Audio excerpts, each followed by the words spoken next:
and go apple picking. Go to a football game. Go ghost hunting. Or not. This fall, get a low lease on the sporty 2024 Corolla, adventure-ready RAV4 Hybrid, rugged Tacoma, and even the new all-hybrid 2025 Camry. Grab the keys, come on, let's go. Toyota, let's go places. Offer available to TFS buyers with premium rated credit until 11/4/24. At aimyourdigital.com, we'll help you target the right audience, build your leads, and crush your quota. Take your business to the next level. Our digital marketing strategies help grow awareness of your product or service, all while building trust in your business. Our approach involves leveraging multiple tools and strategies to deliver exceptional results that are customized to your unique business needs. Don't wait to run out of sales leads. Keep your business growing. Get started with aimyourdigital.com today. Hey, Aggie fans, Coach Plow here. If you haven't made it out to a game yet, we've only got 2 opportunities left this season, starting November 2nd against Northern Colorado. We're excited to celebrate all those who helped make this campus great with faculty and staff appreciation and parent-family weekend. And for all you fans of the band, we've got local high schools joining us to ramp up the atmosphere. So grab your tickets today and join us by visiting ucdavis.com/tickets. Go Ags. Your local sports leader in the 916. KHD1 Sacramento, KYMX HD3 Sacramento. From the Power Business Technology Toshiba Studios, Sacktown Sports 1140. Feeding your passion for local sports in the afternoon. It's the Drive Guys with Kevin Gleason and Kyle Drake on your radio at 1140 a.m. Streaming audio at SacktownSports.com and the Sacktown Sports app. You can also watch the show on YouTube at Sacktown Sports 1140. Here are the Drive Guys with Kevin Gleason and Kyle Drake. Ooh, welcome to the day before Halloween edition of the Drive Guys. Yeah, Kyle Draper on the road with the Kings. I don't know, we may hear from him at some point. So it's Whitey and Jay today, and the Kings coming off that win over Utah. And Jay, I know that's a nice win, really nice win. I'm not going to be doing cartwheels over beating the Jazz. And I'm not saying there's anything wrong with that. I'm just saying I'm not going to get carried away like, this is the greatest team ever. This is where the Kings are right now. If they're the team that we know they can be, you should win that game, especially when Markkanen didn't play in the second half. So, yeah, all right, but like my friend John Dickinson likes to say, that's the price of admission. You should win that game, so well done. I'm just not going to be doing cartwheels today. Yeah, I follow you. I think we're in the same boat today, as they say, probably in the same car since we're in California. I know, even though, we still got decent weather. I'm not sure how many times you're going to see any more people out on the American or the Sac, in the boat. But, yeah, I'm with you. They took care of business. We're in the same kayak. That's baby. How close we are, Woo-wee. With the oars and all. Yeah. I think I'll say this. They took care of business. They did what they're supposed to do, just like they did 2 days ago, Monday. And these are the things that Kings fans had been asking, this team to do, especially when you get DeMar DeRozan. And I think when you got a guy like him and you got Domantas Sabonis, who's absolutely balling right now, they took care of business. No marketing. Jazz shorthanded. They, of course, T. Hendricks the night before hurt himself, so we got to see Cody Williams. So they did what they're supposed to do. Yes, the draft. Yes. Yeah. And he's got a good stroke. He's just got to get a little more aggressive. Yeah. Kind of sounds like what we were talking about with Keegan. Yeah. He's he's a very young guy, and he's a little thinner, but he'll find his way. As the Kings look like they're finding their way. What I'm not sure of with the Kings right now, I was just talking with Chris about this, and again, this is a nice win. They won a game they should win 2 in a row. There's nothing wrong with that at all. Don't get me wrong. I'm just saying, hey, if you're a good team, you should win those games, and you needed to win that. But the Kings' defensive numbers the last 2 games are really strong, and that's good. I just don't know, Jay, how much of that is because you're playing 2 teams that are really pathetic offensively. I think it has a mixture of both. I think, they played the first 2 teams, Minnesota and the LA Lakers, pretty tough. And there were lapses, of course, on the defense where they just look horrid. I thought both games, and I've said it before already, I thought both games, the superstars for the Timberwolves, Anthony Edwards, and for the Lakers, AD and LeBron took over. And I thought that was the difference in many different ways in first 2 games. The last 2, I just think the Kings are a better team than Portland. I think the Kings are a better team than than the Utah Jazz. And that even means, and it, stop me here, I know a lot of people going to disagree, even defensively. I think they're a better team than the Trailblazers and the Jazz. But I'd say a mixture. I think it's a concoction. I think it's a little bit of the left hand and a little bit of the right hand. I think playing, not so good teams versus playing decent defense has caused for this team to look pretty good defensively the last couple of games. One thing that stands out to me is I think they're right now, again, it's only 4 games. We all know 6th in the league in steals. So they're playing like you have to play if you're a smaller team, getting into passing lanes, things like that. They're doing a really good job of that. Yeah, and pesky, putting pressure on the basketball, and you absolutely have to if you're a smaller team. Yeah, and the other part too is we talked about Kevin Herter's, length and wingspan yesterday.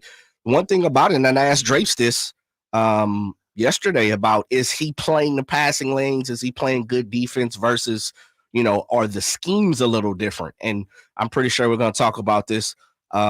If you didn't know, now you know, because I'm getting ready to give you the information. Prior to the season, Coach Luke Laux and Coach Doug Christie had been both named co-defensive coaches coming into this season. And so you heard a bunch of that last night from the players, like post-game, because someone asked about Coach Luke Laux and his defensive schemes. And so I think there may be something to that, but I'm also, smart enough to know you ain't beating the damn Boston Celtics playing, the same way you beat the Utah Jazz either. Right.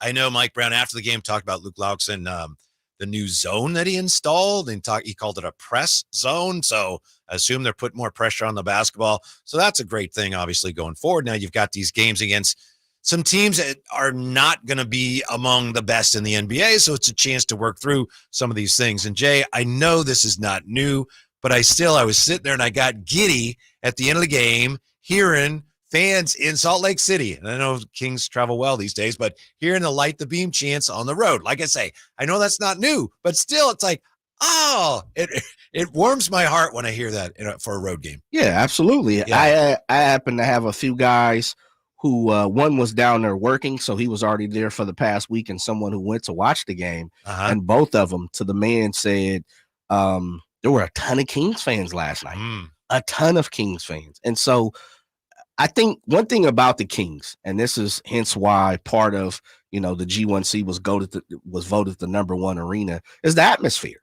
Yeah. The atmosphere is unlike any other. I've seen people on Twitter or X or however you want to call it via social network talk about why America doesn't have like European scenes for sports. And I've seen a bunch of people from the King's Kingdom hit back and was like, nah, not everywhere. Sacramento has that type of atmosphere. And then it sounds crazy, but I think we're even getting better. And with that meaning starting to travel, we see a lot of the West Coast cities being taken over by the King's Kingdom, the Kings fans. And so I'm with you. Yeah. I like it. And pulling back a little bit, taking a broader view of the league, I think there's going to be a lot of people watching Jazz games who are rooting for the other team this year because they're going to be bad. A la LA Chargers, a la Las Vegas Raiders. Early days, we lived that here too. So, when your team's not very good, and as far as the atmosphere, Drapes was on yesterday, talked about how cold it was, and they were talking about it last night, and the players were talking about it. It doesn't sound like the atmosphere right now inside the Delta Center is very inviting. Yeah, well, bad team. Yes. Atmosphere not solid. You know what that tells me? Get your $7 tickets, baby. There you go. Yeah. So if you want to go see the Kings and you can't get it done here, or for whatever reason you're in Salt Lake City or surrounding area, if you're blessed to have the means to do so, go do it. Take over the Delta Center, which has went through like 6 different names by now. I was surprised. Wait, it's a Delta Center again? Wait, what year is this? Yeah. DeMar DeRozan, there was a lot of talk about how well he would fit in. And again, I know we got a long ways to go. There's a lot of pizza left in the box. But so far, Jay, it seems to me that the shots that he's taken from other players are shots that they might not want to necessarily take. I mean, you look at Tomas, he's not getting as many shots so far, but he's making more of the shots that he's taking. That's a good thing. Is it meaning that the offense is putting him in a better place, or is he meaning Domas is being smarter, and or is the space different because of Debo rocking with the Kings? I think it's all that. Really? And some of it is just guessing, but it's like we were talking about a baseball player. It's like no one's hitting. Man, I'm going to have to swing at some pitches here that I might not normally want to swing at. Yeah. And I'm sure there were times when Domas last year's like, nothing's happening on the offense. I got to make something happen. He didn't have to do that now. No, yeah, definitely. And I think that's, right now it's feeling good. It is. The first couple of games, we kind of all looked around. You scare me when you say right now. Yeah. Why do you have to put that caveat on? Well, I just say it in the form of this, and I said it, I think on the show was after the game against the Lakers. One of the things I said was, thank goodness Portland's coming to town. Yes. Right? You're right. Because it's get right. And the Jazz are a get-right team. And the Toronto Raptors, a get-right team. And in the way I see it, Atlanta, you shouldn't be competing with Atlanta either. If you are what you want to be, which is a top 3 seed again, even if you want to say top 6, you can't go to Atlanta and lose that game. That's just the way I feel. Now, it's going to happen because you have bad losses. But I'm saying, and I compare myself to a champion. So if I want to be the Boston Celtics aren't coming to Portland and taking it lightly. They're going to smack the Trailblazers around, albeit, let me put a caveat in there because we know how our intelligent fans will say, it'll be January 12th and people be like, Jay, you said the Trailblazers couldn't beat the Celtics. There are bad losses throughout the season. I'm just saying, don't let Atlanta Hawks be that one for the Sacramento Kings right now, especially where you kind of are on a roll and you have some bad teams in front of you to where you can kind of jump out in front of the Pacific. Yeah. Now, I just mentioned baseball briefly. So, Jay, I've been dying to find out what you thought last night of the game, World Series game with the Yankees staying alive, but also the fan interference with Mookie Betts. That was crazy. That's just wrong. Yeah, I've never seen that. That's terrible. You could get hurt. Yeah, and 10, 15 minutes into the game and you're doing something crazy like that and you already exiting. First of all, you must got big coins, big chips. And if you do, salute to you, meaning that fan. Second part of it is he never even got in trouble. And I'm not saying he shouldn't be, minus the fact of you got excommunicated, John Wick fans got excommunicado, out the ballpark. But he went across the street, watched at the bar, got it in. Not saying it's the same, but I'm also saying nobody hurt, nobody fouled, which is a good thing because it definitely could have turned into something worse. It was terrible. The Yankees announced that they don't want him there tonight. They've refunded his ticket. Of course. Yeah.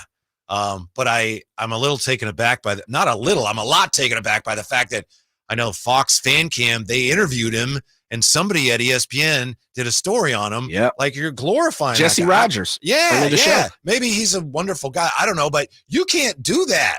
That's not something we should go, oh, that's a great fan. No, there was a time when we all knew, that's worse than running out on the field in the middle of play. Well, we have seen fan interaction cause different amount of harm in the NBA and NFL and in baseball in certain aspects. Yeah, over the top.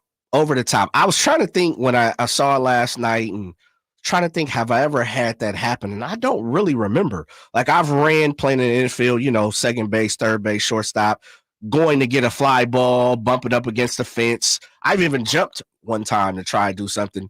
And I've never encountered that. You don't see it. You see, we just saw it earlier when the series was still in LA, right? You see a fan reach over and catch a ball. Yeah. I've never seen a fan reach into a glove and try to two fans, right? And try to pry the ball out. Hey, baby, you Yankee fans. The Bronx is up. I know. They don't want to get swept. That's what everyone says. Oh, they're good Yankee fans. And that's what they said. They said, this is our area. If the ball comes in our area, we got to defend our area. It's like, no, you don't. That's not what you do. They became cornerbacks almost. Like they were literally trying to knock the ball out of Mookie Betts' hand.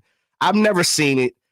Glad it didn't really escalate into anything else. Because if you could, like Mookie, and I don't know Mookie, but it seems like he's low-key kind of guy. He handled it well. He said, look, it doesn't matter. He's fine. We're fine. We got another game tonight. Let that been Manny Ramirez or, off the gas, Raul Mondesi, like somebody that's got a little bit of oomph to him in right field. It could have got ugly. We'll come right back with a look at Mike Brown explaining how DeMar DeRozan is making things easier for all the Kings. Next, it's Jay and Whitey Today. Drive Guys, Sacktown Sports. Sacramento State football this Saturday at 6 versus Portland State. Get your tickets at hornetsports.com. Tesla, keeping it real tour. Saturday, November 9th, the venue at Thunder Valley. Tesla, live. The multi-platinum rock band returns with special guest, Fuel. For tickets, visit ThunderValleyResort.com. Tesla, keeping it real tour. The garage won't open again. We're all out of coffee. Life has enough surprises. Your car shouldn't be one of them. Stockton Honda keeps your car worry-free, from routine maintenance to that something's not right moment. Our certified Honda experts know how to fix it right the first time. Here you go, ma'am. You're all set. Thank you. Stockton Honda Service Department, keeping you ready for the road ahead. Anytime, anywhere, it's all here. StocktonHonda.com. Sacramento State football is back at home this Saturday. Join us for Salute to Heroes Night and check out some high-flying action between your Sacramento State Hornets and the Portland State Vikings. And after the game, stick around for the post-game fireworks show. It's this Saturday, November 2nd at Hornet Stadium. 6 o'clock game time between Sacramento State and Portland State. Tickets on sale now at hornetsports.com. We'll see you there, and Stingers up. Finally, an easy way to find home improvement contractors. Just visit subcontractorsunited.com and simplify your search for home services professionals. From cabinets to windows, roofing to plumbing, Subcontractors United is an easy, simple way to find and hire a home improvement contractor. And you never have to give up personal information. So no harassing phone calls like you get from those other websites. Subcontractorsunited.com is sponsored by D&D Cabinets and Savage Design. How was your drive to school? Let me tell you, I had to get my iced coffee first. I just can't seem to put it down. My favorite rapper just announced a tour. My phone was buzzing like crazy. I'm so excited. I had to text all my friends right then to talk about it. Then someone started calling me and... Let's try that again. I turned my phone off right away. I never drive distracted. Visit StopTextStopWrecks.org. A message brought to you by the National Highway Traffic Safety Administration, Project Yellow Light, and the Ad Council. Tired of ads interrupting your favorite news podcasts? Good news! Ad-free listening on Amazon Music is included with your Prime membership. Stay up to date on everything newsworthy with podcasts like The Daily, Up First, and 5 Things Uninterrupted at Amazon.com/ad-free. Just head to Amazon.com/ad-free to catch up on the latest episodes without the ads.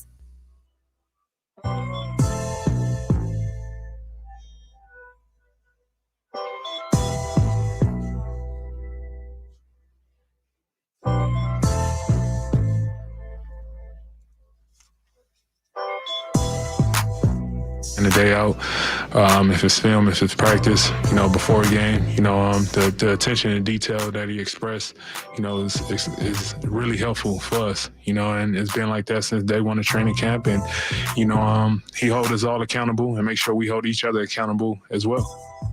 Your afternoon home for Kings talk and so much more. The Drive Guys on Sacktown Sports. DeMar DeRozan talked about Luke Laux and the impact he's had defensively. It's the Drive Guys here. Drapes with the team. We may hear from him at some point today. I think he's so excited about that win last night.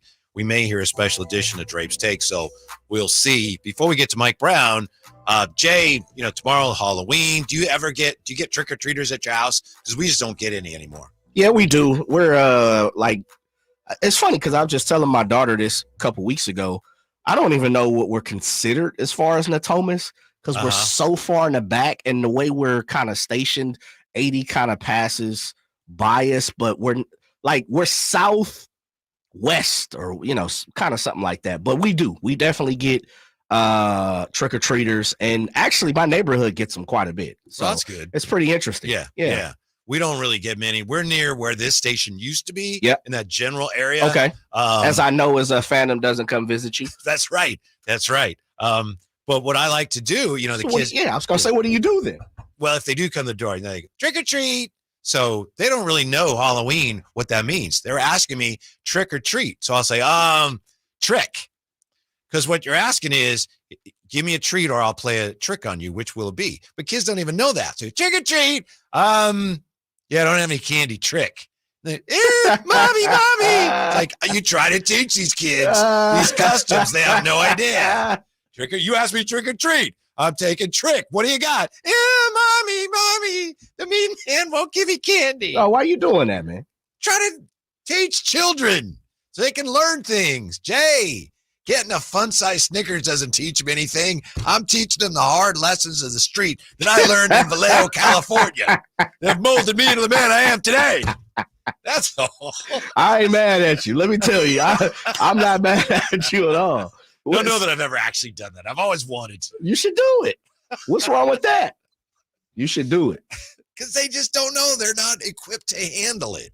The other thing is, if you have a younger daughter. You ever watch scary movies with her? And did she laugh at the movies that you thought were scary when you were a kid? A little bit. She is I will say this. She is a scary movie fan, which I'm not, because they're all the same. And she always, no, Dad, they're not. And it doesn't matter how you cut it, slice it, flip it, spin it, toss it. Yeah.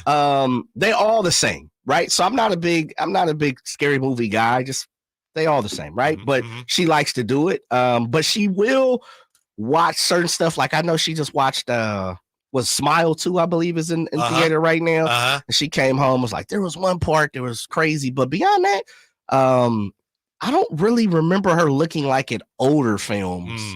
The It and I think Terrifier or something that's out new. She was talking about that was scary compared to, It. I just remember when I saw Alien, the first one, the first time I saw it. But Alien was kind of scary back in the day. Yes, it was. But when I showed my daughter, she's still, I don't even know if she's in high school yet. And she's like, Dad, dude, it's not really that scary, is it? Can we watch something else? It's kind of humbling, Jay. It's like what? What does she want? More current stuff, more current stuff with more of the shock value. Okay. It's like, oh, don't you see that thing came out of the guy's chest? And it's like, yeah. Can we watch something else? So anyway, happy. The thing came right out. That's not scary. Is that Sigourney Weaver who's in that? Yes. Yeah, yes. I couldn't remember. You know what? It's interesting you say that, because I think it's Terrifier. Hold on, let me make sure I'm giving proper credit. Have you heard of this new movie? I don't even know if maybe it's a 1 and 2. Terrifier. Is that what it's called? I'm not sure. I don't know. All right, somebody 916-339-1140 while I look it up. I believe that's what it's called. It's called Terrifier. And she was like, oh my goodness, Dad. Like, she's seen It, right? Yeah. She's like, 10 times worse than It. And I'm like, it was scary back in the day. Yeah. She's like, oh, that's nothing, Dad. Like, you got to see this one. I'm like, nah, I'm cool. I'm all right. Yeah. I did have the creeps a couple weeks ago. I had to have a MRI, and then there's a movie, Insidious 2, where in the previews, I didn't see the movie, but in the previews, the little demon crawls into the tube with the guy. And so I was kind of thinking that when I went in there, but I didn't have any problems. So thank you. Yeah, that's fine. Terrifier 3. Terrifier 3. Yeah. All right. I mean, I guess 1 and 2. Yeah. It's based upon I haven't seen 1 or 2, so I wouldn't understand 3. You know what? Look, unless the Terrifier production company and the film and the creators, don't even waste your time. Don't worry about that. I don't know who the characters are. I don't know what's going on. Stick with Alien. Okay. All Alien. Right. They made a number stay of there. those, too. Yeah, stay there. Don't worry about the rest of it. The Kings had a very pleasant, nothing scary about the last couple of games. Last night with the win over the Utah Jazz. We had did you want Mike Brown here? Is that what you said? I'm sorry. Yeah, you got it. Yeah.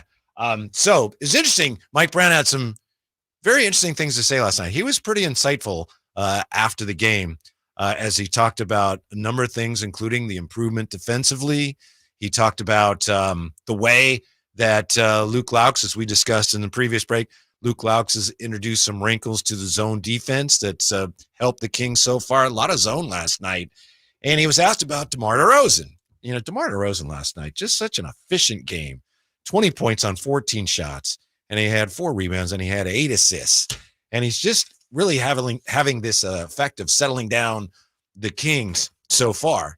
Mike Brown talked about that last night, and he said something really interesting about the Kings, talking about how the Kings at times, and we'll get to it in a minute here, the Kings can be a very emotional team. I've never heard Mike Brown talk about the team in that way before. So he says DeMar DeRozan is a real good counterbalance to that, coming in, and he also gives them a different element to the offense that they didn't have last year. How many times last year did the Kings offensively stop making threes, and then it's like they didn't have another gear? We got to shoot more threes and hope it goes in. DeMar DeRozan gives them that other gear, value in each possession. And he also, Mike Brown talked about how DeMar DeRozan just has this calming influence. And it's kind of some of the cliche stuff that I think a lot of us were hoping for when they acquired DeMar DeRozan. Yeah, the veteran presence, settling down the younger teammates. But Mike Brown says, yes, that's exactly what he's doing for a team that gets a little emotional. Bus in the locker room, post game, pre-game, halftime. He just never seems out of sorts, and it's great for our guys because at times we can get a little emotional, and sometimes you got to sit back and take a deep breath and think about what just happened and how you can correct it without getting too emotional. And so having a guy like DeMar with that type of demeanor and presence, it rubs off on everybody else. So it helps the locker room as a whole. And then, he's coachable. If I tell him, hey, DeMar, you got to do this, it's okay, yeah. And again, if he's doing it that way, and the rest of the guys will. Now, we got that a lot from our guys anyway, but it's good to have a Hall of Famer, like you said, come in and who's had deep playoff runs and be open to being coached and trying to play the right way. So again, it's great to have him. Now, that's all great, and that's some good stuff there. And the one thing that really jumped out to me is where he says we get emotional at times. I'd never really thought of the Kings that way. I don't know about you, Jay, and maybe I'm making too much of it, but wait, this is an emotional team, and DeMar DeRozan is helping settle them down. I never thought of the Kings that way. Yeah, I don't know. That must be behind closed doors. Yeah. I think there's a lot of people around here, part of the King's Kingdom, who are looking for more emotion anyway. Right. Yeah. I think Doma shows emotion. We know Malik Monk shows emotion. I think De'Aaron's type of person, you kind of get in his face or you get him riled up or he gets hot, he'll show some emotion. The rest of the guys, and Keegan's not. Yeah, I mean, knock you out. Keegan's a mime. Outburst. Yeah. He's a mime at this point. Yeah. There's a couple other guys. I know I'm missing a few. And of course, we have some new guys on the squad too that we haven't gotten the opportunity to see them show emotion, but it must be behind closed doors. Yeah. It must be during a practice. It must be, in the weight room, because I don't see a lot of emotion from this Kings team, especially, and it's just me, when I want to see it. Mm-hmm. Yeah, we'll have to ask Strapes about that when we get a chance. My guess is that maybe he's talking about the team gets really frustrated, or at least did last year after close losses. Maybe guys are getting too frustrated.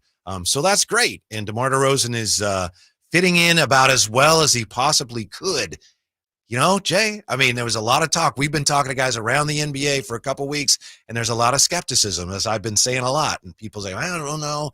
He doesn't shoot the 3 ball, and, I don't know. He's going to take shots from other guys. But so far, it's been just the way the Kings hoped it would be. It's kind of a microcosm of DeMar's career, if you really sit down and look at it. I really think there are a lot of NBA pundits, analysts, reporters, people that's part of the NBA circle who have looked at DeMar and kind of undervalued his career. And I go back, think about this, White. Before DeMar was part of the Sacramento Kings, you and Drapes and everybody at Sac Sports 1140, family, the morning show, afternoon, fans, social networks, so our beat guys, our insiders, Frankie C and Brendan Nunez. How many times did we talk about we wanted player A, player B, player C? And DeMar was always part of that conversation one way or another. I'll be honest, there weren't a lot of people out around here clamoring for DeMar DeRozan. Right. And I said this when he signed, because I was off that week or for whatever it was. When he signed, the city went crazy. Mm-hmm. And I was kind of surprised because there weren't a lot of people who were looking for DeMar DeRozan prior to him coming.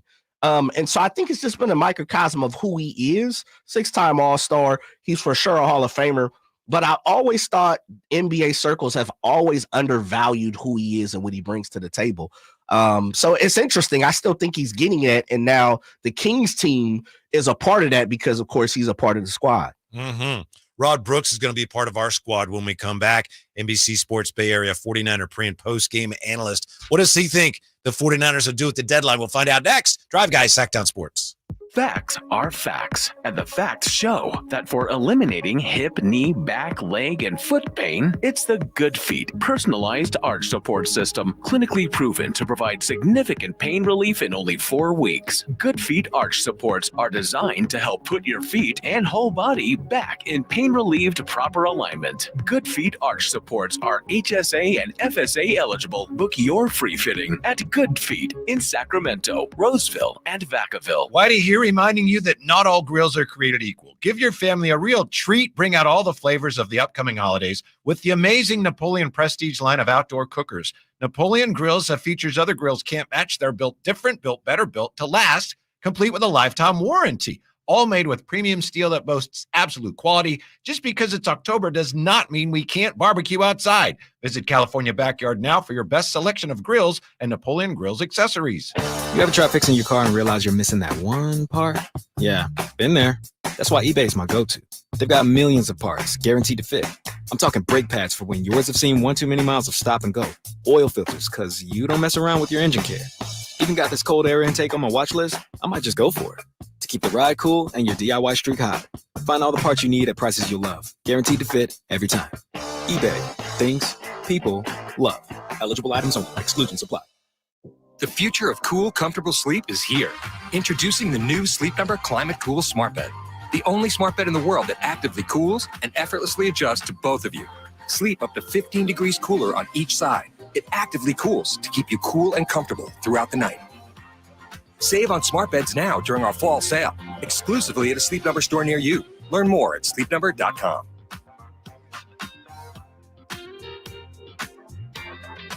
There's no better time than now to get yourself into a brand new Jeep because it's Jeep Adventure Days at Sacramento Chrysler Dodge Jeep Ram, offering the best deals in town and a selection other dealers are jealous of. Stop on by. They're just off of Business 80 across from Hagen Oaks Golf Complex. Sacramento Chrysler Dodge Jeep Ram. Golf to Go is brought to you by the Hagen Oaks Golf Super Shop. Here's Frank LaRosa. According to Dave Pells, most golfers don't allow for enough break on putts. During your next round, mark your scorecard, whether you missed putts above the hole with an A or below the hole with a B. If you have more Bs, add more break until you have an equal number of A and B misses, and you'll make more putts. Ernie L. says bombing the driver on a par 5 might not always be the best strategy. Rather, you should get yourself to your ideal shot distance to the green. So if that's 120 yards, then for a 500-yard hole, you need shots of 200 and 180 yards. There are lots of ways to play a hole. Bobby Jones said a leading difficulty with the average player is that they totally misunderstand what is meant by concentration. They may think they're concentrating when they are merely worrying. Jones and all the great players knew that the game is played in the 6 inches between your ears. If that's your Golf to Go, I'm Frank LaRosa. Did you miss any part of our live local shows? Don't worry, you never have to miss them again. Check out sacktownsports.com and search our podcast page and play our shows when you want. The Carmichael Dave Show with Jason Ross, Stiles and Watkins, and the Drive Guys. Plus, other podcasts like Return of the Empire, Return of the Roar, the Stingers Up podcast, and Golf to Go with Frank LaRosa. They're all available right now on sacktownsports.com.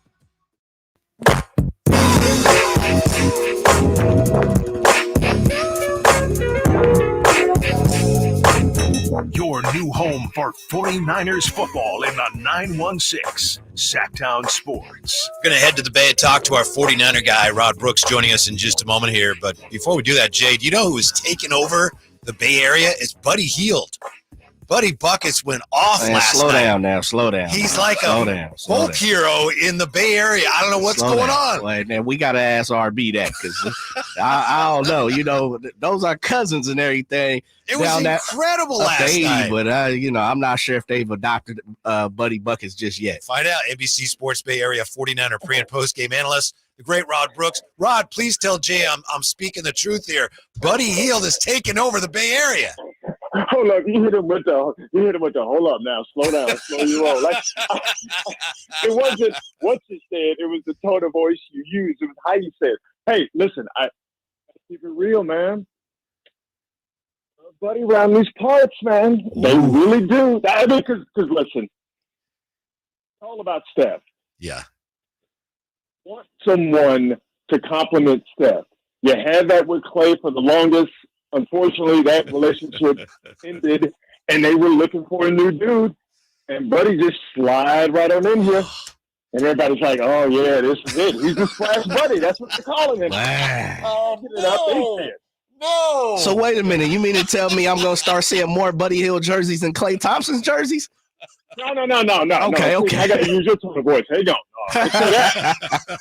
I'm just saying that, look at it like a relationship. You're in a relationship, but it runs its course, and you out there and you're looking for something to fill that void. Next thing you know, comes another one shooting that three. It's like, hey, you're not with the one you love the one you're with. That's it. Wow. I hear you. Wow. All right, Rod. The 49ers, are they, as you see it, are they in decent position here to make another of their patented second half runs? Yeah, they are, mainly due to who they're getting back. I'm sure you guys have talked a lot about Christian McCaffrey. Had a chance to talk to John Lynch earlier this morning. They say they're working him hard here in these bye-week practices, simulating practice next week. If all goes without a hitch these next few days and next week, he's going to be in with no restrictions necessary. So McCaffrey makes him a better football team. Juwan Jennings makes him a better football team. Talanoa Hufanga, eventually he comes back. So they're primed to make that run. I just caution thinking it's going to be just like the previous runs, because this team is not like those other teams that went on those second half runs, mainly in my estimation due to the fact that the defense, while it's better these last couple of weeks, it's not as good as it was back then. And those Niner teams that went on those second half runs were led by their defense, and the offense came along later. So I believe that they're poised to do that. The schedule, there's a couple of road bumps, specifically with the Lions and Buffalo and Green Bay, because they're playing really good football. Other than that, their games in the second half of the schedule, the Niners can win, but they still got to clean some things up. But they're in a much better position now than they were 3 weeks ago. Joined by Rod Brooks of NBCS, of course, Bay Area 49ers analyst. Rod, speaking of, coming off the bye week, as you talked about Dre Greenlaw, you have Christian McCaffrey.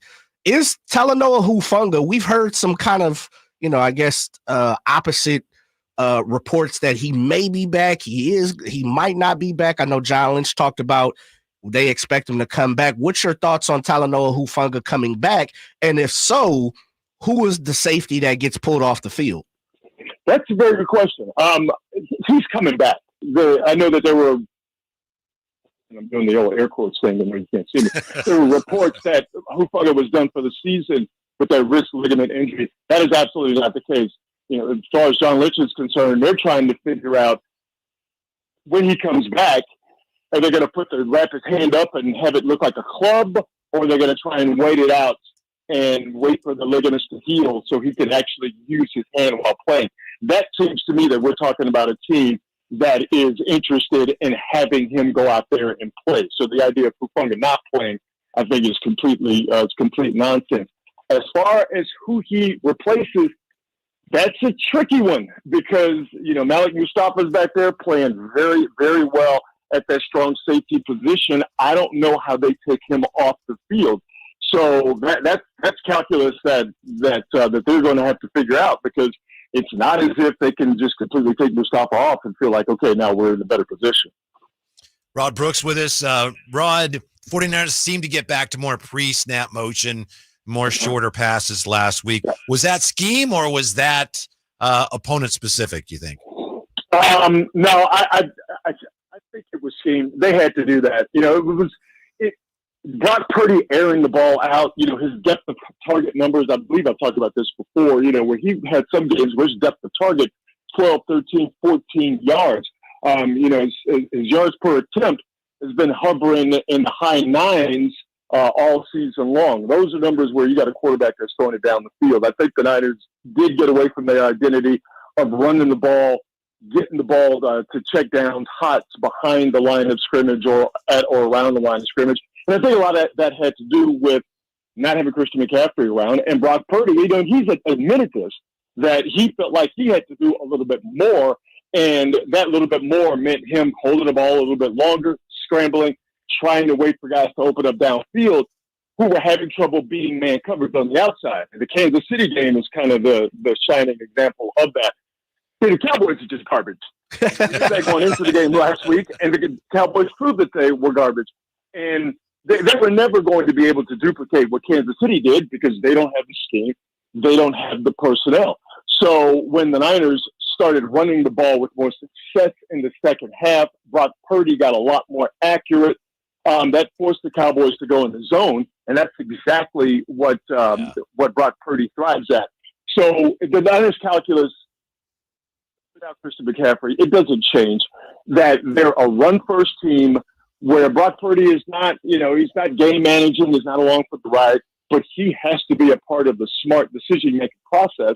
And part of that smart decision-making process is, hey, man, hit those short passes. Hit them. Eventually, if you do it right, that middle of the field where the Niners really like to operate, especially with Kittle, will open up, and bam, that's when you could go for the big home runs, as they did against the Cowboys. RB, you're talking about CMC coming back, and it looks like the window should be open, barring any setbacks. Definitely heard John Lynch say that today.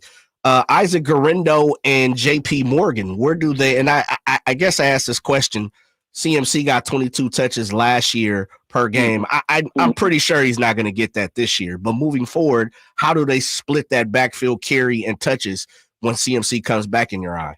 Well, and that's a very good point, because they rode Christian McCaffrey last year because they felt like they had to. Not that they didn't trust Mason, but they were a much better football team with Christian McCaffrey on the field, and McCaffrey wanted to be out there. He was healthy, so that made sense. Your best player on the field as much as possible. Well, now, not just because of the injury, but because Mason is better back. They trust him more, especially in pass protection situations. Guerendo, just getting him in this year's draft, he has gotten better with not just every game, in my estimation, every carry he gets. Guerendo is getting more and more confident, and you saw, the explosiveness and the explosion from him this past Sunday night against the Cowboys. So I say all that to say, having a chance to talk to John Lynch this morning, they know that they have a running back room that is deeper, and they have guys that they can use to give McCaffrey rest, which is the smart thing to do with the Achilles, but also just for his long-term well-being, that while there's clearly going to be a drop-off from Christian McCaffrey to whoever comes in after him, the drop-off is not going to be as great.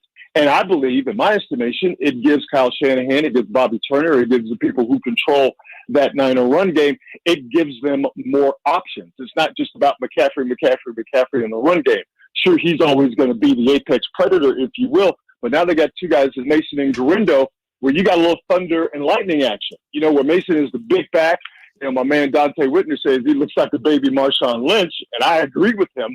And then you got Guerendo, who isn't a slight little dude, but once he gets a crease and he hits that hole, he's learning more and more about a fairly complex, run game with the Shanahan family run system. But once he hits that hole, ain't nobody catching that dude from behind. So the Niners, they can be better with all three backs on the field. It's just up to them to figure out how they're going to split those carries. But I think that's the proverbial good problem to have. Thanks, Rod. We'll wrap it up with this one. Did John Lynch happen to tell you what the Niners will do at the deadline? And are the rumors true that they're actually interested in Buddy Hield? Oh, man. You hadn't heard that? You didn't hear that rumor? That is vicious. I have not heard that rumor. But, John, I asked John Lynch this morning, I asked him if guys coming back, the names we've mentioned, Greenlaw and Jake Moody, even though they're not looking for a kicker in trades, obviously. But I asked him if having those guys come back, does that have any effect on how they view making trades or what trades that they make? And, since he's not going to tell me or any of us exactly what they're going to do. He said, yeah, they feel like the guys who are getting back is almost like getting guys in trades or free agency, but they're always looking to add depth. And always remember, John Lynch is a guy who went to the Hall of Fame because he was on a defense that was really, really, really solid up front, and a great defense in Tampa Bay. And they had defensive tackles, they had defensive ends that stopped the run and got after the quarterback.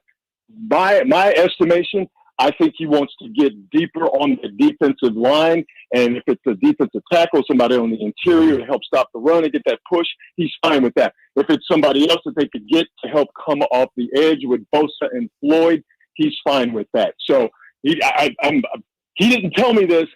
I just get a sense that if they do make a trade, it's not going to be a receiver because they've already spent draft capital on a receiver and Ricky Pearsall. You got Juwan Jennings coming back. I think it's going to be somebody to bolster that defensive line, whether it's on the outside or in the middle. All right, Rod. So that person is not Buddy Hield, to answer your question. Okay, all right. That we know of. That we know of. That we know of. Okay. All right. Thank you very much. Make sure you grab a nap today if you haven't already. I'm sure I don't need to tell you that. Thanks, brother. We'll talk to you soon. All right, guys. I'll take care. Yeah. Rod Brooks, NBC Sports Bay Area. When we come back, we got one of these Brock Purdy numbers, but is it really a thing? Next with Jay and Whitey, Drive Guys, Sacktown Sports. Live and local. With everything 49ers. Intercepted by Fred Warner. Dives for the end zone. Touchdown! San Francisco! A ball Jones went up and caught the ball. Touchdown! The 49ers play on Sacktown Sports 1140. Hey, this is Greg Pop-Up. Are you working through a major insurance claim? SunPoint Public Adjusters can help. SunPoint prepares, presents, and negotiates your claim with the insurance company, working only for you, making sure you get everything you're entitled to, not what just some adjuster working for an insurance company thinks you should get. Call SunPoint today at 888-247-7865 or contact us at sunpoint.us. SunPoint Public Adjusters, the gold standard in public adjusting. License number 2N14884. Ready to pre-game your next big arena event? Head to Beach Hut Deli, a Sacramento tradition for over 40 years, where aloha is served daily. Located just steps away from the arena, whether it's game day or concert night, it's the perfect spot to gather with friends and enjoy amazing sandwiches. Are you planning a bigger get-together? Beach Hut Deli offers endless catering options to bring those delicious flavors to your next party or event. Beach Hut Deli. Good vibes, great food, and epic times await. Hey, Aggie fans, Coach Plow here. If you haven't made it out to a game yet, we've only got 2 opportunities left this season, starting November 2nd against Northern Colorado. We're excited to celebrate all those who helped make this campus great with faculty and staff appreciation and parent-family weekend. And for all you fans of the band, we've got local high schools joining us to ramp up the atmosphere. So grab your tickets today and join us by visiting ucdavis.com/tickets. Go Ags. Progressive presents Employee of the Month. Small Business Edition. Today's recipient from Lucky Larry's Landscaping, Larry! Larry saved his business money with a quick commercial auto quote from Progressive. Does it help he's his own marketing manager, accountant, executive assistant, and never been late? Technically, yes, but saving really put him over the edge. So, Larry, give Larry a round of applause. Be your own Larry. See if you could save in as little as 7 minutes at progressivecommercial.com. Progressive Casualty Insurance Company and Affiliates. Get in zone, AutoZone. Welcome to AutoZone. What are you working on today? Sounds like wipers. If your wipers are streaking, skipping, chattering, or even worse, loud, you need to visit AutoZone and get some fresh new blades. We've got basic wipers to get you back on the road, as well as premium blades from Bosch and Rain-X. So if you're hearing this, just head to your nearest AutoZone or AutoZone.com. Get in zone, AutoZone.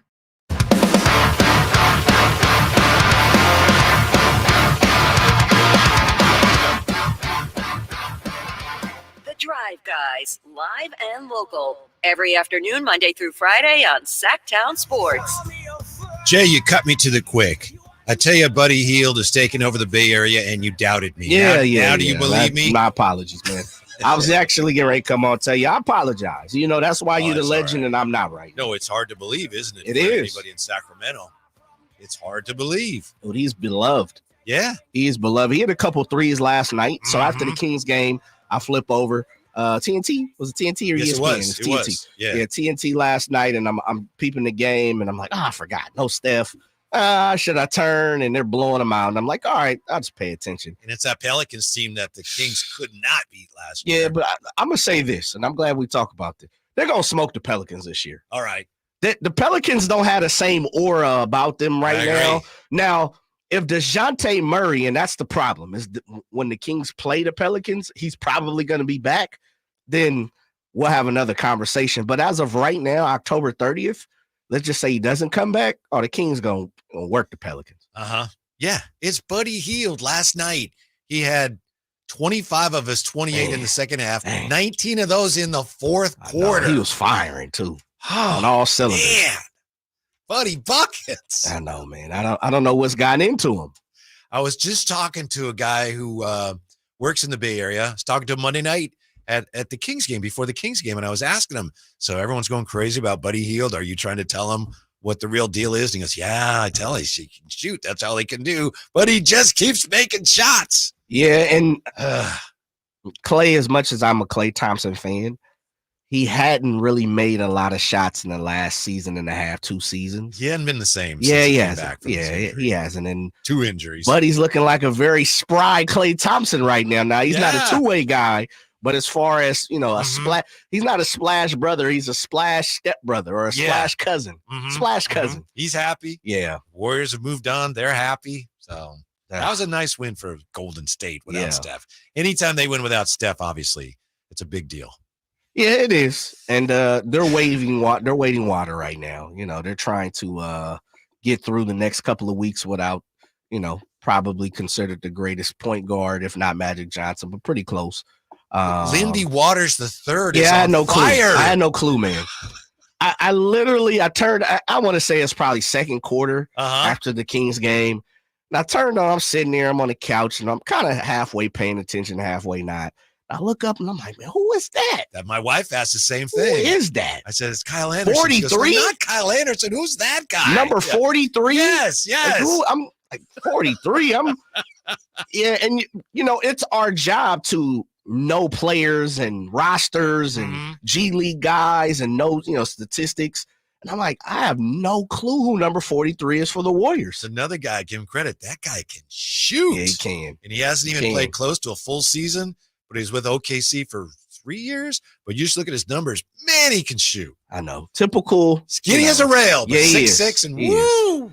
There's certain guys, man, who just don't get an opportunity, and they have something to them. And I'm not saying one game is saying Lindy Waters is that guy, but there's a lot of talent that's unearthed. And, being in a political season, sports is politics too. There's a lot of guys who don't get an opportunity for whatever reason. Yeah. And I'm glad Lindy Waters is getting his shot, and hopefully, he can better himself for him and his family. Just don't do it against the Kings. Yeah. I was watching the Kings game last night and looking on X, and there's a lot of people tweeting about Lindy, and I love Lindy. And I was like, who are they talking? Right. Oh, yeah, that guy. Man, the Warriors, when they're hitting their shots, and I'm going to get crucified for saying this. Uh-oh. The atmosphere, and it's changed for sure. Definitely. Because it's the Chase. And you've had the opportunity to go to the Oracle or Oakland Coliseum, I believe is what it's being called now. And compared to where it is in Chase, I've had the opportunity.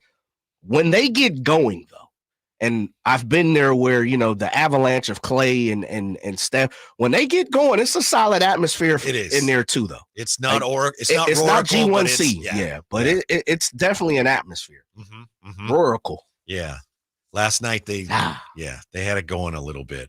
We'll see. Somebody, I think it's Amadrox, says, someday they'll find out. Yeah, here it is. Golden State are in for a surprise when the real Buddy Buckets comes back. I know, but that's what I keep waiting. It's like, watch. And then it's like, he had 19 in the fourth quarter. I know. My goodness. Stepped he up. deserves some credit. Is this a thing, Jay? Here's a number. We were just talking with Rod Brooks about the 49ers. This is one of those numbers that I want to really like and be impressed by, but there's so many folds to it that I just feel like, you got to give me something better than this. Brock Purdy became the only quarterback to throw for more than 100 yards while completing 100% of his passes, while also rushing for at least 30 yards in a single quarter, according to OptaStats. It's like, wait, what? I mean, that's good, but there's too much to it, right? It's like, it leaves me going, I don't quite understand what you even said. Well, it's just another point of what I always say on the Drive Guys. You can pull a stat out to create an argument and support your conversation all the time. There's always a good stat for someone. You can cherry pick something. Yeah, of course. Yeah. And we've created so many different stats now where you look at a box score, which we don't do on the Drive Guys. There's literally like 20 rows back now. Like, dude, what stat is this? On Wednesday night, when the full moon is out and you're wearing a dark colored jersey off the color wheel, right, and you have on green socks. Playing a team east of Mississippi. Like, what? Come on. So but he did play really well in that third quarter. He did. Which was great because the previous, game and a half, to me, it was getting a little worrisome, Jay, because he looked like he was throwing a shoe or something at times. Yeah, but he's not throwing to nobody. He's struggling, man. He was struggling because his squad is not there. And I think we can throw out the bathwater. I think we can throw out the argument that Brock Purdy can't keep a team afloat without people around him. Because he's had so many different combinations of people that he's had to work with, throw the ball to, take over an offense. Like, he's done it all this year. He's run for first downs. He's led the team in rushing in a game. He's thrown 3 picks, but at the same time, he's thrown 3 touchdowns.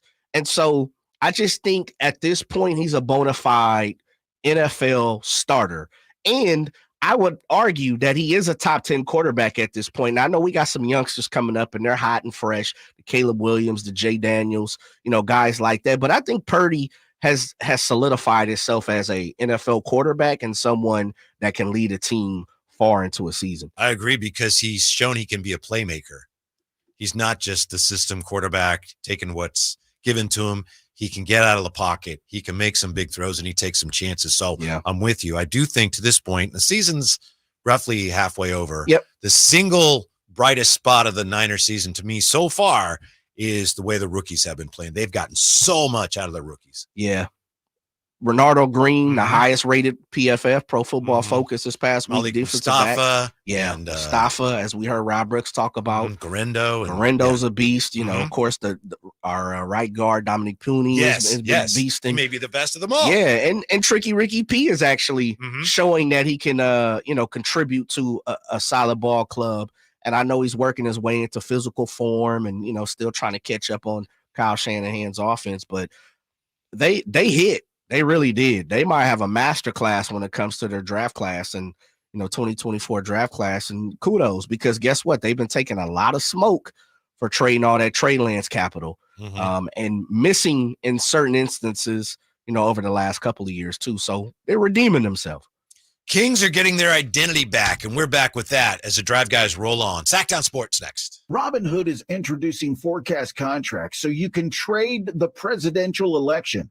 Through Robinhood, you can now trade financial derivatives contracts on who will win the U.S. presidential election, Harris or Trump, and watch as contract prices react to real-time market sentiment. Model year-end pricing is back at Folsom Lake Honda, your one-stop Honda shop. During the model year-end event, lower interest rates at Folsom Lake Honda make lower payments. It's no wonder why Folsom Lake Honda is your one-stop Honda shop. Come in today or check out our entire inventory online at folsomlakehonda.com. Get an instant cash offer for your trade at folsomlakehonda.com. We'll buy your car whether you buy from us or not. Folsom Lake Honda is your one-stop Honda shop. Folsom Lake Honda.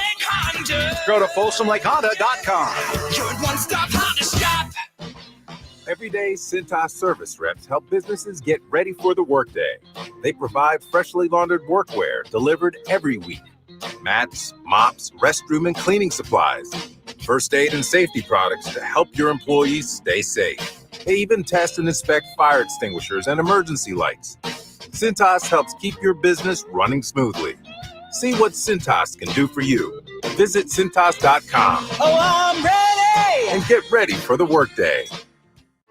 Have you heard you can listen to your favorite news podcasts ad-free? Good news! With Amazon Music, you have access to the largest catalog of ad-free top podcasts included with your Prime membership. Enjoy shows like The Daily, Up First, and Consider This, available ad-free on Amazon Music. To start listening, download the Amazon Music app for free or go to amazon.com/ad-free. That's amazon.com/ad-free to catch up on the latest episodes without the ads. I think the dining room table is one of the most important pieces of furniture in a home. Hi, this is Frank LaRosa for Naturewood Home Furnishings. The dining room is not only where families share meals prepared with love for relatives and guests, but also where the warm conversations remind us why those around our table are so important to us. Right now, Naturewood Home Furnishings is offering more than 150 new dining tables during their in-stock dining sale. All dining room furniture is on sale, including tables, chairs, hutches, and buffets. You can choose from casual to formal and in between. Visit Naturewood Home Furnishings so when that doorbell rings and your company is waiting, you can be proud to seat them around your new dining room with the distinctive pieces of furniture that you'll love for their individuality today and you'll treasure for memories you'll have for tomorrow. Naturewood Home Furnishings off Highway 50 at Hazel.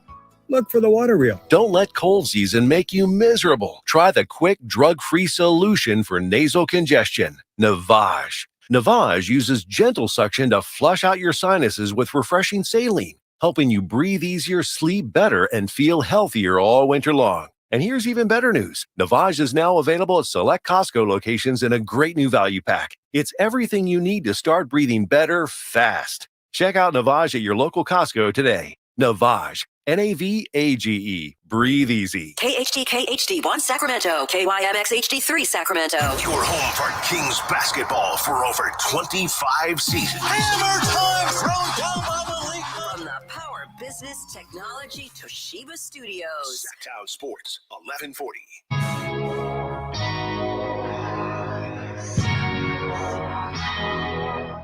Live and local, it's the Drive Guys. Watch the show on youtube.com/Sacktown Sports 1140. Or listen on the Sacktown Sports app.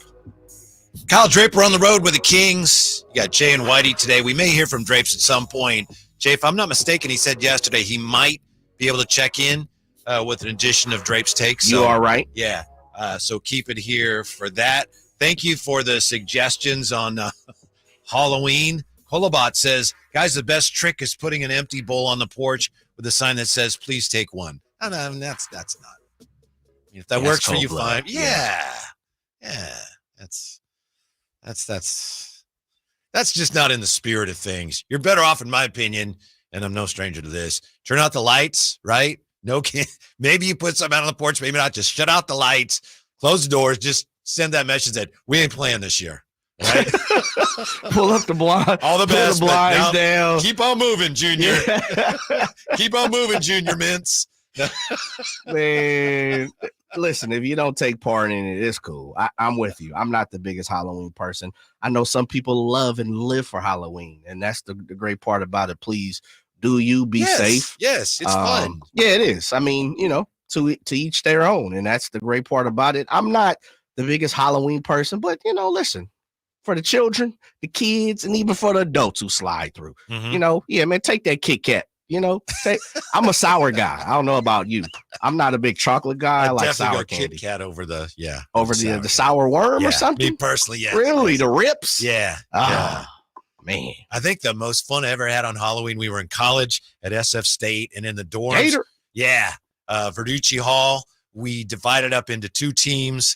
And everybody had eggs. And it's like, all right, team one, you go and establish yourself wherever you want to. And we're going to go seek you out. And we're going to have an egg war. And we destroyed them, Jay. Really? We crushed them. That a boy? Then, hey, there's too many cops around. We got to go back.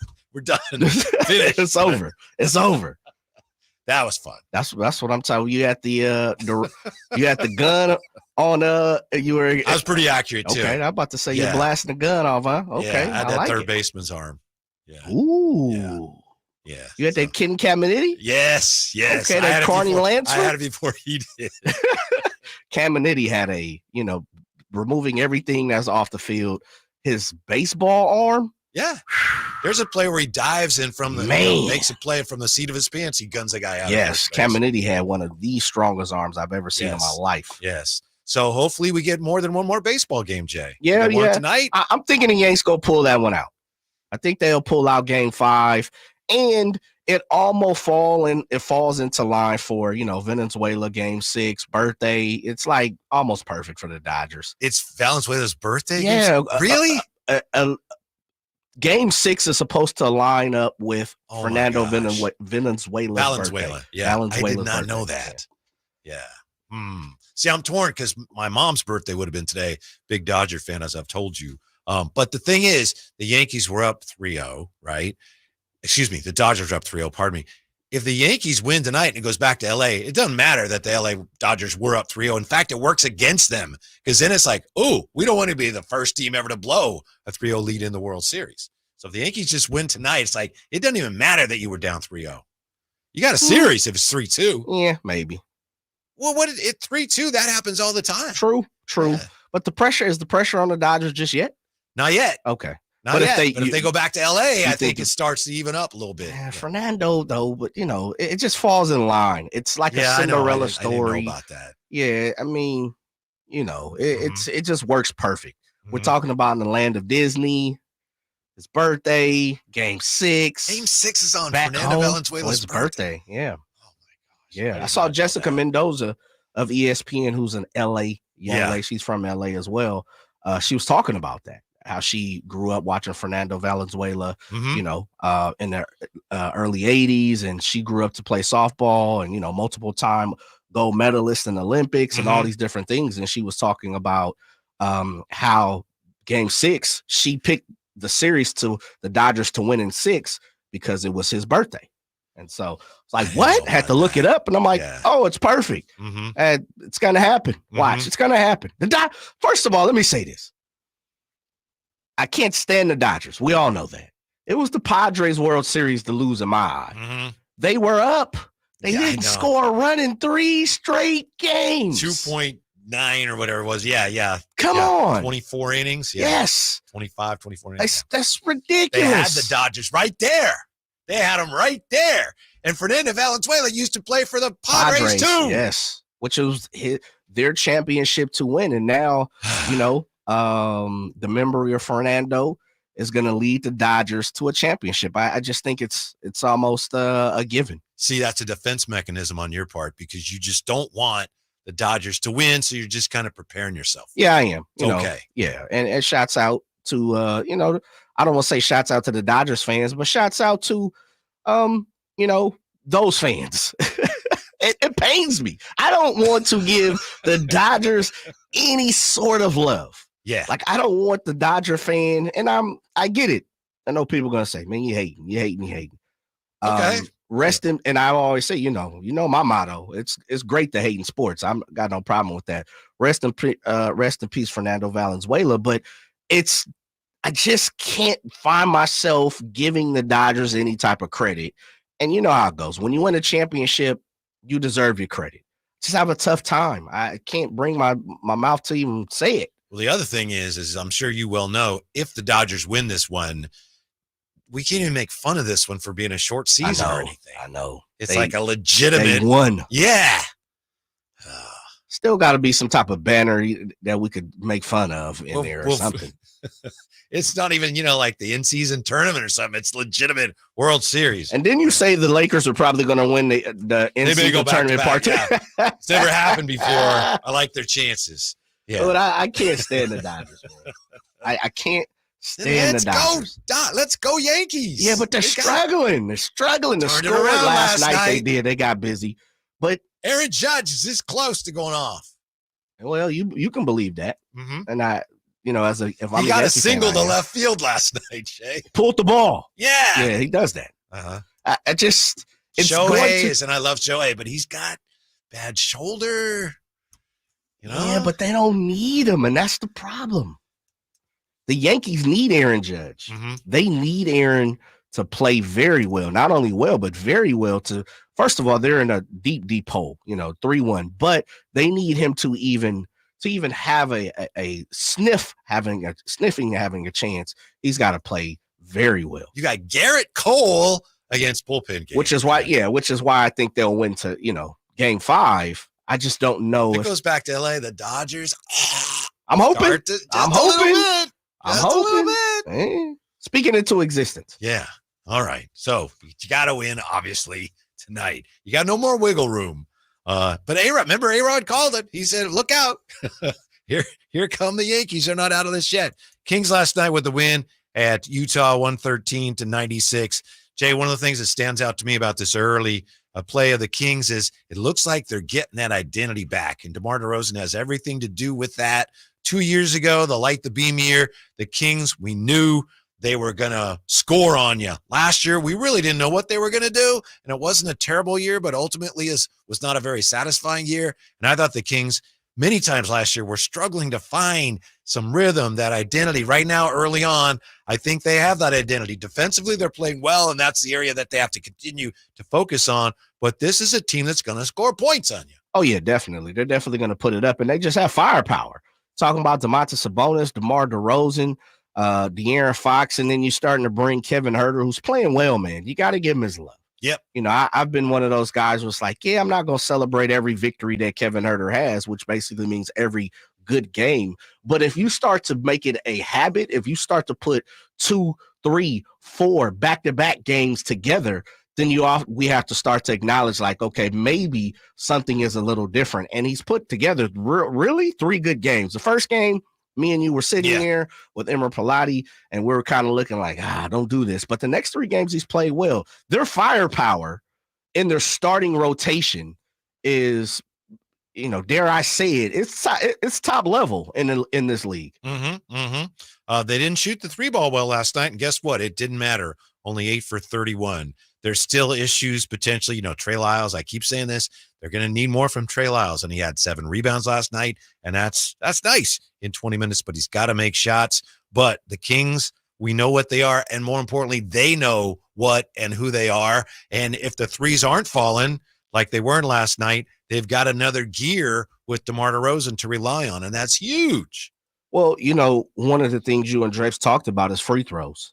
Yeah. DeMar DeRozan is finding his way, and he's doing what he normally does, which is get to the free throw stripe and knock him down at a high clip, 80+% for his career. And, that's contagious. Now, they didn't shoot that many yesterday. They did. It was 14 altogether, right? Mm-hmm. But they went, and it was actually their worst free throw shooting percentage of the season, which was at 65%. 64.3. Yeah, 65%. Yeah. I think they went 9 for 14. You're correct. Yeah, something of that nature, which isn't that bad. They just didn't get to strike. Look at box scores. Well, I look at as you're supposed to. I just think but DeMar was perfect. He only shot 2 or 3. I mean, 1 for 2. Excuse me. No. 0 for 1. 0 for 1. Okay, excuse me. That was De'Aaron that went 2 for 2, 3 for 3, right? De'Aaron's 1 for 2. From free throws? Oh, I thought you were talking about threes. No, sorry. Free throws. Pardon me. Yeah. DeMar DeRozan 2 for 3. Okay. De'Aaron Fox 2 for 2. Okay, yeah, exactly. So, pardon me. I mean, 5 from those guys, which is pretty much a third of 14. I just think the guys that we need to step up, they're doing well. And one of the things I've always said about De'Aaron Fox is he doesn't make his teammates better. I don't know, man. In the last 3 games, he hasn't been going to get his all the time. Mm-hmm. It's kind of like LeBron. He's getting guys involved early. I don't think De'Aaron's going to have the raw numbers this year that he's had in the past. Scoring wise, or just all the way around? I don't think he's going to average 26-8 or whatever. I think he's capable of that. But you look again at the shot distribution, 14 shots, 14, 18, 9, 15 for him, 11 for Malik. So they're going to be, I think, more balanced this year. I think they're going to be a better team. Yeah. Hopefully he gets the credit he deserves for being a part of that. But, when you got DeRozan and Keegan and Domas and Herder and Fox, and they're all in double figures, and Malik usually is, it's just a tougher team to guard than when you know that here comes 5. He's coming right at us. Yeah, very true. And I actually have to give D Fox some love because, like I said, even the first game, he had 15 and 11, but he was getting guys involved early. Mm-hmm. I do think they're still trying to figure out, as you said, the disbursement of who's going to do what and when when it comes to the offensive side for the Kings right now. Domantas, as you talked about earlier in the show, is just kind of getting his how he gets his. And that's, I think that's perfect. Yeah. DeMar, it's kind of same thing. I think DeMar organically throughout these games, it's just being DeMar DeRozan. So far to me, I think De'Aaron has kind of been the guy that's kind of trying to figure out where he fits at in certain parts of the game. But I mean, 19-6 last night, didn't really need him to step on the gas at all because they're playing the Jazz, the shorthanded Utah Jazz with no marking. I really like what they're looking as far as on the offensive side right now. Yeah, to me, the cool thing about what you just said is I think a lot of that is up to De'Aaron. Is he going to defer? Is he going to get other people involved? Or is he going to take more shots? And it's kind of up to him, and it can work either way. But the fact that he's, in my opinion, recognizing we're better off here if we're a little more diversified, I think that speaks volumes as to how much he wants to win. That's interesting.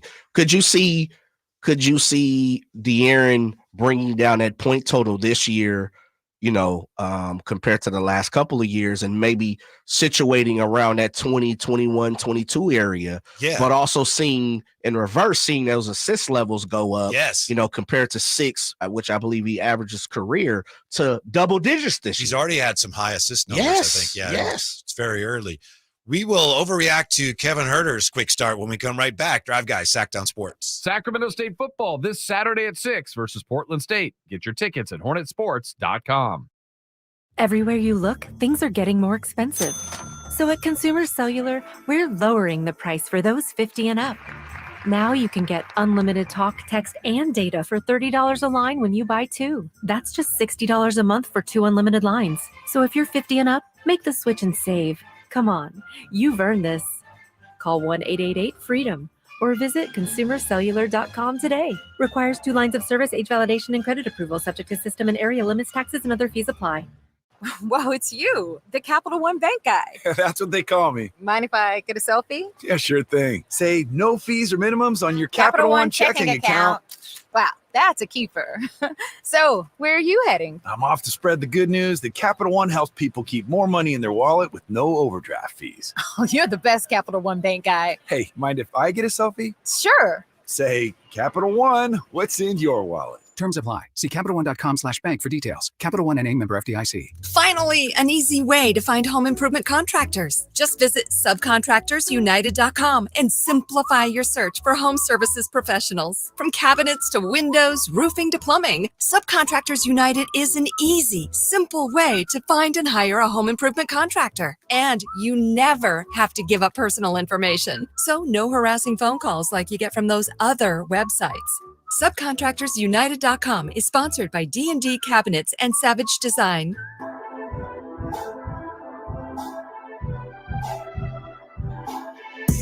Oh, man, I told him, I think in the third, when he came out, I told him, I feel for him because he gets beat up and still play through it. He don't complain. I just show you the competitor, the warrior he is, and to be able to go out there and do that every single night, as physical as he is, it's incredible, what he's able to do offensively and defensively. The Drive Guys, live and local, every afternoon, Monday through Friday on Sacktown Sports. That was DeMar DeRozan on his new teammate, Domantas Sabonis, who just continues to quietly be so incredibly efficient with 28 points on 18 shots and 11 rebounds and 4 assists last night. And he got smacked in the cheek or the eye, and Jay just keeps on rolling along. Oh, yeah, how he does it. It wouldn't be a Domantas Sabonis season if Domantas doesn't have a black eye, scratch, something's got a hurt finger, something's going to happen to Domantas that he's just going to play through. We're knocking on wood. It's just one of those things. Mm-hmm. He's been incredibly efficient. His true shooting percentage, it's actually effective field goal percentage. That takes into account that threes are worth more than twos. It's like 732 for him. And Kevin Huerter is over 700. Kevin Huerter, Jay, he right now is leading the NBA, according to Basketball Reference, in 2-point field goal percentage. I know he shoots a lot of threes. Yeah. He's shooting 90%. That's crazy, isn't it? On twos. That's 90%. Crazy. I saw that stat and I was like, this is amazing. Yeah. Yeah. So I think so far we may be seeing the best Kevin Huerter we've seen. And I know you made the point. Even the first year, Kevin Huerter?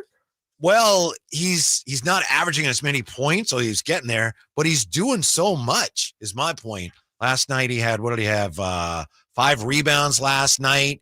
He had a couple steals. He had the last game against Portland, he had 3 blocks. Yeah. So in that sense, I think we're seeing Kevin Huerter contributing in more ways than even Kevin Huerter when he averaged 15 points a game did. He had a phenomenal shooting year that year, but he's just playing with so much confidence and seemingly out of nowhere where he wasn't playing well. He gets hurt. Is he even going to start? Is he going to be ready to go? And then boom, he's starting. Had, as you said, kind of a rough first game, and then he's been excellent. Yeah. He's you guys did a great job yesterday of saying something, and I think it's spot on. He's playing carefree to me. The pressure's not on his back right now. Mm-hmm. Like, I really think he's just going out there. He's playing. And he's just balling. Right. Yeah. And so I think that carefree attitude has led to, right now, reinvigorated Kevin Herder. Mm-hmm. Man, I mean, he's balling. Mm-hmm. He's balling. I had to look this up because I was talking about this. De'Aaron, I don't know why I hadn't looked this up already, but De'Aaron's averaging 7.5 assists this year.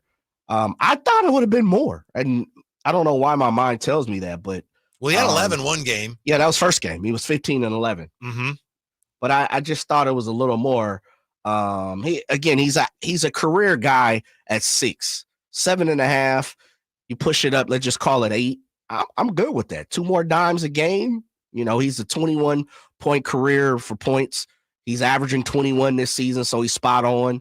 I think if he can hover around there, I'm fine with that. DeMontis leads this team at 24 a game, which is what the fans have been asking, the last couple of years. Give me that low 20s, DeMontis. Add to that 18, 19 that we know you can give us. It's probably going to be a long time before we know really how good this team is. And over the next, 5 games, whatever it is, they're playing some lesser teams, so they should win those games, which is good, but I don't think we're really going to know how far along this team is until they start playing better teams again. I know they have in the near future.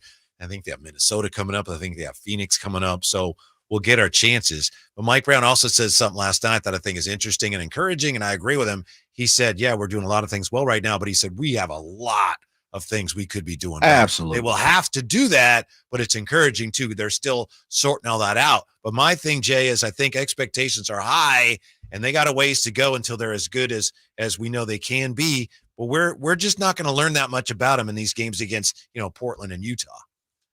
No, absolutely. There's I'll say this. Let me I agree with what you're saying, but I do know this.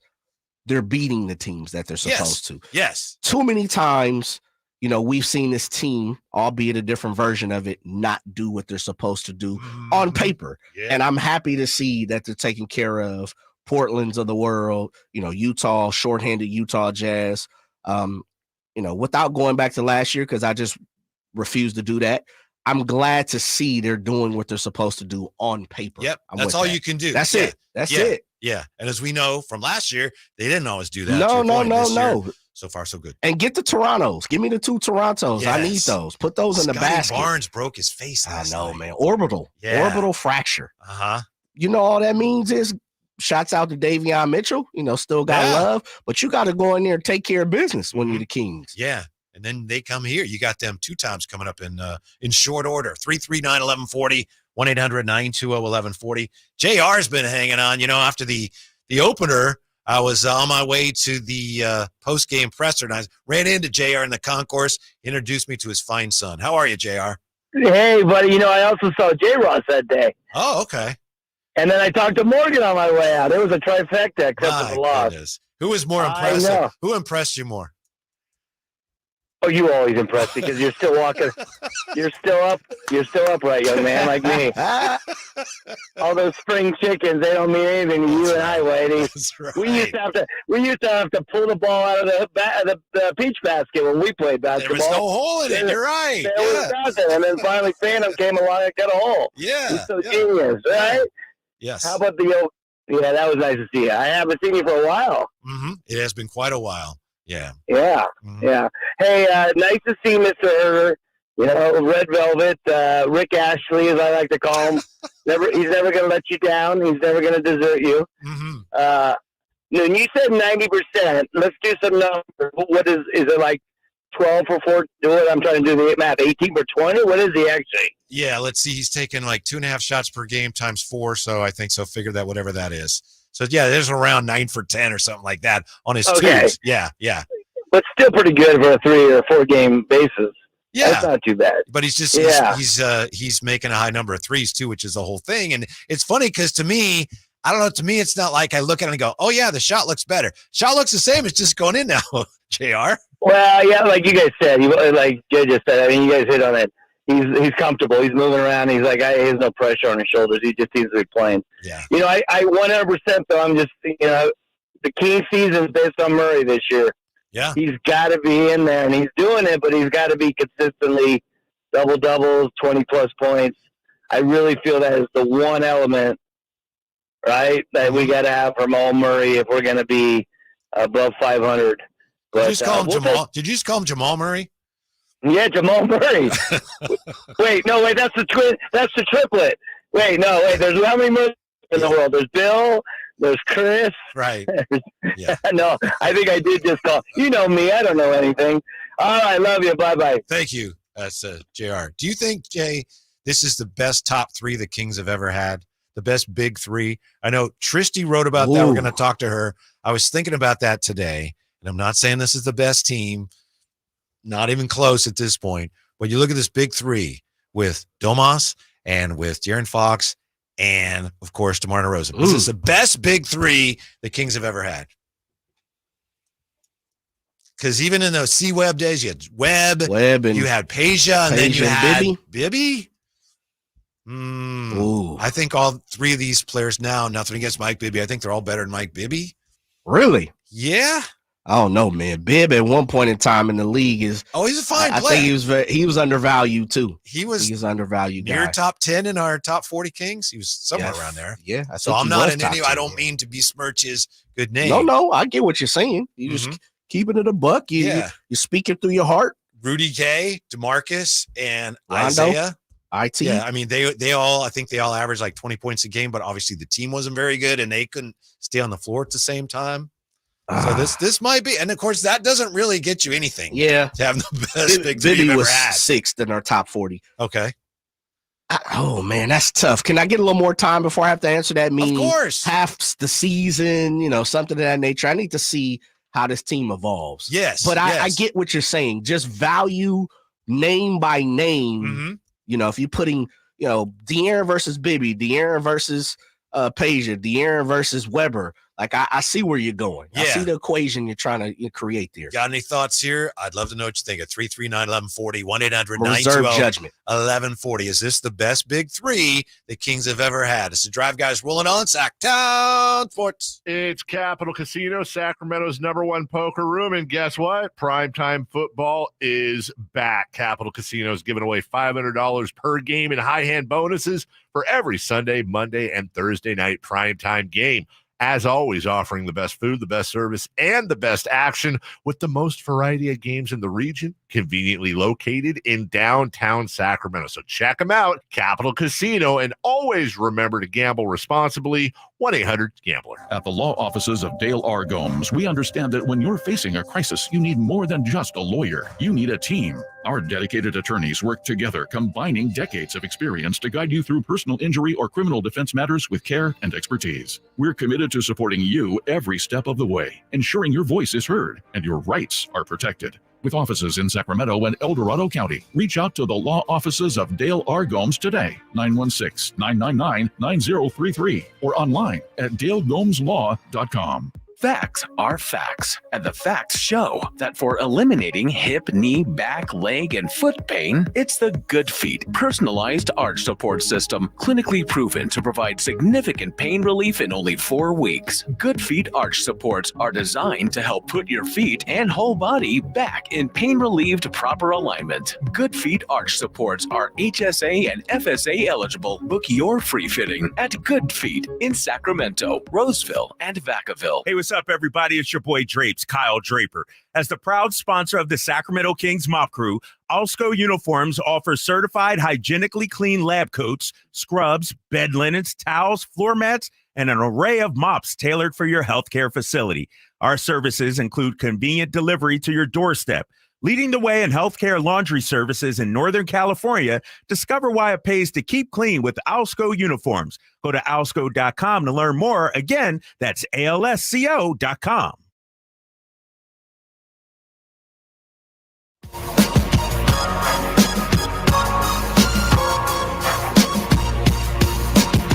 Your home for Kings basketball for over 25 seasons. Sacktown Sports. Kevin Huerter is playing so well that someone has written a little poem for him, Jay, although I think I know where they're going here. Okay. Didn't put their name on it, but from the text line. Oh, haiku? Red velvet and that little boy's smile. Red velvet and that smooth sacktown style. A two position that'll bring fools to their needs. Red velvet hits them threes. Ooh. There's a song called Black Velvet. Yeah. Alana Miles, I think. And it took me a minute to realize that's like a different version of the lyrics to Black Velvet by Alana Miles. Red Velvet. He's balling. Yeah. Is Red Velvet starting to take over like you are associating Buddy Buckets with the Warriors fans? Is Red Velvet starting to... It's different. Okay. I was going to say, is he starting to reform his position again? Kevin Herter's been here, and fans now are like, oh, this is great. What's going on with Buddy Hield in the Bay is just they're just out of their mind. Like, What would you rather have right now? I'd rather have Kevin Herter. Okay. All right. Yeah. Buddy Hield was very good last night. Just checking. We talked about this with Rod Brooks when he joined us.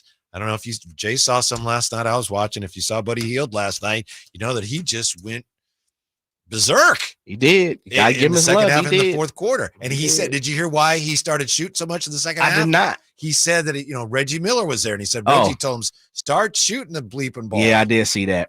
As I think the headline was a profane halftime speech. Yeah.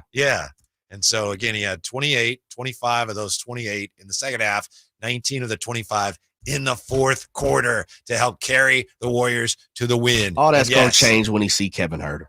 Kevin Herter going to give him that business. Red Velvet going to shut him down. Give him that. Of course, you see K. Hurt out there rocking and rolling, out there looking like a Pat Bev.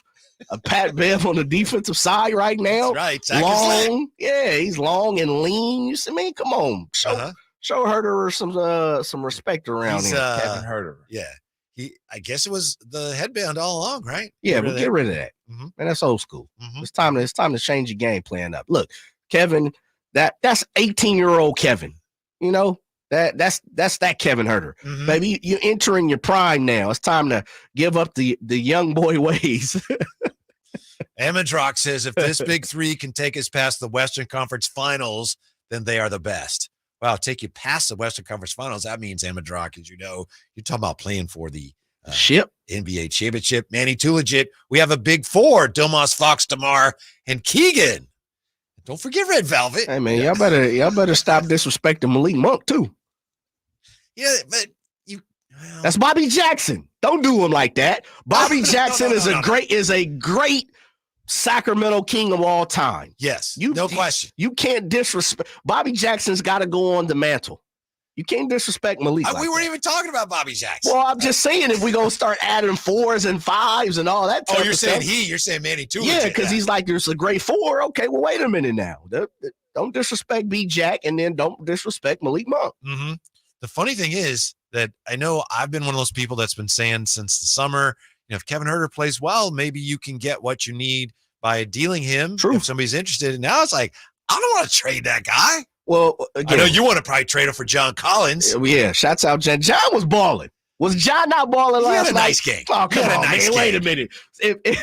So what is he, 17 and 8? I think he had a little more than 17. Was he in them dubs? Did he have dubs? He had 18. Oh, 18. Okay.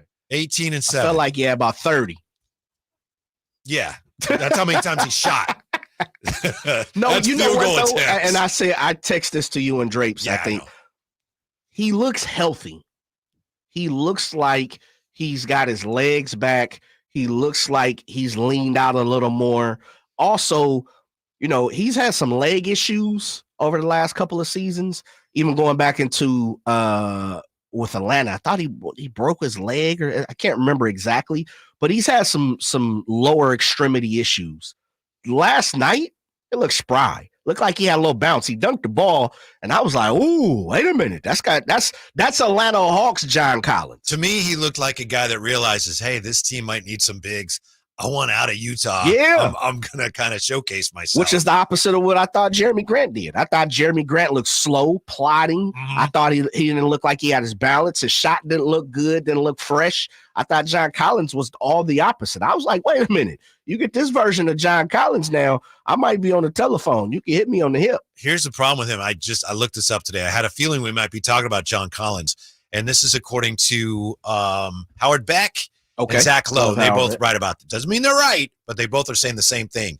They're saying teams look at John Collins, and he's making $26 million a year for this year, and he's got an option next year, which he almost certainly will pick up. And teams now are so concerned about the second apron. And he's been, for the most part, he's been like, okay, sometimes pretty good, never quite as good as teams thought he should be. So those guys say there's no market for him. They even say that in order to get you to take on a salary, Danny Ainge might actually include a draft pick. So that might be the only way they move him. So I just think with the Kings, where they are financially, I don't even know if it's really an option for them. Even if they said, he's a good player. He's just making 26 too much money for as productive as he's been. And according to NBA insiders, there's virtually no market for him right now. He's kind of stuck there. Yeah, the 5 for 125 is what he signed. I don't know, man. I think if you're trying to go win a championship, this is just me. I'm not spending, I'm not Vivek. I'm not none of the owners down there. I care less about what they spending. Go get it. Go win a championship. And I think that's the part of it. Aprons and, I understand fans who are deep, who dive deep into the cap. I get it. We got a lot of Eric Pinkuses around here. We got a lot of guys that like to be a part of it. Right. I've been reading it so much. I get it. Understandable. But you can't tell me around here if John Collins is a piece to win a championship that we're not overlooking that money. So it's not my budget.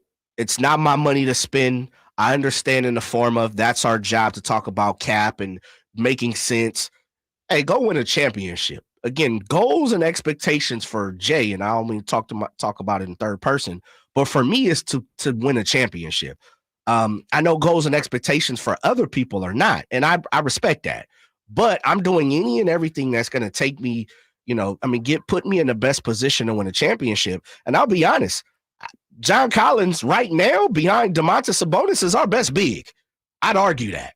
Would you rather have him than Trey Lyles? Absolutely. That's not Trey even a Lyles question. makes just a fraction of it. Yeah, $9 million, right? That's not even a question. But I think Trey Lyles ain't giving nobody 18 points, 18 and 7. Show me a game where Trey Lyles gave me 18 and 7. If John off the Collins bench came here, I don't think he'd get enough shots to score 18. That's the other thing. I don't know that he would, unless, would you rather have him than like one of your other starters? I don't think he's going to get as many shots here. Well, this is the thing. Up to game 2, which is we're only 4 games in, return 2, people were screaming Kevin Huerter shouldn't start. I know. That's kind of how we got into this conversation, like through the back door, but that's how we got here. And so my thing is, and this is what I say about Kevin Huerter, he's balling. No doubt about it. He's getting it done, and I respect that. But also, I told you guys yesterday, I need to see it 20 games in. I need to see it 30 games in. I need to see it January for this team. I think Manny talked about it, or Amadrock, for this team to move forward and get past play-in, get past first round, and maybe for some people believe a playoff series is a huge leap for this team. And it is, no doubt about it. I'm not making that, as if that's not an accomplishment. I'm just saying, moving forward, next year he'll be on an expiring deal. From what I saw last night, Trey Lyles ain't giving me that off the bench.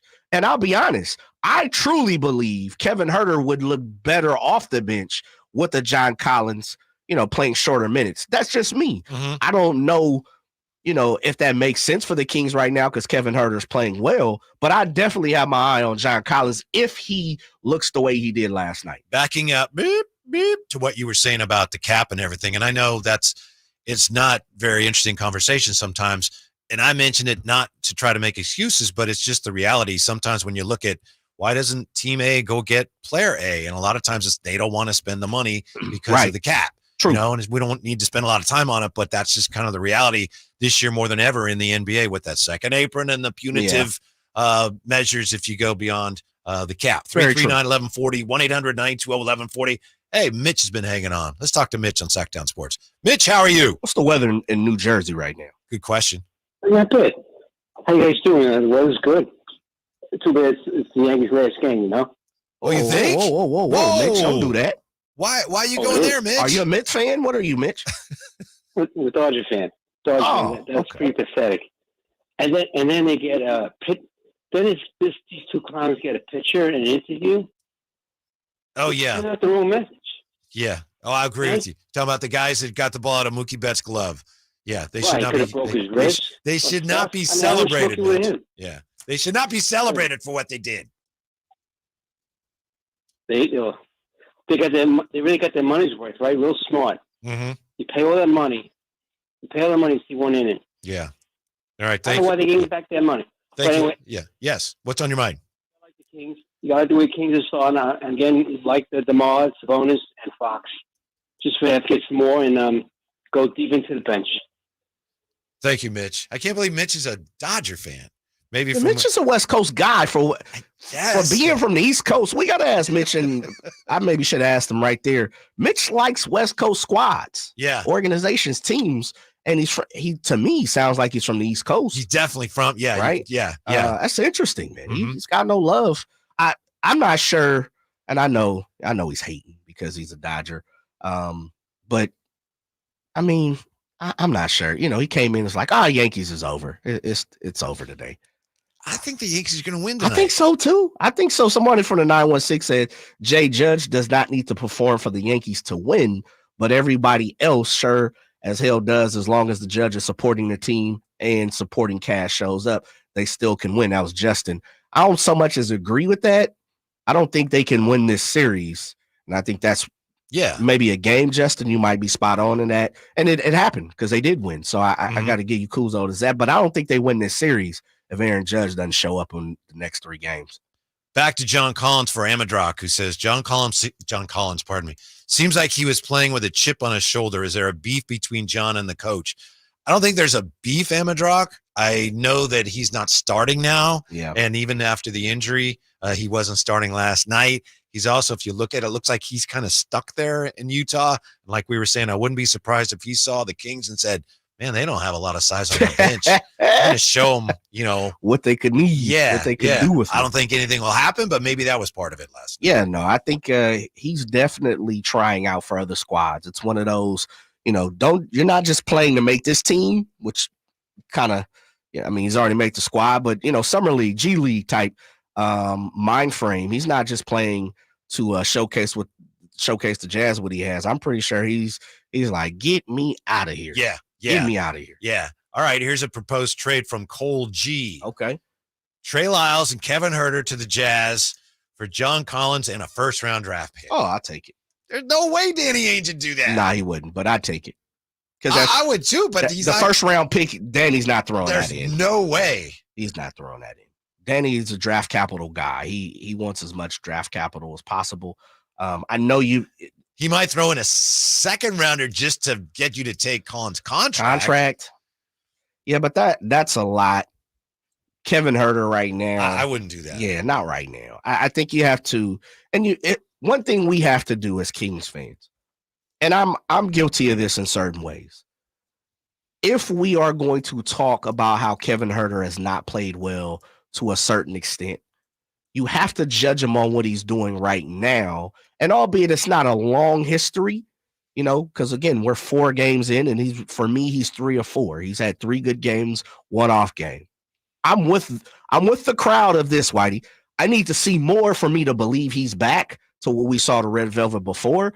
But I'm also saying I can't be a hypocrite and say I'm not going to talk about last year and don't just look at what Kevin Huerter's doing right now. He's balling. Mm-hmm. You got to give him his love. Now, if there's an upgrade there, an upgrade to be had, and if you believe John Collins for Kevin Huerter is an upgrade, then yeah, I get that. Right now, I actually think John Collins is kind of equal to what Kevin Huerter is playing because what Kevin Huerter provides for the Kings. You know? I'm not as high on John Collins as you. I get it.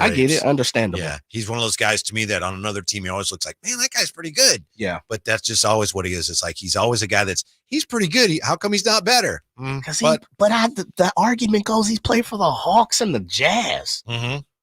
Like, I mean, he couldn't even. He's lost minutes with the Jazz. Yeah, anyway, I'm pretty sure he's got attitude. Didn't want to be there. Well, he's from there, though. He's from there too. Yeah, but it doesn't mean I want to be there. Sometimes playing at home, and you've heard this. You've been around the game and athletics for so long. Being at home can be more of a burden than being on the road. You know, because you got to do so many different things that you don't necessarily have to do when you don't live in your home space. 339-1140, 1-800-920-1140. The conversation rolls on. Also, we'll look again at a former King who's becoming an absolute folk hero with his new team. Next with the Drive Guys, Sacktown Sports. Sacramento State football this Saturday at 6 versus Portland State. Get your tickets at hornetsports.com. Why'd the kid jump off the boat? I don't know. Why? Peer pressure. Oh. Good one, Ned. Ned isn't funny, but Ned owns a boat, and you don't. So every time Ned tells another one of his unfunny boat puns, you're going to laugh loud and keep on laughing until you get a boat of your own. A pier where you put a boat. Yeah, I get it. And when you do get a boat of your own, make sure you save money by bundling it with your home, auto, or other vehicles with Progressive. Progressive Casualty Insurance Company affiliates and other insurers. Not available in all states. In business, service is everything. Cintas delivers what you need to better serve your customers. Whether it's freshly laundered work apparel for almost any job imaginable, tested and inspected fire protection systems, first aid and safety supplies, on-site AED training, or mops and restroom products, stocked and ready when you need them. Better work days happen together. So visit Cintas.com. Oh, I'm ready! And get ready for the workday. I think the dining room table is one of the most important pieces of furniture in a home. Hi, this is Frank LaRosa for Naturewood Home Furnishings. The dining room is not only where families share meals prepared with love for relatives and guests, but also where the warm conversations remind us why those around our table are so important to us. Right now, Naturewood Home Furnishings is offering more than 150 new dining tables during their in-stock dining sale. All dining room furniture is on sale, including tables, chairs, hutches, and buffets. You can choose from casual to formal and in between. Visit Naturewood Home Furnishings so when that doorbell rings and your company is waiting, you can be proud to seat them around your new dining room with the distinctive pieces of furniture that you'll love for their individuality today and you'll treasure for memories you'll have for tomorrow. Naturewood Home Furnishings off Highway 50 at Hazel. Look for the water wheel. Hey, Aggie fans, Coach Plow here. If you haven't made it out to a game yet, we've only got 2 opportunities left this season starting November 2nd against Northern Colorado. We're excited to celebrate all those who helped make this campus great with faculty and staff appreciation and parent-family weekend. And for all you fans of the band, we've got local high schools joining us to ramp up the atmosphere. So grab your tickets today and join us by visiting ucdavis.com/tickets. Go Ags. Hey, it's Carmichael Dave for American Energy Heating and Air with a question. Have you recently had a technician diagnose your HVAC system and you were a bit surprised at how much it cost? Or did something seem off about their quote? Because at American Energy, they take pride in giving you honest, straightforward solutions to get that system up and running. Have their qualified technicians come out and give you a free second opinion. It's free. You got nothing to lose but some dollars off of that original quote. They're making the uncomfortable comfortable. They've been doing it since 1981, serving the greater Sacramento area. A+ with the Better Business Bureau. That's why they keep having customers coming back for more and more and more. You can call them and set that appointment at 916-520-9990. That's 916-520-9990 or AmericanEnergyAir.com. Call 916-520-9990 now.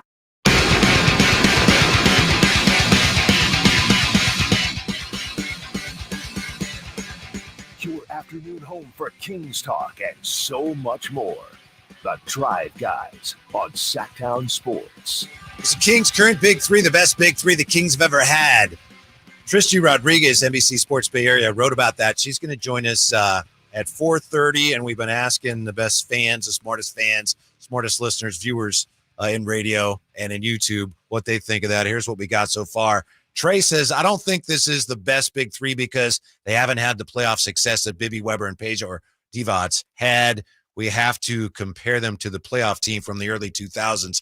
That's a great point. If you don't get to the postseason, how good can your big three be? Square Bear 916 says, here's another song for you, Whitey. Give me the Beam Boys and free my soul. They're going to get lost in the pick and roll and hit the tray. What is that? Who's like, give me the Beam Boys and free my soul. He says that's Doobie Brothers, but that's not Doobie Brothers, is it? Give me the Beam Boys and free my soul. He said, yeah. Give me the Beam Boys and free my soul. They're going to get lost in the pick and roll and hit the tray. How about that one, Jay? People have too much time on their hands. And drift away, right? Free my soul. Yeah, that's Doobie Gray. Is it like a? It's not like Bill Withers or somebody. I think it's like Dobie Gray. Doobie Gray. Yeah, or whatever. I think so. Dobie, not Doobie Brothers, but Dobie Gray. I think you're right. Yeah. Give me the beat buzz and free my soul. I want to get lost in your rock and roll and drift away. Give me the Beam Boys and free my soul. They're going to get lost in the pick and roll and hit the tray. At least it's more fun, to do these things when they've won a couple games in a row. Oh, yeah. Believe me, if they lost to the Jazz last night, we wouldn't be making up lyrics. Nope. Thank you for the contributions. Hey, 339-1140, 1-800-920-1140. Let's see what Tin has for us. Hello, Tin. How are you today? I'm good. Whitey, I have a shout-out.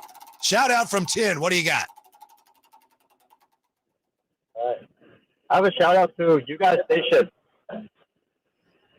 Why, Tin? Thanks, but what's that about? After visiting you guys at Beach Hut Deli, I visited Jay Woods at his booth and entered the raffle.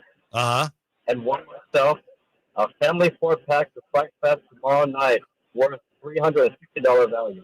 They're very good, Trey. Yeah. Ooh, all right, Tin. Look at Tin getting in, cashing it in. That's in Vallejo, right? Vallejo tomorrow at 6, and I'm staying till 12. All right, Tin. Well, thank you for coming and visiting us and have fun. I can tell you from personal experience, there's nothing like a Halloween in Vallejo. I promise you. I shouldn't say this because my mom used to get mad when I told this story. And V-Town, baby. Yeah. Years and years ago, they had a little guy back there that was causing some problems, and he called himself the Zodiac. And the Zodiac threatened a bunch of trick-or-treaters.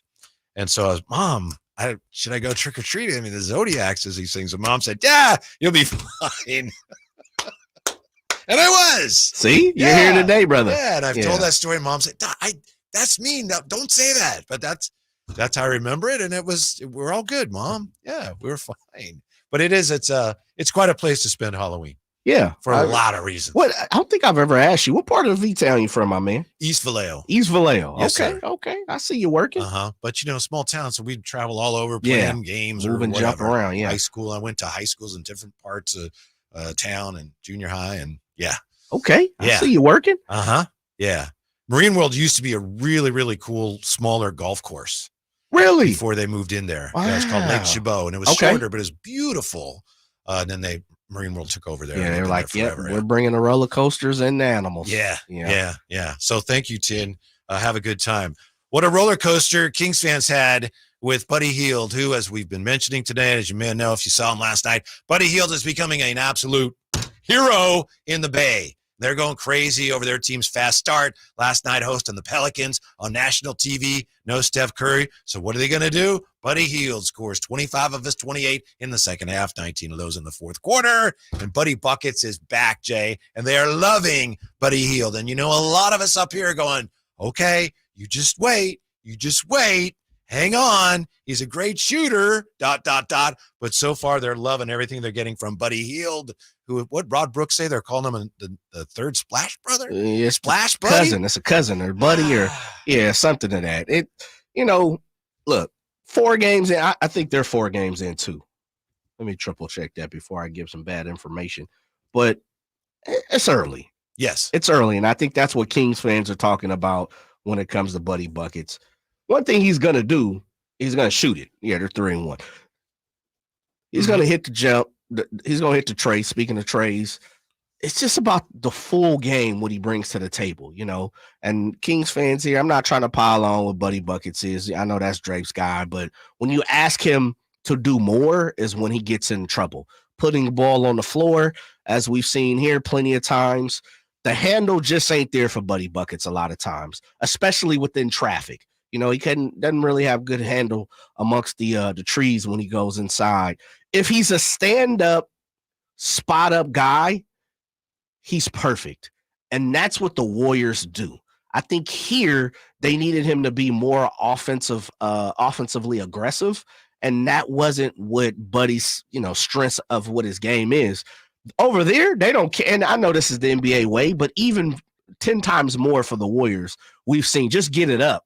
Touch your hands and get it up. No matter what you think of Buddy Hield or what he said about Sacramento, there's no denying he's a great shooter. Oh, he can shoot it. Yeah, he can just shoot an unbelievable shooter. Definitely. So a couple of nights ago, I think they were playing the Clippers, and I think I might have had the World Series on in one room and then the Warriors on the other, and I go in to see what the Warriors are doing. Buddy Hield gets the ball on the right side of the key, dribbles with his left hand across the key, and throws a lob to Trace Jackson Davis, and he throws it down, and I'm like, that's not Buddy Hield. Yeah, I know. That's... Who is this cat? Who's that guy? Yeah, who is that dude? Yeah. To me, Jay, my guess here, watching this a little bit, is that when Buddy was here, he wanted to be like a legitimate NBA superstar 2-guard, and he wanted to be paid like it. And he made it known that he wanted to be paid like it. And he just wasn't quite able to do that here. He got traded. He's been involved in 2 huge Kings trades. The DeMarcus trade to come here, and then, of course, the Halliburton Sabonis trade. But he went to Indiana, and then he kind of fell out of favor there. He went to the Sixers, and they barely used him. And I would give him some credit here. And again, I'm assuming some things. I think he realized he had to reinvent himself, and he was not going to be like a starting 2-guard. He was going to be a guy who had to prove that he could score coming off the bench. And he's become, at least so far this year, he's become a really effective player at kind of reinventing himself a little bit. Well, what you're telling me is this: he knows his role. Yeah, I think so. He's figured it out, and he's 31 years old. I think, better late than never, but I think he understands his role more now than ever. And I think going to, as you talked about, 76ers, they're yearning for a championship. Here with the Kings, he got traded from New Orleans. Of course, he was young. Vivek allegedly, and I say allegedly because I didn't hear from Vivek's mouth, personally, loved Buddy Buckets. Thought he was the next step. Thought he was that guy. Heard. And so I think those things play a part in the fact of, if the reports are correct that Vivek really loved Buddy Buckets, I'm pretty sure he's had a conversation or two with Buddy and say, hey, listen, go get it. Be a star. Where on the Warriors, it's like, yeah, you aren't that guy. We have you here for a certain specific reason. And I think, like I said, he knows his role. Cole G says, and I know he speaks for many Kings fans, Buddy will be good/great during the regular season. Play-in or playoffs, it'll get ugly. I think that's what a lot of Kings fans expect will happen. By the way, T. Wilder LM says he's wondering why we can't see you very well, Jay. Why is the other dude further away, blurry, first time watching? Well, it's because normally we have Drapes here, and Jay's running the show. So he's actually doing 2 jobs today, and he's through the glass and he's further away. He wants me to zoom in. There you go. Which I rarely do, because normally, like you said, Drapes is there. And then the other reason why it's just kind of blurry is that's a glass in front of me. And yes, you see all get a little reflection lights. in there, but yeah, people want to see you, Jay. Well, it's all good. I appreciate it. Thank you. Shouts out. Who was that? That was T. Wilder LM or T. Wilder LM. Okay. Yeah. No doubt. Yeah. Like Deontay Wilder. Yeah. Thank you for watching. We appreciate that. 339-1140, 1-800-920-1140. Conversation continues when we come back. Is this the best big 3 the Kings have ever had? Could it become that? Next, Jay, Whitey, and you. Sacktown Sports. Wendy's has any size soft drinks for just $1. Yeah, any size, anytime. Like a $1 Coke, $1 Sprite, or even $1. Hey, what's up, everybody? It's your boy Drapes here for Mercedes-Benz of Stockton. Now that fall is here, now is the perfect time to head to Stockton and check out a new Mercedes-Benz. I had the opportunity just last week to drive an all-new S-Class 550, and let me tell you, it was a sweet ride. The moment I hopped in, I felt like I was in a world of luxury. From the steering wheel to the seat cooling and even the power of the engine, I was impressed. And then, of course, when I hopped into my Mercedes-Benz EQS SUV, I felt the same thing.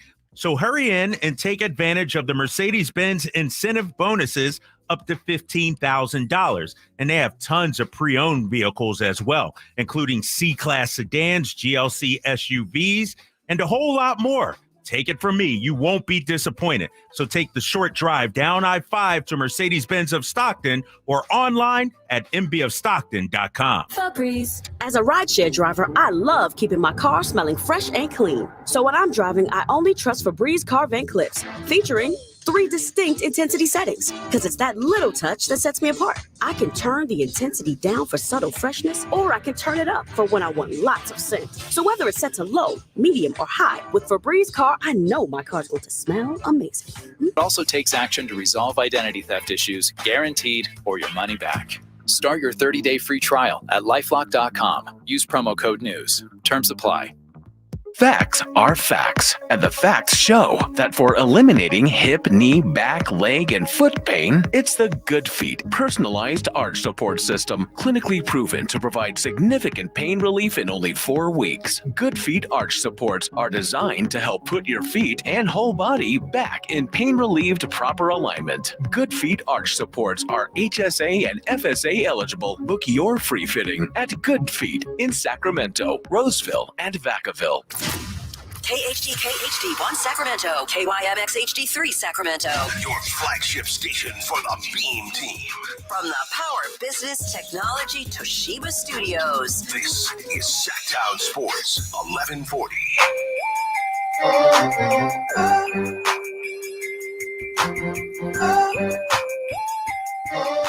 Live and local, it's the Drive Guys. Watch the show on youtube.com/Sacktown Sports 1140. Or listen on the Sacktown Sports app. It's Jay and Whitey today. Drapes on the road with the Kings. We may be hearing from him at some point. Of course, he had the call last night from Salt Lake City, and Drapes said yesterday he might check in at some point with a Drapes takes in the afterglow of the Kings' big win over the Utah Jazz. The Utah Jazz are terrible. They're 0-4 now. What did Rod Brooks say about the Cowboys? They're garbage. Garbage. I don't want to call Utah Jazz garbage, but they weren't very good last night. Yeah. They're trash. So the Kings have played 2 bad teams in a row, and they've summarily dismissed them. So that's good. That's what great. You're supposed to do. And you get a couple days off here before getting ready for play again on Friday. And they should do the same thing to the Hawks. Honestly, no excuses. And that's kind of one of my mottos this year for the Kings. No excuses. Mm-hmm. And we've heard that all throughout sports, all throughout our life. For me, no excuses when it comes to the Hawks, the Jazz, the Raptors. When you play teams like that, whoop them. Jay, let's be honest. Last year, too many excuses. Yes, right? yes. Too many excuses. From team and fans. Yeah, well, they lost that game at home to a bad team, but they had just come off the road, so it was kind of like a road game. Well, they lost that game to the Wizards, but everybody has bad games. Too much of that last year. That's right. Humming and keep humming. It's like, nah. Y'all took that L, live with it. And this year, I'm not doing it. Yeah. By the way, Jay, T. Wilder, LM, says, I'm a lady, by the way. 20-year plus Sacramento Kings fan. Shouts out. Yeah. Wow. That's dope. Mm-hmm. That's dope. I like that. Mm-hmm. I like that. Welcome aboard. Please. Yes. Absolutely. Getting it in. 20. How many years? 20 plus? It says 20 plus year, and then it says FL, Sac Kings fan. Yeah. So I mean from Florida? Or what? Does there something FL mean something that I'm not? Florida Road, baby. That's what it mean. Okay. Where I come from, FL mean Florida Road, 81 bus route. You know what I mean? Folsom Lake? I don't know. Maybe. Yeah, you might be right there. I don't know. Yeah. Maybe it means for life. Oh, that might be it. Yes. Yeah, for life, Kings fans, 20 plus. Yeah. So we're getting way ahead of ourselves today. We're just wondering this question. Could this Kings big three with Domas and De'Aaron Fox and with DeMar DeRozan, could this end up being the best big three the Kings have ever had? Maybe. It could be. We're only 4 games in, though. I know. We're comparing them to doorstep championship contenders. I know that. That's why I know. Like saying that right now, like rubber stamp. Yep, they are. That makes no sense. But there is a possibility that they become that. They could be on that path. I'm just really happily, maybe a little surprised that it's all come together this quickly. Even those first 2 games, those losses, there's a few rough spots here and there, but the offense was functioning, and you could see that it was going to work, that DeMar DeRozan was fitting in, Jay. We had a lot of people that know a lot about basketball that came on here and said, well, we'll see about that. And I'm sure nobody knew for sure, but the Kings made the decision.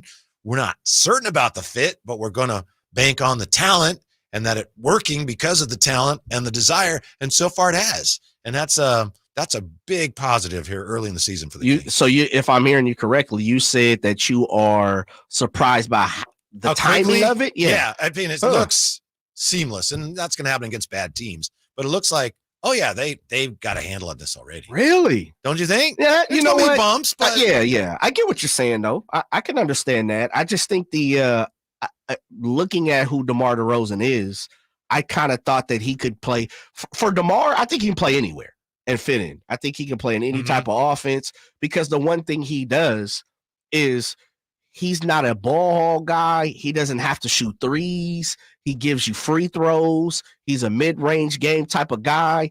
I think that fits in anywhere, and he doesn't necessarily need to pound the ball into the hardwood. Like, he doesn't need to rock at all points and times to really, James Harden. He's not a Ty Maxey type of guy. He's not a Dame Lillard, which I think the Bucks are kind of struggling in the fact that Giannis needs to rock and Dame kind of needs to rock to be who he is. DeMar's not that type of guy. He's really a bona fide B star. Like, he's kind of felt his way through the NBA as being, I don't necessarily need to be the A. Wow, I can be a B. He's kind of been looking for that B. A. Yeah. Yeah. Like, I always thought, and to me, a great B is I can be an A anytime, any night against any opponent. And more times than not, there's games, and we'll just stay with, we'll stay with, Domantas Sabonis, as I think has been the Kings' B, is there's certain nights where Domantas is the guy for the Kings.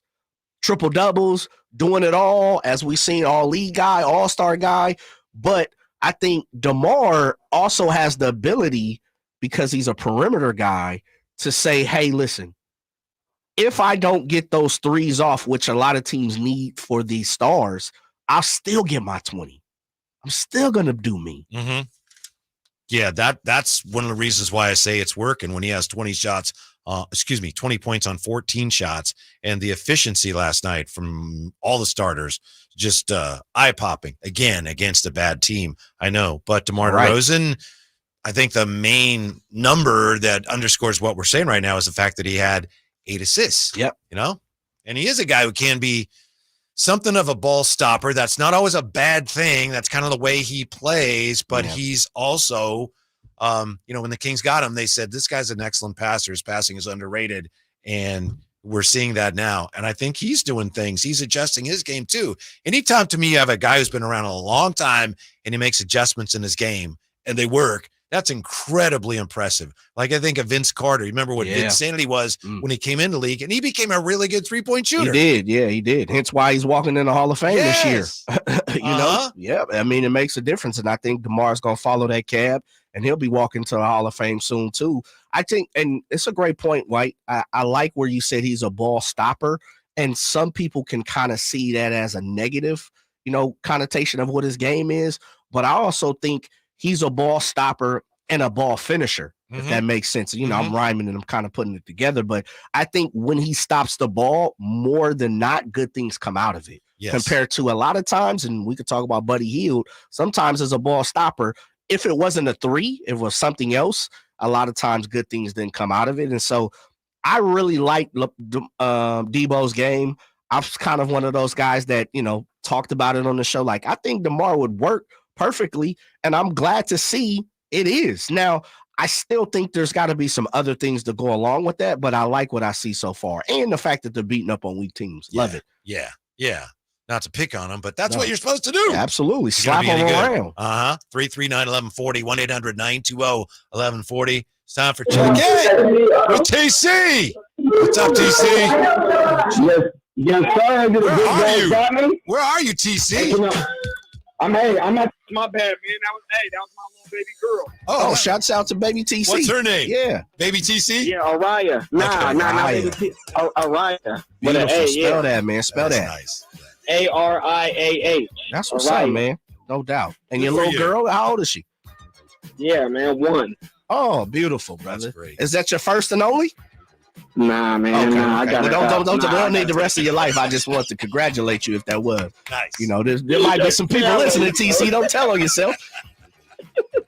Hey, let's check it out. Hey, what I got with the Kings, bro, I seen enough, dog. I seen more than enough. Look, so they got things to work on, right? But if Fox is going to stay at this 20-6, that's making people better around him, like Jay was talking about. If Domas, this is what we've been wanting, Kings fans. We've been wanting Domas to stop with the whole hesitation, 1,000 pump fake. No, bro, shoot that ball and dominate. That's what he's doing.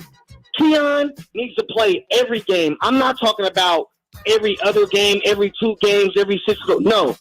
Find minutes for him, whether it's 2, 11, 6. He's in the rotation. Kevin, keep doing what you're doing, Velvet.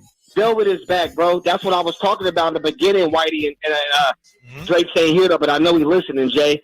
Hey, this team is scary, bro. If we click it like that, what is it? Are we like the number 1 free throw shooting team? I know it's only been a couple of games, but we dropped from the worst team to the number 1. Look how we protecting that paint. Look in that paint. I think we number 1 at protecting the paint, bro. If we shooting free throws at a high clip like that, scoring and playing defense, bro, we can be Dallas to last year. That's all I'm going to say. I'm not going to say Kings going to win the championship. They ain't going to do. But we can beat Dallas, bro. Western Conference Finals. I book it right now. I said it. Kings 52 wins, bro. We scary, dog. That's all I got. Mike check. That's well done. Couple things. Woo! Yeah, the free throw shooting has been great. Last night it was not great. That's fine, except that in terms of your NBA rankings, I think they came down a little bit last night. Only shot 14. The point still stands, TC. It's a great point. And remember, if you're going to say they'll be Dallas this year, and they may well be, but remember Dallas last year, they did a lot at the deadline. Yeah, they were struggling early. Well, not so much as struggling, but they were middle of the pack. They were aggressive. Yeah, and then they went and got before the preseason, the summer, all the way through the deadline. They were looking to make moves. Yeah, Gafford and they've continued. Yeah, and PJ Washington, which I thought, man, was an absolute steal. Like, how was Monty not on and I'm pretty sure he was. I'm just talking, but how could they not get that done and allow Dallas to get that done for a 1 first-round pick? Mm-hmm. And what, Grant Williams?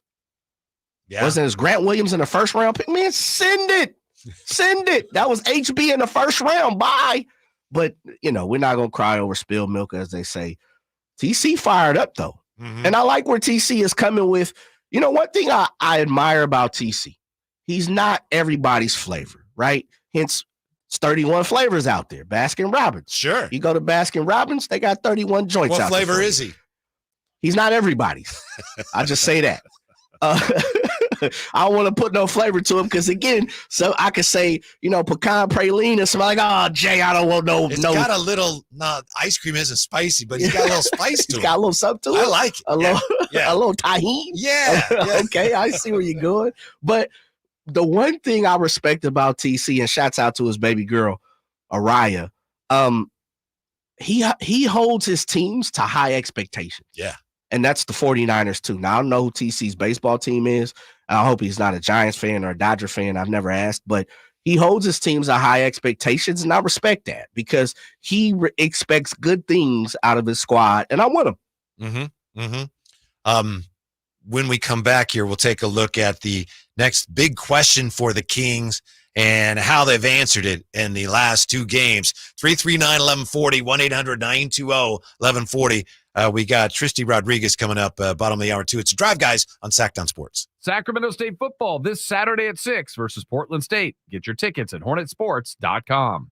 At Elk Grove Honda, not only do we have a great selection of pre-owned certified cars at very fair prices, but every one of our pre-owned automobiles are treated with kid gloves with a 182-point inspection that covers everything from unibody to tires to brakes and engine filters. Then our certified cars receive a mobile oil change and fresh fill-up with full synthetic mobile oil. We know you have lots of choices of where to purchase your next car. Come to Elk Grove Honda, home of the 182-point inspection and mobile oil change. We're in the Elk Grove Auto Mall, Highway 99 at Elk Grove Boulevard.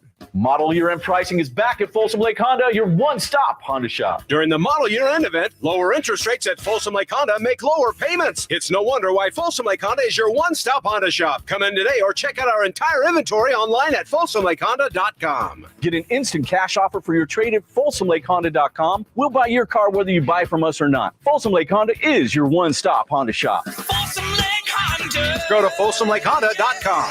Your one-stop Honda shop. The first big sale of the year on the all-new 2025 Silverado is on at Maida Chevy. With $8,000 off MSRP after rebate to every new 2025 half-ton LT, RST, LTZ, and High Country in stock at Maida Chevy. And Maida Chevy has the largest selection of new 2025 Silverados in the Sacramento area.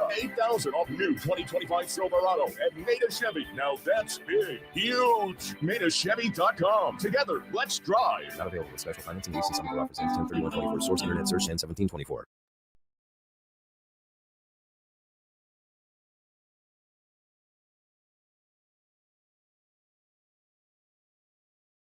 Final seconds countdown. Light the Beam is being heard at the Delta Center in Salt Lake City. And for a second consecutive night, it will be lit in Sacramento. Kings win it by a final tally of 113-96. Your flagship station for the Beam Team, Sacktown Sports. The big question for the Kings from here, according to our guy, Law Murray, is how are they going to stop teams? Yeah, everything's looking good for the Kings right now after a slow start, 2-2.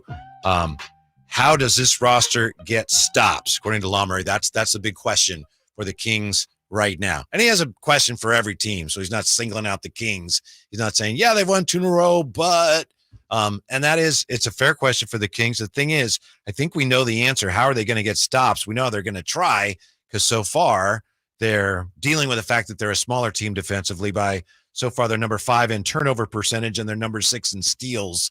So they're trying to create havoc on the perimeter. We saw last night, I know you talked about it, Jay, Luke Lux and his new the wrinkles he added to the zone they played last night. They get more pressure on the basketball. So that's their answer. How do they get more stops? They're trying to put more pressure on the ball and wreak more defensive havoc in the open floor. It's a fair question, though. And I know Mike Brown was raving about the defense last night after the Portland game, and why wouldn't you? But obviously, you're going to have to play better defense against the better teams before we can say, all right, they've got it solved. Yeah, I mean, early 4 games in, 2 games, close losses, played decently, played well in certain spots, closed very well against the Lakers. I thought they opened very well against the Timberwolves. Last 2 games, I just think they've out-talented the last two opponents, the Jazz and the Portland Trailblazers. Yeah. The defense has been encouraging. I'll say that. I think it's been very encouraging. I don't want to sit up here and act as if like I haven't seen anything change. I'd be remiss if I didn't give them no credit. And that's we have to do those things.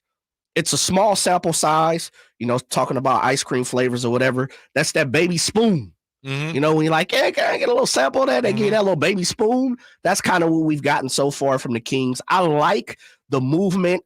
I like the intensity of what they're playing on the defensive side. I like what Kevin Huerter's bringing with the deflections and kind of being a good team defender. I also like the fact that they're not, and well, let me say this because I thought Anthony Edwards and LeBron took advantage of this. I thought they went to the cup a couple times and no one did anything. They just allowed them to get to the cup. And I remember a and one in the fourth quarter. I believe it was 2-3 minutes left. Anthony Edwards went straight to the cup, got the and one, and 3 guys were around him, and you still let him get that up.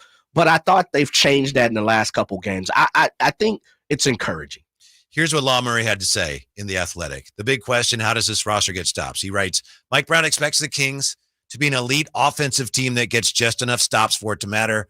The difficulty lies in the fact that his 3 most important players are a small guard, a ball-dominant veteran wing, and a center who struggles to rim protect at a high level. Sacramento has an identity offensively with its direct handoff game, but, says Law Murray, a lot has to go right for the Kings to defend at a decent level. Couple of things there. One, of course, they still could potentially make a move that would address that.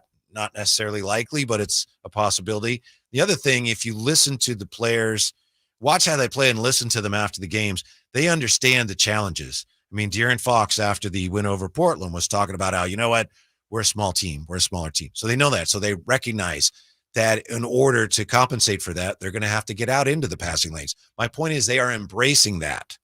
They're not sticking their head in the sand. No, we're fine. They understand their shortcomings.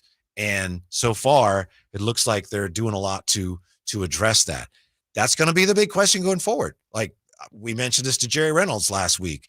How often can they get away with DeMar DeRozan playing the other team's 4?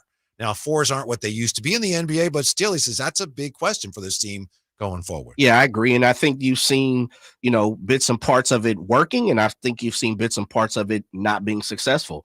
Julius Randle absolutely, annihilated what the Kings brought to the table with DeMar sticking them out the gate. I also thought Rui took advantage of it early on in the first half against the Kings too. So when big body guys who could kind of shoot it, which Julius Randle and Rui Hachimura both can do, I thought they took advantage of what the Kings, showed them on the offensive side, meaning the opposing team, versus, looking at the Jazz and or the Trailblazers. And I know Jeremy Grant's you were really disappointed. Oh yeah, man. Yeah, I've been kind of a Jeremy Grant guy, and he was just like, "Are you even here?" Yeah. You know what it was for me? What Jeremy Grant was, and I'll be honest, I didn't watch that many Jeremy Grant full games last year. Of course, we watched him when they played the Kings. I mean, Portland probably had a handful of national games. Probably they got their one allotted national game on TNT or ESPN because I don't remember anything else. They're not a league pass, quote unquote team. They're a league pass. Yeah, absolutely. Like you see the stats, you box score when you see Jeremy Grant. But when you really sit down and look what he brings to the table, I don't know if it fits with this version of the Kings with DeMar DeRozan. And so I'm kind of out on it. Now, this isn't our problem because we're excited about what this team can do, going to the games and watching the games. But Jay sent me something today showing that the viewing, the numbers, the ratings for the NBA have been down compared to the same windows a year ago. Now, if I remember correctly, Jay, opening night, they were like up, and then they've been down since then. Some reasons for that, I think. Now, a lot of times when they talk about numbers being down, they're comparing to a year ago. A year ago, remember, people were really excited about seeing Wemby for one thing. True. Another thing, and I don't know how these match up, but the World Series has gotten good numbers this year. And if the NBA's been on against the World Series, I think that will impact the ratings. But getting back to the Wemby point, last year people wanted to see Wemby. This year, people really don't want to see any of the rookies, and they're not very good. Yeah, that's true. The opening doubleheader averaged 1.6 million viewers, down 42% from 2023's debut with Victor Wembanyama. So you're spot on that. It's interesting in the form that the Dodgers and Yankees, huge clips of a type of team, right? And so they're going to have tons of fans who want to watch Aaron Judge, Shohei, Mookie Betts, Stanton. There's so many DeGarrett Cole. There's so many guys that people are fans of when it comes to baseball. I think Friday they went head-to-head. Yeah, they did. ESPN, yeah, they did. Yeah. And then the other part too is and I don't know if we talked about this on the show a month or so ago. I think we got to be like a month in or pretty close or halfway. I remember seeing someone on social network say that this would be the last day, and I believe it was a Tuesday. And the next 50 some odd days, there was always going to be a football game, meaning college and or pro. Yeah. If you look at what college is doing right now, they're doing very, very well when it comes to viewership. And albeit it probably has something to do with gambling. But the fact of the matter is, on Tuesday nights, when you look over Louisiana Tech's playing Rice, people paying attention to that. Mm-hmm. You know, so NBA's got their work cut out for them. Yeah, and Jay, I don't know if you saw this, but of course, Monday, the Kings are playing Portland. I was sitting there next to Alan Stiles, who was nice enough to let me watch on his laptop. We had the World Series on, and we had Monday Night Football.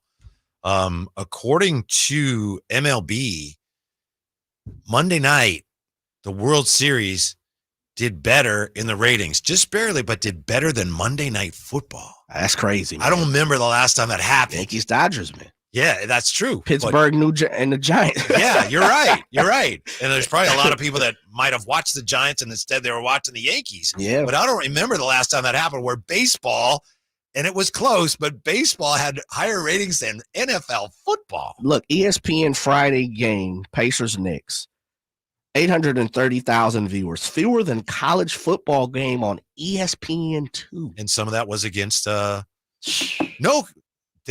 They weren't playing Friday, were they? The World Series? Well, no, Friday. Yeah, first game was Friday. Wasn't okay. it? Yeah, it was first game Friday for World Series last week. Okay. Yeah, I mean, baseball, when you're talking about Yankees, Dodgers, you're talking about name brands.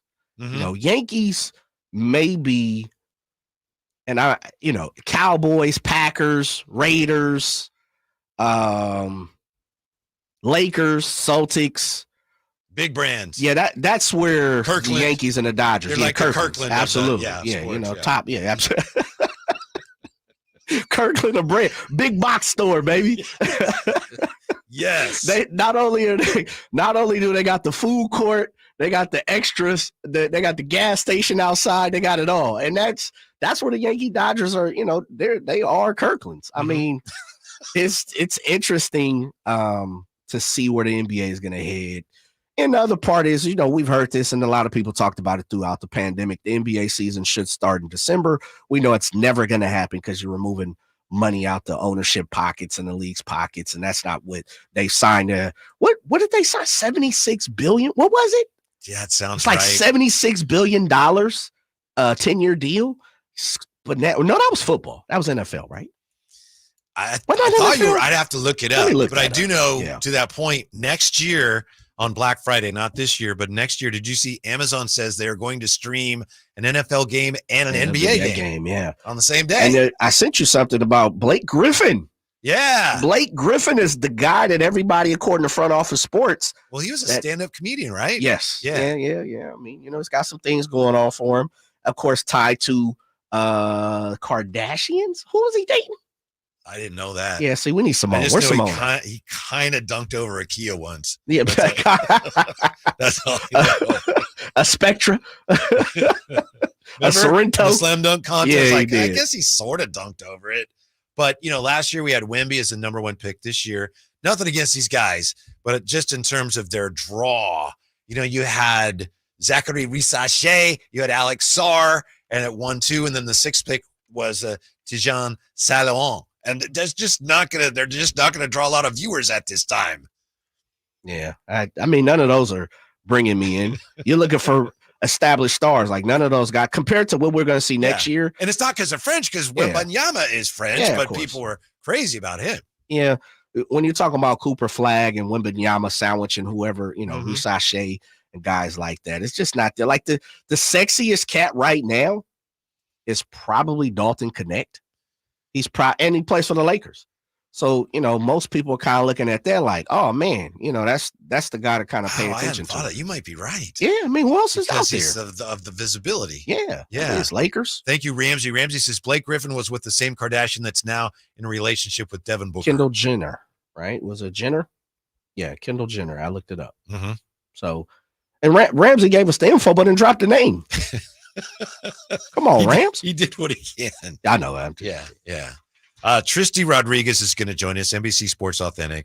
And to me, it's kind of curious because, thinking about the show today, I was thinking, I wonder if this is the best big three the Kings have ever had. And she actually wrote about that today, posted something at NBC Sports Authentic. So we'll continue to get your views on that, and we'll see what Tristy Rodriguez thinks when she joins us next. Drive Guys, Sacktown Sports. Carmichael Dave here from my good friends at American Energy. Cool weather, if not cold weather, is in our future. You know that. It'll eventually get there, and American Energy wants to make sure your system is operating safely and properly. So now is the time to take advantage of the $49 fall tune-up inspection. That's regularly $119, but includes a full safety and duct inspection. And if your system's over 10 years old, it's free. The tune-up is on American Energy. Give them a call right now. They're offering $50 off your first recommended repair, or if you need a new furnace, that's half off the price of a new unit. American Energy been serving the greater Sacramento area since 1981. A+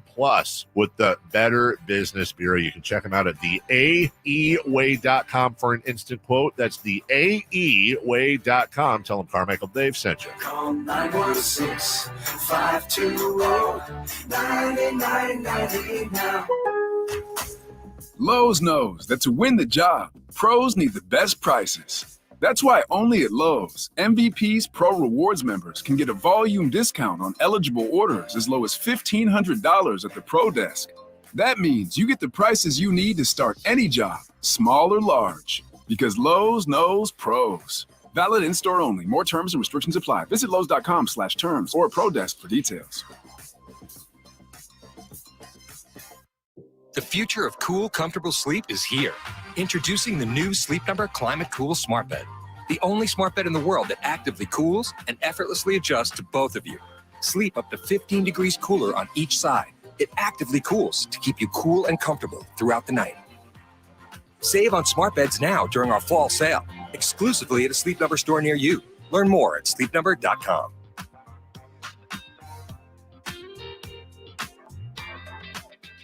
Despite having no experience, Gavin Newsom made Jessica Morse his, quote, wildfire specialist. The result? Under Newsom and Morse, insurance rates and utility bills skyrocketed. Millions of dollars were slashed from the state's fire prevention budget, and they were even caught lying about their record, while millions of acres burned and families lost their homes. Now Gavin has chosen Jessica Morse again, this time to run for Congress. We have a better choice. Kevin Kiley.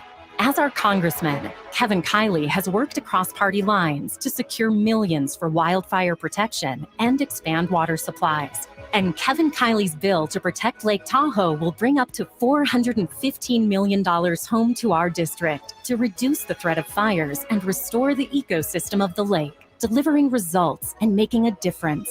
Let's keep Kevin Kiley working for us. I'm Kevin Kiley. I approve this message. Paid for by Kevin Kiley for Congress. Finally, an easy way to find home improvement contractors. Just visit subcontractorsunited.com and simplify your search for home services professionals. From cabinets to windows, roofing to plumbing, Subcontractors United is an easy, simple way to find and hire a home improvement contractor. And you never have to give up personal information. So no harassing phone calls like you get from those other websites. Subcontractorsunited.com is sponsored by D&D Cabinets and Savage Design. Don't let cold season make you miserable. Try the quick, drug-free solution for nasal congestion, Navage. Navage uses gentle suction to flush out your sinuses with refreshing saline, helping you breathe easier, sleep better, and feel healthier all winter long. And here's even better news. Navage is now available at select Costco locations in a great new value pack. It's everything you need to start breathing better fast. Check out Navage at your local Costco today. Navage, Navage. Breathe easy. The only place you'll find Malik Monk is Sacktown Sports. Oh my, what an athletic move that time by Malik Monk. Hey Sacramento, it's Malik Monk and you're listening to the home of the Sacramento Kings, Sacktown Sports. Your local sports leader.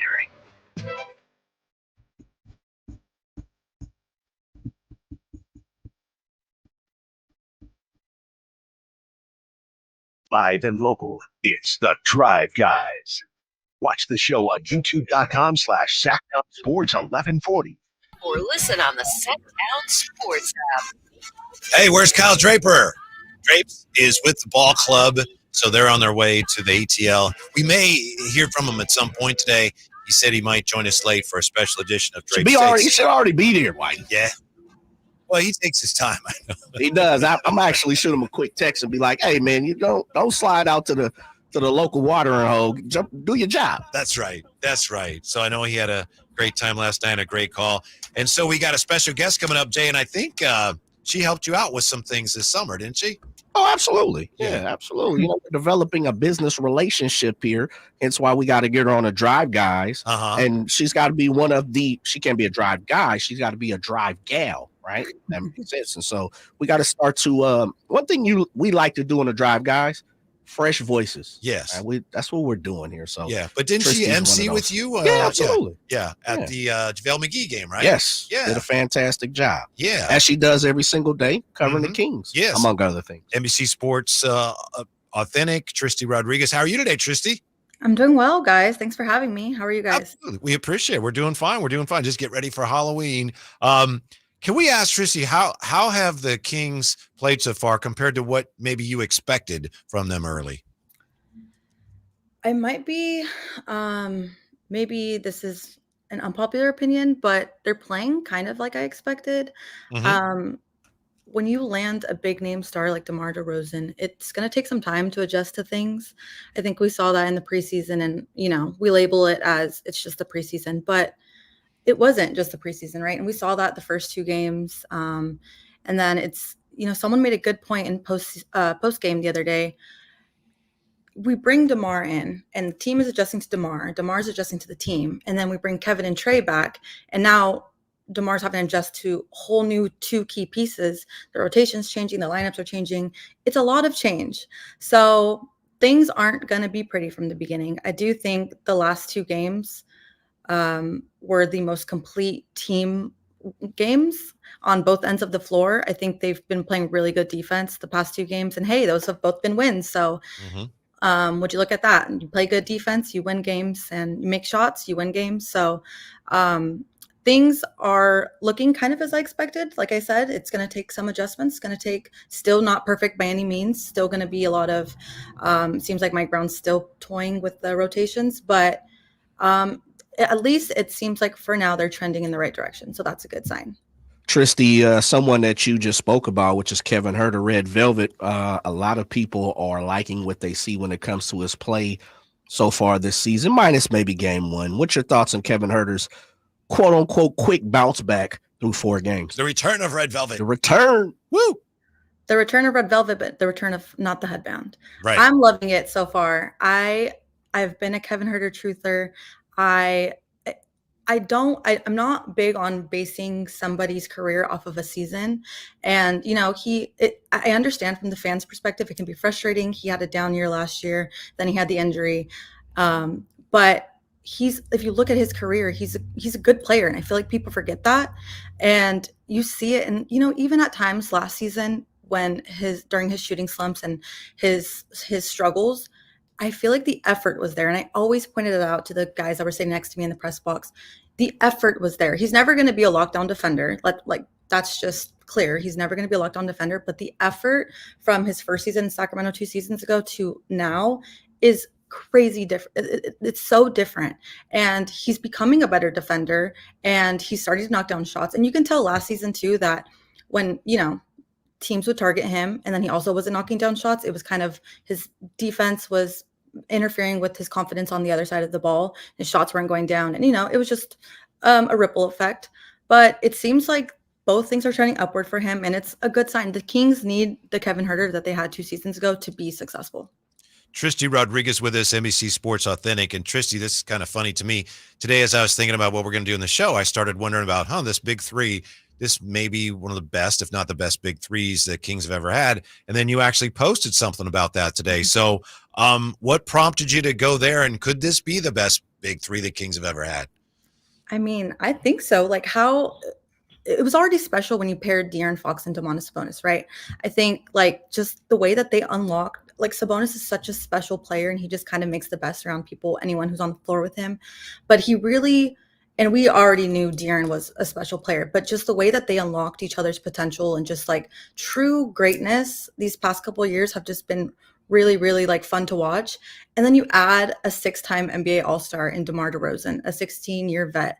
Like how can that not just you form those three, how can that not result in greatness? And we've seen it it's been such a small sample size, I understand, but just the concern all offseason about the spacing and, there's only one ball, who's going to get it? Like, if anything, it's helping De'Aaron, it's helping Demonis, it's helping everybody else on the floor, it's helping Keegan, it's helping Kevin. And yeah, I think this could really be the next best big three in the league. And I feel like people should be, aware of it. And maybe they're kind of sleeping on it a little bit. And that's okay because, it's Sacramento. But it's funny because I feel like we know about DeMar's consistency over his season, over his career. But I feel like still people were kind of doubting it over the offseason. Just people I've had conversations with, like, DeMar DeRozan is not going to, it's not going to be just one person that changes things in Sacramento. But like, it kind of is. And it kind of does take that one person to do so. And we already see it happening in such a small sample size. Joined by Tristy Rodriguez, a self-proclaimed Kevin Herder truther. Yeah. I never heard that. I like where you're going right there. Tristy, I actually agree with you with DeMar DeRozan. I think stars can change the trajectory of a team. But I want to ask you about another star, and that's De'Aaron Fox. One of my things I've always talked about when it comes to De'Aaron is making his teammates, making other people on the floor that he plays with better, besides going to get scoring and get his own buckets. Have you seen any change within the first 4 games of De'Aaron trying to get guys more comfortable and in the game and in the rhythm of the game already? Or do you think it's just something that's organically happened? Yeah, I mean, he's a playmaker. I think we saw shades of that last season, even, 2 seasons ago. I think the best thing too about having so many stars on your team and the stars like De'Aaron is that there's no ego to them. De'Aaron doesn't care about dropping 30 on a nightly basis. If he needs to, he can, he's fully capable of doing so. But the best thing about De'Aaron, DeMar, and the triple D's are going to drive me crazy all season. DeMar, Sabonis, and DeRozan. The best thing about those three is none of them have egos. They all are like fully capable with, it's okay if they, have 12 points and the other guy has 30, if they have, 10 assists, 7 assists, 8 assists on a night. And you see that happening with De'Aaron, and he cares about only winning. That's all he's cared about. He's on that mindset, and it's crazy because he's in his prime and he's capable of, like I said, he's capable of dropping 30 plus every single night if he wanted to, but you see him creating for others. You see him, making that extra pass to make the smart play. And I feel like that's a testament to Mike Brown kind of over the past 2-3 seasons now. And just being smarter with the ball. You've really seen that with De'Aaron, and it's just like a triple threat for him now. He can go get a bucket. He can create for others. His defense has improved. And so it's coming all together for them. Yeah, we're talking with Tristy Rodriguez, NBC Sports Authentic. What would be your biggest concern for this team going forward, Tristy? Let's see. I guess a lot of people are saying, defensively, there's still some issues. The bench. Yeah. I was going to say the bench. I think it seems like Mike Brown's, it's early, but it is also concerning when, I think it was after the first game, he was like, I'm still not comfortable with my rotations. And it's like, well, that's not the best thing to hear. Again, like, it's early, and then he had Trey and Kevin just kind of thrown into the mix, like right when the season started. And then, comes out, what was it, 2 days ago, saying, Keon's a situational type of player, but we're like, no, like, you need to play Keon. You need to find minutes for Keon. Like, he statistically and clear as day, if you're watching the game, makes the team better defensively. So that is probably my biggest concern, is finding minutes for everybody. And look, I'm not a coach for a reason. I can't manage minutes. I can manage. But you could be, Tristan. We all know you could be if you wanted to be. I can barely manage my own life. So I kudos to Mike Brown for trying to piece this together and make things work. But to his point that night when he was saying that he was, not comfortable with the rotations, he cannot play DeMar, Sabonis, and De'Aaron 40 minutes a night each. Like, he just can't. And that's on the guys off the bench to step up. Guys off the bench, not named Malik Monk, not named Keon Ellis, to step up and show out. And I feel like I want to see more from Trey Lyles. I know he's, still getting back and getting acclimated to basketball play, but I want to see more from him. I want to see some more from guys off the bench. Yeah, like I said, other than Malik Monk. But the other concern I would say also is free throws, because I know they're trending in the right direction this season. And I just hope that it maintains the way that it is, because last year, guys, we all know how frustrating that was. And if they can just make their free throws, it makes all the difference, as we've seen in these past couple games. And I just hope that they can continue with that. Yeah. I know that 9 for 14 must have scared you last night. It was only 14 shots, only 14 T-Rod. Real quick, a two-part question, last one for me. I know you're a Dodger, which, you know. What? I She's didn't know a Dodger. about that. Yeah, I know. We'll let her gloat about her Dodgers and maybe winning a world championship. But before you get to that part, expectations, something I've been talking about is goals and expectations and having them be held to a higher standard for the Kings this season. It sounds like you may be on board with that. What is your goal and expectation for the Kings this season? Well, and then we'll let you talk about the Dodgers. I hope everyone can stay healthy, because we saw what this team is capable of when they're healthy. And of course, it's the NBA, it's sports, anything can happen. It happens to the best of teams, happens to every team. Injury bugs, whatever. If they can stay healthy, this team should make top, 6 seed in the West. That's my expectation for them. I think their offense can carry them and all the way up until even compete with the best of the West, which I know it's stacked, it's crazy. Their defense is clearly getting better. I think if they stay in the mix of, they're not going to be probably a top 10 defensive team, but maybe if they can stay somewhere in the middle and they maintain being a very top offense, I think they can be a top 6 seed.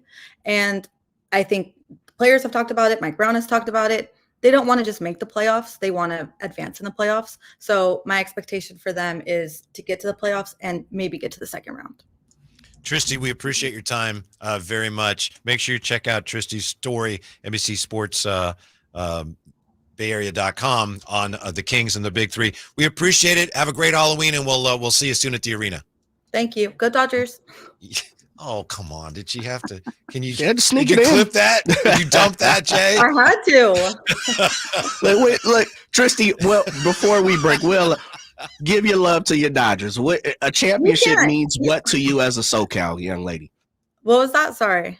I said, what is a championship for you as a Dodgers? And I believe you're from SoCal. What does that mean for you if you guys win?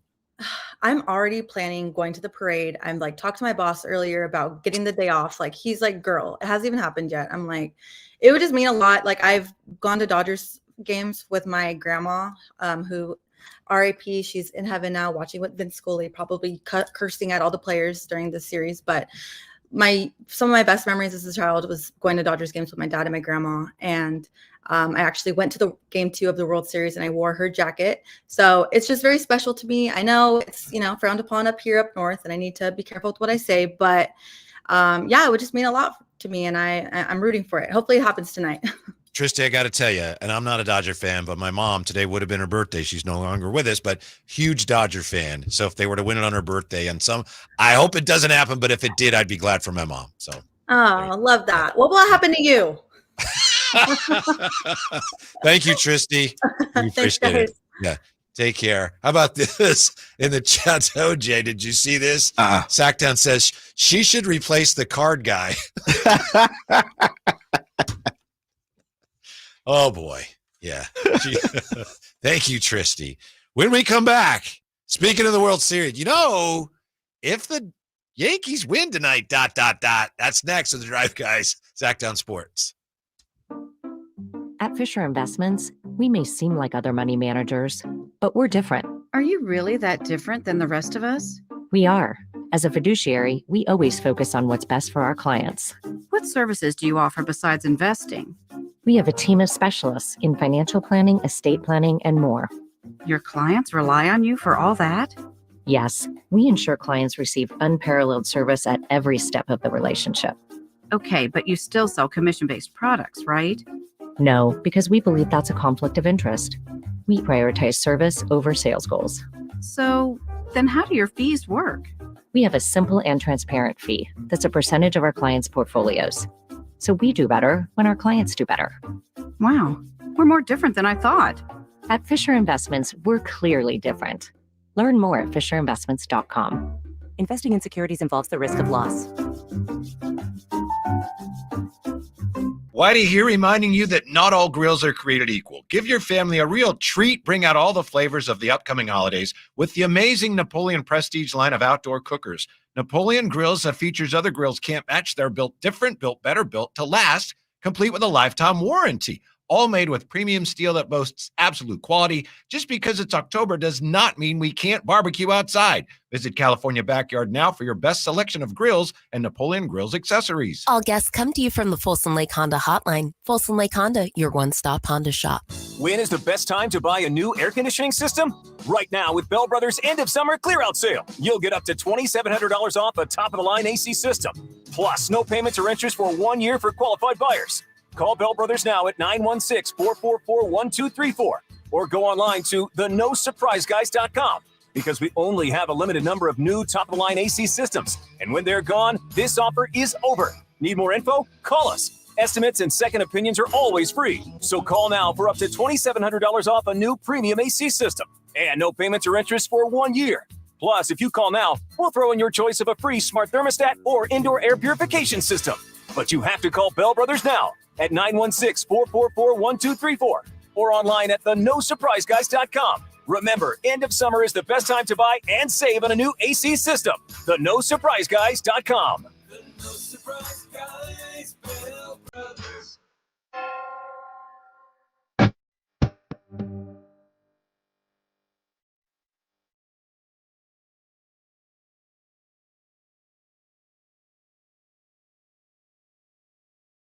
Your afternoon home for Kings talk and so much more. The Drive Guys on Sacktown Sports. Thank you, Jay. I asked Jay to play Witchy Woman with Halloween coming up. Way back when I used to be on the FM radio, I always wanted to do a thing on Halloween where we build a monster where people requested songs, all of them having to do something to do with Halloween or monsters or spooks or something. We never actually did it, so maybe we can do that tomorrow, Jay. But that's up to you because Jay controls the music. No. That's equal opportunity around here, brother. Yeah, You got that. Yeah, suggesting songs to Jay or saying, Jay, do this or do that. That'd be like going to what's that guy's name, Chef Emerald, and saying, here's some cabbage, put that in there. Yeah, here's some garlic, throw that in there, Chef. We're always learning, man. I asked you a couple breaks ago. It's like I actually don't know this song. So I didn't want to I want to make sure I played the proper version. You came here and was like, nah, I don't know what that version is. No, you didn't say. You're like, hey, that sounds like a live version. So I had to jump around to find the proper version. Was that the proper version? Yes. Okay. It's an old song. That's why you don't know it. But it's nice little guitar lick. And, it does. I like the intro. Witchy Woman. It's almost that time of year. You're not a big Halloween guy. No, not a big Halloween guy. I'm kind of like the Gleason family. Yeah, Halloween's like the opening act. It's like Halloween is like, hey, the holidays are coming. Yeah, it's like when you go to a show and it's like the first band that comes out. No one's even there yet. The opener, yeah. And then Thanksgiving only the family is like, and Thanksgiving's the opener, and then Christmas is the main event. Okay, I like that. Are you do you have a favorite holiday? Are you one of those guys like, I like this one a little more? Oh, it's either Christmas or 4th of July, and depending on the year, I just go back and forth between the two of them. Okay, probably Christmas. Yeah, I think I'm a Thanksgiving guy. Really? Yeah, I'm chubby for a reason. So did I insult you then by saying that Thanksgiving is just Christmas's opening act? No. Well, you said you said Halloween is the actual opening act, and the Thanksgiving is like the pre-opener. Okay, and no one's there for like that. the headliners, but that's the first headliner. Okay. Also, with Halloween may also appear. They may be on the may or may not be on the flyer. There's like 44 people. They're just going, get off the stage. When is it Christmas? Boo. Hey, that's why. Look, you got to do a better job. If promoters who are listening right now, the whole card matters. Don't get it twisted, because those family and friends and all artists have a following, no matter what. Like if you are a true artist and you've been in the game for a little bit of time, you have something of a following. I don't care if it's 50 people, 100 people, 1,000 people, and you just need 50 guys to pull, or 50 people, not guys, but 50 people to pull up. So promoters always promote everyone. I've often wondered about this. Maybe you would know with your connections to the music industry. Do bands sometimes pick opening acts that they know are like, they're not that good, so we're not going to get upstaged? More times than not, because most of the time bands don't control who's on the show. Oh, okay. It's the promoter and or the booking company. Okay. And then there's just so many ways without going down a long road here. You have co-ops, which are like you're shaking your heads, obviously. Nodding my head. Nodding your head. Yeah. So it just kind of depends on that band and or that music artist. Live Nation is behind a lot of the major artists now. And so they monopolize a lot of what's going on in the music industry. And then, of course, you have cities who have their own promoters and big time promoters and things like that. So it just kind of depends. But most bands don't control, who's in front of them. Gotcha. Yeah. Okay. They really don't even care. Like, you don't really hear too many bands. Like, you know what? I want that group or that person to play in front of us. Now, there are some tours that, you headline and another artist, well-known artist is kind of in front of you and you kind of have a say-so, but more times than I've found in my career, most bands don't even care. We went to the amphitheater once. Red Hot Chili Peppers were there. Oh, give it away now. And Stone Temple Pilots opened for them. And I'm a big STP fan. Are you now? We drove up there. Sheeny and I drove up there and I was working. It was a Sunday night. And so I had to work early in the morning the next day. So we go see STP. Yeah. And I think Weiland got in trouble because he invited a bunch of people off the lawn. Like, those are terrible seats. Come on stage.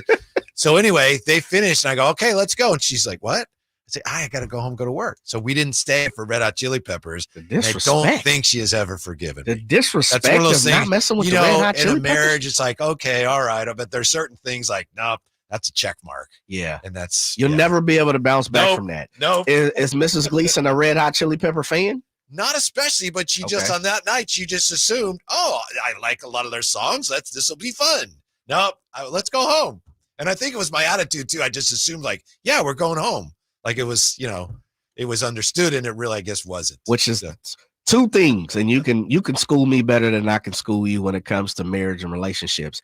The lack of communication probably got you in trouble. Yeah. Looking back on it, it's like, oh, okay. Yeah. Maybe I could have called a different audible there. Yeah. And then the nonchalantness. Like, when you're nonchalant for whatever reason, I'll just speak from my experience. My wife can't stand it. It could be about anything. It's like, dude, it could be the basket is next to the car. Yeah. You don't care about it? I'm like, man, who cares? That's it. It's like, you don't care. Yeah. You don't care. So anyway. Yeah. Do care about the Yankees and the Dodgers tonight. And the Yankee fans have been banned from attending Game 5 of the series, 2 of them after interfering with Mookie Betts last night. And I guess we can laugh about it. There's still something about it that really disturbed me because it just could have been really bad. Mookie Betts could have been injured, but the 2 Yankee fans will not be permitted to attend tonight's game in any capacity. The Yankees say the incident last night was egregious and unacceptable, and they are returning the money for the guys are season ticket holders. So they will have their money returned, but the Yankees say safety and security of players, fans, and stadium staff, foundational element of every event held at Yankee Stadium, and it cannot be compromised. Anyway, bigger picture, if the Yankees win tonight, we have a series. Yeah, I like it. Please win. Just get it done. You got G. Cole on the mound too, right? Right. So, that's against Johnny Allstaff. Yeah, it's one of the best pitchers in the league going tonight. Is it Flattery? Flattery, right? Jack Flattery's going. Yeah, I believe so. That's right. It's not Johnny Allstaff tonight. My bad. Well, I get where you're going, but I just want to make sure last we're on night point. was Johnny Allstaff. Yeah, pretty much. And Flattery had a decent record at 13-7 this past year. The Dodgers starters have been pitching well in the World Series. But you know what? What goes up must come down. Mm-hmm. And Garrett Cole, if nothing else, with the 2.82 ERA in the playoffs, lets me know probably going to get 2 to 3 runs. Yanks, you got to be able to take care of that. You got to be able to take care of that, and take advantage of being at home yet again. Like you have to take advantage of that. So we'll see. I think the Yanks are going to get the W today. I'm hoping they get the W. And, I know some of the people on the text line, like Justin, shouts out to him before I remember earlier, specifying that everybody doesn't have to play well, for the Yankees to win. But I just think there's a few cats who definitely need to play up to par for them to take the next step of pushing this. Sometimes series it takes further. one of your big names to start carrying the team for other people to get going. That's one thing that against the Dodgers, and the Dodger pitching had the most to do with it. But against San Diego, when San Diego stopped scoring, they needed Tatis or Manny or somebody to get going and then carry everyone with them, and it never happened. Yeah, true. I like it. So But again, credit to the Dodgers. Who's the obvious need to get going for you right now for the Yankees? Let's say Aaron Judge hits one out, his first time up. The place is going to be crazy, right? And all of a sudden, the whole thing tilts back in favor of the Yankees, which would be remarkable given that they were down 0-3. And we were all assuming, look, and the Dodgers still have the best chance to win. But if the Yankees win tonight, it goes back to LA. That 3-0 lead actually works against the Dodgers, because then it's like, wow, we're trying to become the first team in the World Series ever to blow a 3-0 lead. So you think if the Yankees get the W today, there's a little pressure cooking? I do. Yeah. That's interesting. But like you said, the ace in the hole for the Dodgers, I guess, on some cosmic level, is Fernando Valenzuela's birthday. Yeah, game 6. Game 6. Probably the stars will probably align that way. I do think the Yankees will get the W, and I just really think it's Garrett Cole's going to keep the team in the game, for most of the game. If not, well, they don't go full games anymore for whatever reason. Pitchers, I know. If just he goes 6, no complete game. Whoa, yeah, courageous effort, greatest stuff we've ever seen. What a hero! Go Ice Storm quick. Yeah, it's a wrap. But yeah. I would love to go throwback. Love to see Garrett Cole 8-9. Throw a masterpiece, maybe shut the Dodgers out, and this the other way. I think kind of like what we saw with the Yankees, the way the Dodgers won game 1, I think if the Yankee kind of spun the Yankees to lose the next couple games, in my opinion, I would love to see Garrett Cole just come in, put the clamps on it, put the shackles on the Dodgers. Just not tonight. Yep. And then just like we saw last game, let the Yankees explode again offensively. And then to me, that kind of puts a little more pressure on what the Dodgers do in game 6. So I'm hoping, wishing, and praying. It's not over yet. When we come back, 3 things Kings fans should be very excited about with the Drive Guys on Sacktown Sports. Online, easy way to get life insurance in 10 minutes. Ethos has rates that you can afford, like a $500,000 policy for a 40-year-old male starting at $1 a day or $30 a month with a few health questions and no medical exam. Get your free quote right now at checkethos.com. That's checkethos.com. Not available in all states. Rates do vary. Mommy, want to play a game with me and Dad? Ready to pre-game your next big arena event? Head to Beach Hut Deli, a Sacramento tradition for over 40 years, where aloha is served daily. Located just steps away from the arena, whether it's game day or concert night, it's the perfect spot to gather with friends and enjoy amazing sandwiches. Are you planning a bigger get-together? Beach Hut Deli offers endless catering options to bring those delicious flavors to your next party or event. Beach Hut Deli. Good vibes, great food, and epic times await. Facts are facts, and the facts show that for eliminating hip, knee, back, leg, and foot pain, it's the Good Feet personalized arch support system, clinically proven to provide significant pain relief in only 4 weeks. Good Feet arch supports are designed to help put your feet and whole body back in pain-relieved proper alignment. Good Feet arch supports are HSA and FSA eligible. Book your free fitting at Good Feet in Sacramento, Roseville, and Vacaville. Twin Peaks is the best in the game. Here, the ultimate lunch lineup boasts wall-to-wall sports and scenic views. When you're hungry and in a hurry, the Scratch Kitchen delivers lunch in the clutch. I mean, where else can you order a 29-degree draft beer and a quickie combo on your lunch break? Only at Twin Peaks, the #1 sports bar. Twin Peaks Scratch Kitchen scores every time. Dig into hand-smashed burgers, chef-inspired flatbreads, and more at your local lodge. Hi, this is Greg Papa. Disasters hit every day. If your home, business, or building has suffered from any disaster, SunPoint Public Adjusters can help. SunPoint prepares, presents, and negotiates your claim with the insurance company, working only for you, making sure you get everything you're entitled to and letting your focus be on what's most important, your family or your business. Call SunPoint today at 888-247-7865 or contact us at sunpoint.us. SunPoint Public Adjusters, the gold standard in public adjusting. License number 2N14884. Coach Doug Christie here for your truck headquarters, reminding you that every deal at Folsom Lake Ford is a slam dunk. Shop all your favorite models on sale now, including America's best-selling truck for over 47 years, Ford F-Series, plus a huge selection of Broncos, Bronco Sports, and all of Ford's award-winning SUVs at FolsomLakeFord.com. Listen, I know a great play when I see one, and if you want to save on a new Ford, you gotta drive the lane straight to Folsom Lake Ford in the Folsom Auto Mall. Right now, buy any new Ford with zero down on approval of credit. Save big with low interest financing, and Folsom Lake Ford always pays top dollar for your trade. So hurry to Folsom Lake Ford, a 6-time Triple Crown winner for sales and service excellence. That's why they're my trusted dealer, and they should be yours too. Tell them Coach Doug Christie sent you, or shop them online at FolsomLakeFord.com. KHD HD1 Sacramento, KYMX HD3 Sacramento. From the Power Business Technology Toshiba Studios. This is Sacktown Sports 1140.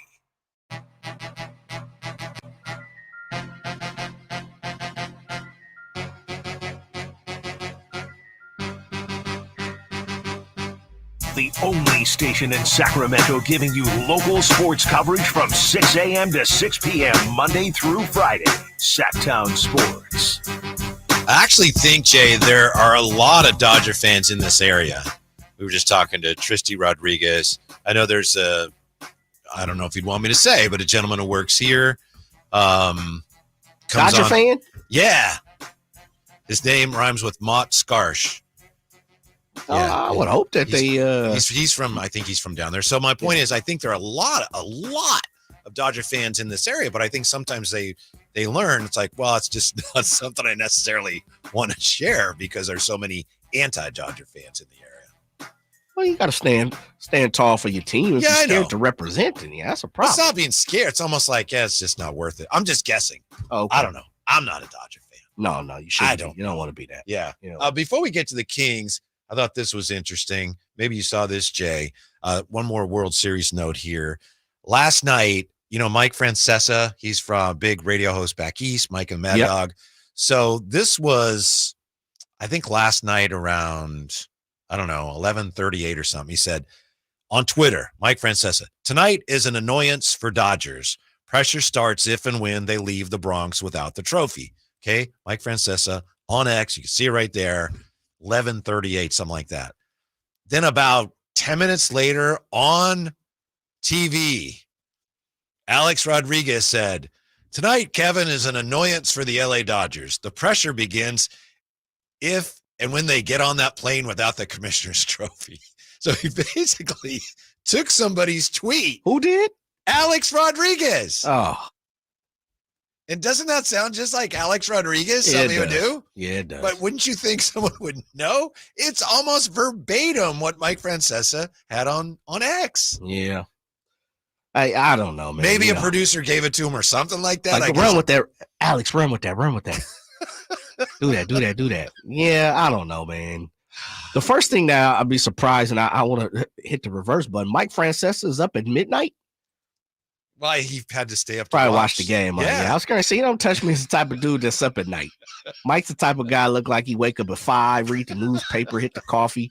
Still, like he's kind of on that AARP type level for me, which is interesting. That's what's up. But yeah, A-Rod's got to. You just got to be more careful about Yeah, it. he's a character, man. A-Rod is a character. I bet you A-Rod's, I don't know what he would say publicly, but privately he'd say, so what? I don't care. I'm A-Rod. Who, A-Rod? Yeah. Mike Francesa's, man, I said that. Yeah. Everybody knows in baseball, this is what happens. I don't know what that guy over there, like, I can see A-Rod definitely saying that. He's lucky I decided to use his tweet. Yeah, I can see A-Rod saying that too. Yeah, that's why Anthony Edwards is always going to be one of my favorite players no matter what. Because remember, when he found out A-Rod was taking over ownership of the Timberwolves, Ant-Man said, I don't know who that is. Yeah. He's like, whoever that guy is. Yeah. New owner.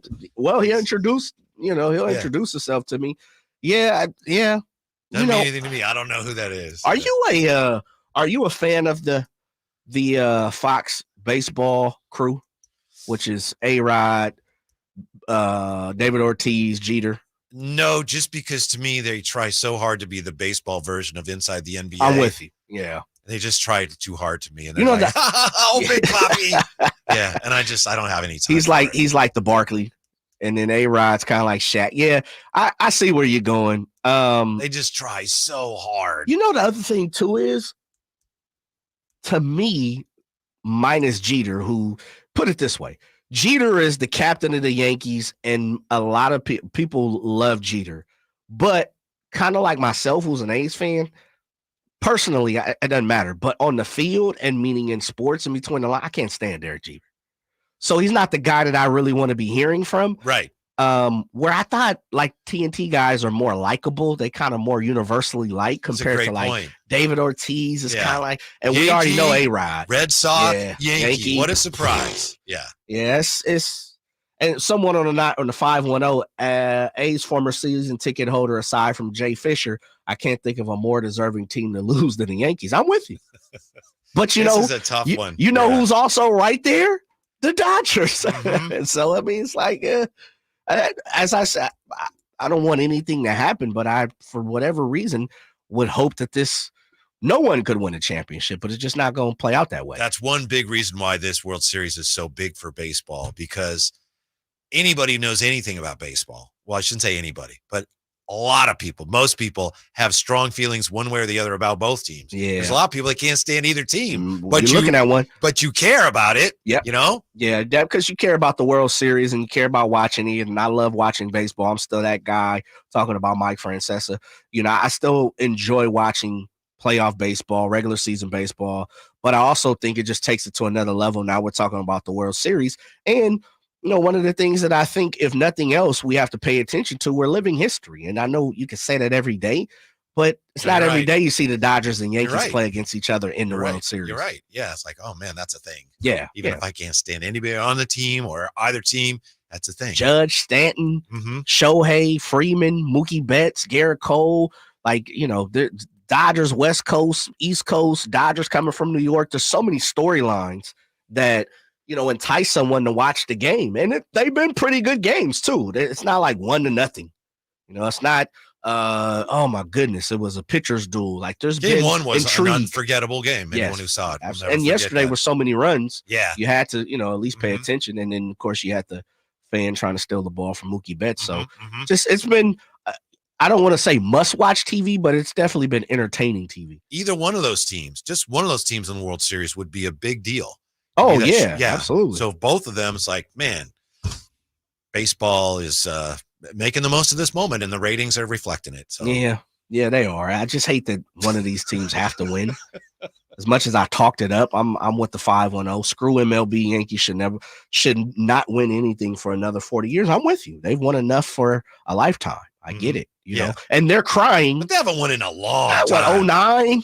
Come on, man. You're or talking. Frankie's feeling like, man, when are they ever going to win another Well, World Series? Frankie's 12. Frankie just grew a mustache, so he doesn't. He didn't get the opportunity to, you know, see the Yankees in their head, and he did. He was a young lad, but man, come on, we're talking about 09. For them, that's a long time. I haven't And the seen my squad Dodgers- win since '89. The one thing we could cling to as people who don't root for the Dodgers is, all right, they won in 2020, but that didn't really count. And they beat the Yankees in 81. I know they beat the A's, but we don't want to talk about that. We're not talking Even in 81, the Dodgers won. Yeah, but that was a strike short. It did. In LA, they're the masters of the asterisk championships. And this one would be totally legit. Yeah, I mean, I guess, man. I know, you know, Dodgers fan, and I know I've seen a few Dodgers. You talked about. There's a few Dodger fans in our building. Yeah, and I'm happy for them because I'm happy to see fans win a championship, albeit to the expense of my team, which the Yankees and the Dodgers have, you know, kicked the A's out in many different instances, and however you want to call it, championship, you know, wild card, division. It's tough, man. I really don't want to give anyone a pat on their back. The way I The look more at you it, talk about it, the more downtrodden you yeah, sound. you know what, Whitey? And thank you for being, you know, my psychiatrist on this, man. And I'm laying about the couch here. I'm about to lay down. the way I look at it is this. I think I would rather see, I don't think I know because I thought about this. I know I would rather see the Yankees win just because they've won so much that it's just like another, ho-hum, you got a championship. Okay, good for y'all. Y'all have got 80,000 of them already. Like, go ahead, no problem. And on top of that, I'm a Jazz Chisholm guy, and Aaron Judge is a local, quote-unquote local guy. He's a Northern California guy. With that being said, I just can't stand the Dodgers to the core, of as an A's fan. And the 88 series, I mean, I was 3. I don't know. I don't remember that. But at the same time, it still pains me because I can't even brag about that. I can't even brag about that. So I just not a Dodger guy. Living in LA, I think they kind of turned me, even turned me against the Dodgers even more too. Really? Yeah, man, listen, you know this. You've lived in multiple places. Living in LA for almost 12 years, man. And working for the affiliate of the Dodgers. Is it just because they beat you over the head with it? Yeah, man. Let me tell you how bad it really was. Yeah. One of the perks, and this is not a disrespect to that. One of the perks for working for Fox was at the time, or it still is, 570. I got season tickets. Wow. I don't want to go to the Dodgers game. Can you sell them? No, I gave them away. Oh, okay. I gave them away. And probably couldn't sell them. I was like Saint Nick, man. I was like, wow. I was like De'Aaron right now. I was passing them off. Yeah. I wasn't even trying to shoot the score. I was, hey, you can have it. You can have it behind the back. It was Showtime Jay. And so I just can't stand them, man. I had good tickets too. Right behind the plate. Oh my goodness. Right, but you'd have sitting there right next to Mary Hart. Yeah, it wasn't bad. I mean, whatever, man. I just can't stand the Dodgers. Just had to get that out. Don't give up. Talking to Frankie, Frankie is a big Yankee fan, and I know where he's coming from. We've all been there, but Monday night, the Yankees lost, so they fell behind 3-0. Frankie was doing his work, watching the Kings, and then he was also trying to keep track of the World Series, and he was telling us, hang in there, Frankie's like, no, they're probably going to lose Soto. It's like, dude, you're in the World Series. It's not over yet. But that's a fan. Spoiled, that's man. A fan, too. Yeah, but the Yankees are spoiled. They're crying about Soto, who's probably going to $500 million. How about we ain't signed nobody since Jason Giambi, man? Miguel Tejada didn't. Like, there's so many guys, or Eric Chavez was the last one. $60 million. Yeah, I know what you're saying. You're saying as an A's fan, correct me if I'm wrong.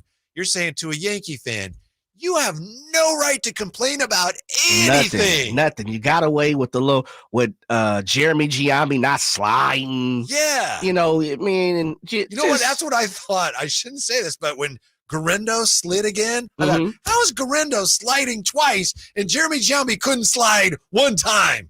You know what I mean? I know, you're right. Garendo has a touchdown twice and he slides. How does he slide? And Jeremy Giambi couldn't slide one time. Right? You're bringing up bad omen there, man. Yeah, you're right. Rest in peace, Jeremy Giambi. Yes, I know. Yes. But it crossed my mind. Still got to call him out. I get it. I understand. Yeah, it is. I don't know, man. I can't stand both of the teams, but I hate the Dodgers a little more, I guess. Mm-hmm. Please, Yankees, get a W. It's hard for me to say, go Yankees. It's hard. That didn't even sound right? I know. And I know it's not with a lot of conviction, but that's where I am. Go Yankees. Yeah. Let's go. Garrett Cole. Yeah. Folks crying. You mean to tell me Frankie's crying about losing Soto? Well, he felt like, this is it. They lost. Now, where can they keep Soto? It's not over yet, Frankie. I texted him today, and he's feeling a little better today after last night. And it doesn't matter. You know what's going to happen? They're going to go get another person. Just like they went and got Rizzo. Just like they went and got Soto. Just like they went and got Cole. Just like they went and got Stanton. Just like they went and got Jazz. But you know what? That's what I don't like about the Dodgers.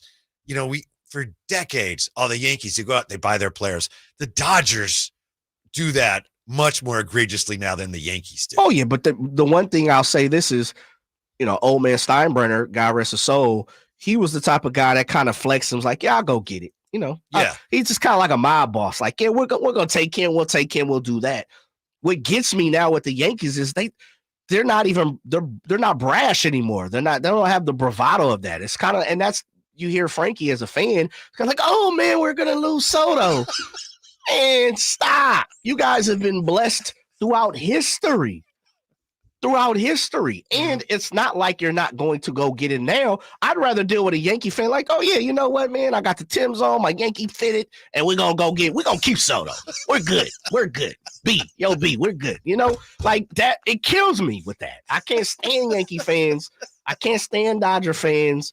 It's oh man, yeah, whatever, man. So you'll be glad when it's over, one way or the other. Well, yeah, just because somebody has to win, somebody has to lose. Yeah. I'm a big playoff baseball guy, though. I know. That's the other thing is I don't want it to end. Yeah. I don't know. And the ratings in Japan, by the way, through the roof. They are. They're exceeding our own country. Yeah. With Shohei and Yamamoto-san. And yeah. So let's go Yankees, right? Nope. No? Just go Yankees. Because it sounds like you're rooting when you say, let's go Yankees. Just say, yeah, go. Oh, go I see. Go. I want you to go, but I'm not with you. Yeah. Interesting. Absolutely. Yeah. That's out to Frankie and his fandom. I can't believe he's like, we're going to lose Soto. Dude, you got 12 other all-stars. Well, let me get one. Yeah, I know. Just one. Mm-hmm. Well, that's the other thing. The Yankees, historically, for decades, the A's have been their farm team. Yes. Reggie Jackson. Yeah. Giambi. Yeah. Roger freaking Maris was on the A's in Kansas City. Tell me about it. And the Yankees got him too. Catfish Hunter. Yeah. The Yanks have the ability, and you're talking about the Dodgers, and I think that's what I was saying. Ricky Henderson. I know. Whew. Talk about Dave, right? Didn't Dave jump over there for a quick minute? Who's that? Didn't Dave Henderson play over there for a quick minute? I don't even. Hindu. The one thing about Ruben Sierra, how about that? The one thing about the Dodgers, I think right now, Scott Brocious, they're flexing their muscles. They don't even care. It's like every single big name person who comes through the league and that is a free agent, they're attached to the Dodgers one way or another. The Dodgers might be in on them. Bryce Harper's going to be a free agent and or a trade bait. Oh yeah, the Dodgers are in it. Manny Machado, the Dodgers might be in. Shohei, the Dodgers might be in it. Like the Dodger fans now, they're not even running from that. And I think somewhere along the line, and maybe it's just the Yankee fans that I know right now, and we're not picking on Frankie, but I think that's a little bit, yeah, because you can't cry about it when you got 27 world championships or whatever. Even if you weren't here to see most of those, you still can brag on it because that's your squad. I just don't see the Yankees bravado like that right now. Like I don't see Yankees fans flexing their muscles and being a part of every conversation when it comes to a star. The Dodgers, I mean, like you said, you joked about Buddy Hield and the 49ers. Mm-hmm. It could be Buddy Hield. Oh yeah, the Dodgers might sign Buddy Hield. Yep. It's like, man, the Dodgers are everywhere. Yep. I mean, their holdings company is ready to spend money. Well, They're doing it big. What if they get Soto? Oh, don't say that. Mm-hmm. That's what Frankie's worried about. Speaking of Frankie, he does a great job, sacktownsports.com, covering the Sacramento Kings. Here are, Jay, I have 3 things that I think right now Kings fans should be excited about. As you and I both said, hey, you beat Utah. That's a good thing. It's nothing to do cartwheels over. You should be Utah. And you did. That's good. But let's not get overly excited because we have high standards this year. But these 3 things I think you can definitely get excited about, in my opinion. Number 1, and we've talked about a lot today, the fit issue with DeMar DeRozan. Is he going to fit? It's a myth because I think we can see already, only 4 games in, it is not a concern. You look at the shot distribution, the way he is playing, the way the Kings' other best players are scoring offensively. That is not a concern. The whole DeMar DeRozan fit issue, it is a myth. There's nothing to it. Secondly, we've talked about this a lot today too. Kevin Huerter is playing some of his best and most complete basketball. And, the whole thing, should Huerter be starting? That's almost gone now, isn't it, Jay? He's played that well the last 3 games where if you say, well, maybe Keon should be starting, I mean, you'd be laughed out of the conversation. Yeah, right now, absolutely. Yeah, mm-hmm. We're how could you right now ask for Keon to start when he's had to fight for minutes, you know, in certain instances, in certain games. And so, yeah, Kevin Herter's played well. You got to give him his credit, Whitey. You have to. He's balled. He's played pretty good on the defensive side. He's hit his shots. As you alluded to earlier today, the 2-point percentage is off the charts. 90%. That's crazy. That is bananas, the fact that he's making that. And then the other part about it, too, is Kevin is doing a job that the Kings had an opening for, and that was kind of the tough part. I think that's a great point. You know, it's like his value is at a higher level here in Sacramento, hence why I think he's kind of been under the microscope a little more because of what he does and what he brings to the table versus, you know, other teams and what he could do for other teams. I think he's really like the guy. Now, Dougie McBuckets is here, and you can, you know, see some similarities, but for what Kevin does, his skill set, no one else here for the Kings can do what he does. And I think he has shown how complete he is when you compare him to a guy like Doug McDermott, who's a shooter and a really good shooter. And Kevin Herter is doing more than that now, a little bit more, but significantly more in a lot of different areas. And then thirdly, and finally, to me, the rotation is getting settled and there's still a lot of room for improvement there. You mentioned Keon Ellis, and you know, I'm a big Keon Ellis fan. But you know, I'm not saying he should be starting, but he should be playing. And he is, when he is playing, he's having an impact on the game defensively. And it looks like we've got a sense now of what Mike Brown wants to do. And more importantly, the players do. All right, here comes Malik and Keon. They're coming in at the same time. Still need Trey Lyles to start making shots. And there's a lot of things that aren't where they need to be yet. Mike Brown talked about that last night. But 4 games in, to me, it's like, that's about, you'd love to have won at least one of those games against Minnesota or the Lakers. But right now, I think Kings fans should feel real solid about things, real good. Well, yeah, I mean, how do I say this? I think you're going to disagree with me, Jay? Are you coming after me? No. Are you clowning me, as Trace would say? I'm not disagreeing with you. I think I'm just adding to it. Okay. This team, which is crazy because have you seen this? Beside the Clippers, everybody else in the Pacific is 3-1, which is bananas.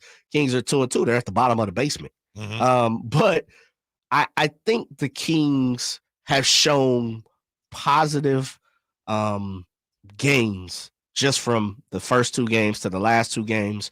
But I also want to make sure that we are, and I'm not saying you, I'm just saying everyone, they beat Portland and they beat Utah. You got to do that. And so absolutely, it's kind of a catch-22 thing for me, Whitey. It's like, yes, okay, you did your thing against Portland and Utah, but I expect that. I also expect for you to, and they'll win a game or 2 against the Lakers and Minnesota, definitely. And if they don't, you check back today, October 30th, and I'll be completely wrong. I believe they'll beat each team for sure at least once. I just need to see a little more. And I know we can't speed up time, and I don't want to, but I just think there is a lot of room for improvement, and that's what you're saying. I'm just saying the improvement came against Portland and Utah. That's You're right. You're right. Absolutely right. Again, that's why I say let's not go crazy. Yeah. But they won the games. They have to win. They continue to do that, and they got a chance to do something significant. From the 916 on the text line, is it wrong? I hope New York comes back to take the series just so the greatest collapse in World Series history belongs to the Dodgers. No, is that you're wrong, right. Jay? You're absolutely right, 916. I wish you put your name on it. If you did, I'd try to use some tickets if we could. if it was that's not Texas against the right law. there? Yeah, absolutely. All right. Yeah, there's absolutely. nothing wrong with that at all. By the way, can we do the giveaway now? Of course. Yeah. All right. Atlanta's biggest two-stepper, Ludacris, touching down in Wheatland next Saturday. All you have to do to get some tickets here, hit up the Folsom Lake Honda hotline right now. We're looking for caller number. What do you think, Jay? How about 5, De'Aaron? Caller number 5 to score that pair of tickets to check out Ludacris at Hard Rock Live November 9th, courtesy of Live Nation. For more information, visit sackdownsports.com. And when we come back, we'll play a little Monsters or Marshmallows in the Western Conference for Halloween. So drive, guys, Sackdown Sports. Toyota's legendary truck event is on. Hurry in for $2,000 cash back on any 2024 Tundra, or choose a great lease on a new 2024 Tacoma 4x4. Get to your Toyota dealer today, because this truck event will be Toyota. Let's go places. Offer available to TFS buyers with premium rated credit until 11/4/24. Golf to Go is brought to you by the Hagen Oaks Golf Super Shop. Here's Frank LaRosa. Golf.com's Josh Sens offers 5 common golf course maintenance mistakes and tips to correct them. You've hit the green, and to fix your divot, you jam your tool underneath the ball mark and lift the soil, but the right way is to circle the edges of the mark with your tool, gently pulling the turf toward the center. Second, when fixing divots in the fairway, fill it with sand until it's level with surrounding turf, and gently smooth it with your foot. Third, when the course imposes the 90-degree rule, it means to stay on the cart path until you can turn at a right angle to your ball, minimizing wear and tear on the turf. 4, when you're driving on the course, proceed at a modest pace and avoid staked and roped off areas. Avoid sharp turns, wet turf, bunker edges, tees, and greens. The superintendent will applaud you. 5, in a bunker, rake the sand smoothly and exit as you entered from the low side. Tap the sand from your shoes and leave it as if you weren't there. And now that you know, make sure your foursome knows as well. That's your Golf to Go. I'm Frank LaRosa.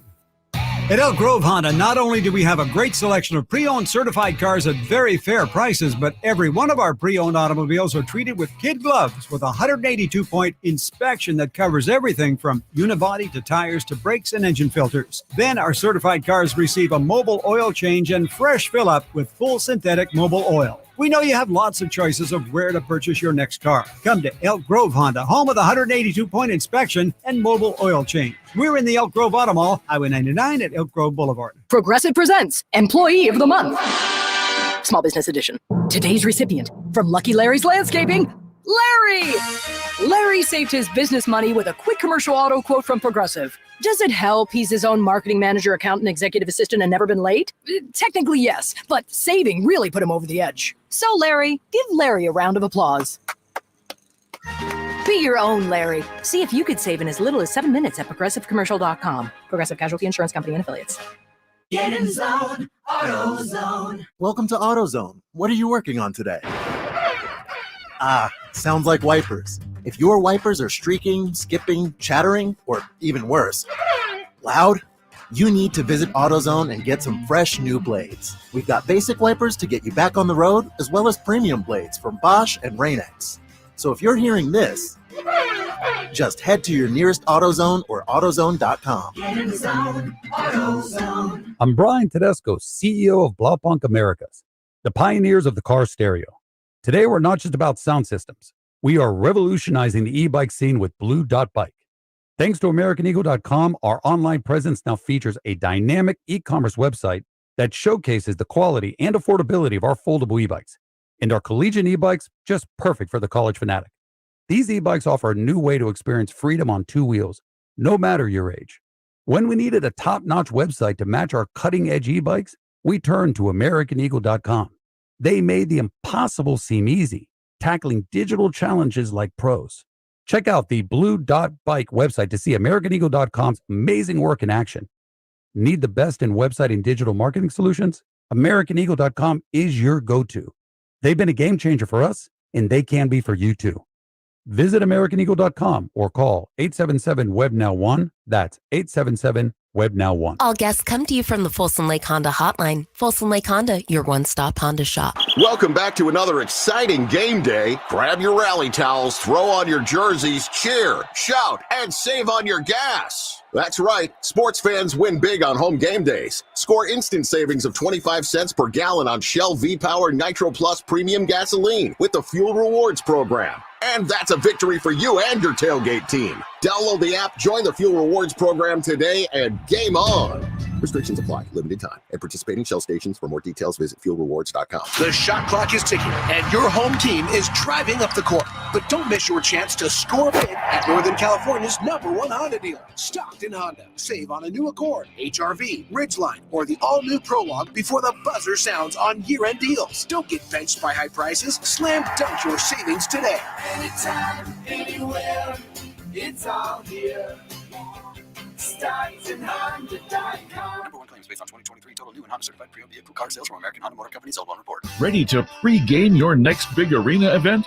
Head to Beach Hut Deli, a Sacramento tradition for over 40 years, where aloha is served daily. Located just steps away from the arena, whether it's game day or concert night, it's the perfect spot to gather with friends and enjoy amazing sandwiches. Are you planning a bigger get-together? Beach Hut Deli offers endless catering options to bring those delicious flavors to your next party or event. Beach Hut Deli. Good vibes, great food, and epic times await.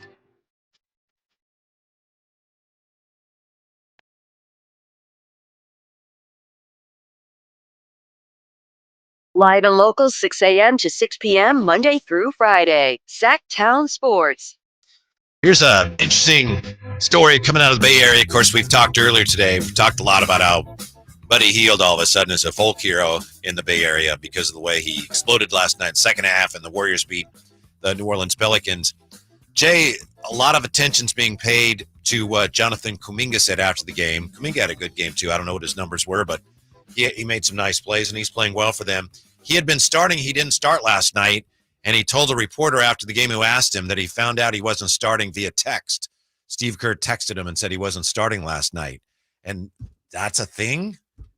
Like, it's not like, you don't break up with somebody via text, okay, but if the coach texts the guy and just lets him know, hey, just so you know, you're not starting, blah, blah, blah, that's perfectly acceptable, is it not? Yeah. Is it not? Yeah. Why? Who got that out? Who Somebody that? asked him and he said it. Really? Like, oh, you didn't start? He's like, well, what can I do? Not up to me. The coach texted me and told me I wasn't starting. Oh, man. Come on. Yeah. I don't know. Is it because of what happened over the summer with Steve Kerr? You think that has anything to do with him and Jason Tatum's relationship? And maybe. I think mostly it's Kuminga, and it's just like it's kind of an ongoing thing where he always seems to think that he should be treated better than they're treating him. But like he did play, and he played, I think, the same number of minutes. So hopefully that blows over, but I just don't understand why that's a thing. He's one of them guys that kind of needs almost at this point, and maybe you might disagree with it. You had some time out in the Bay covering the Warriors quite a bit. He's kind of one of those guys where you just can't put your finger on it when it comes to him. And kind of, they actually have two of those guys to me, which is Andrew Wiggins. And another part is I think Kuminga is he needs a change of scenery. Like, I really think he does, to see what he really is and what he's really capable of being. I don't think we're ever going to get the best of Jonathan Kuminga with the Warriors. Mm-hmm. But I still say this too, Whitey, real quick before you respond. I think there's enough intrigue with Jonathan Kuminga throughout the league that they could get decent value for who he is and what he is right now. Yeah, they didn't offer him that extension, so he would be on the restricted. He'd be a restricted free agent, which is great. Like Jerry Reynolds has told me, said that was put in there in the CBA as a tool for teams to use. Like, do we want this guy? Oh, how much do we spend? Well, let's put him on the market, and then teams can tell us how much they value him, and we can match it or not. So I think it makes sense. And this isn't all his fault. Some of this is the media.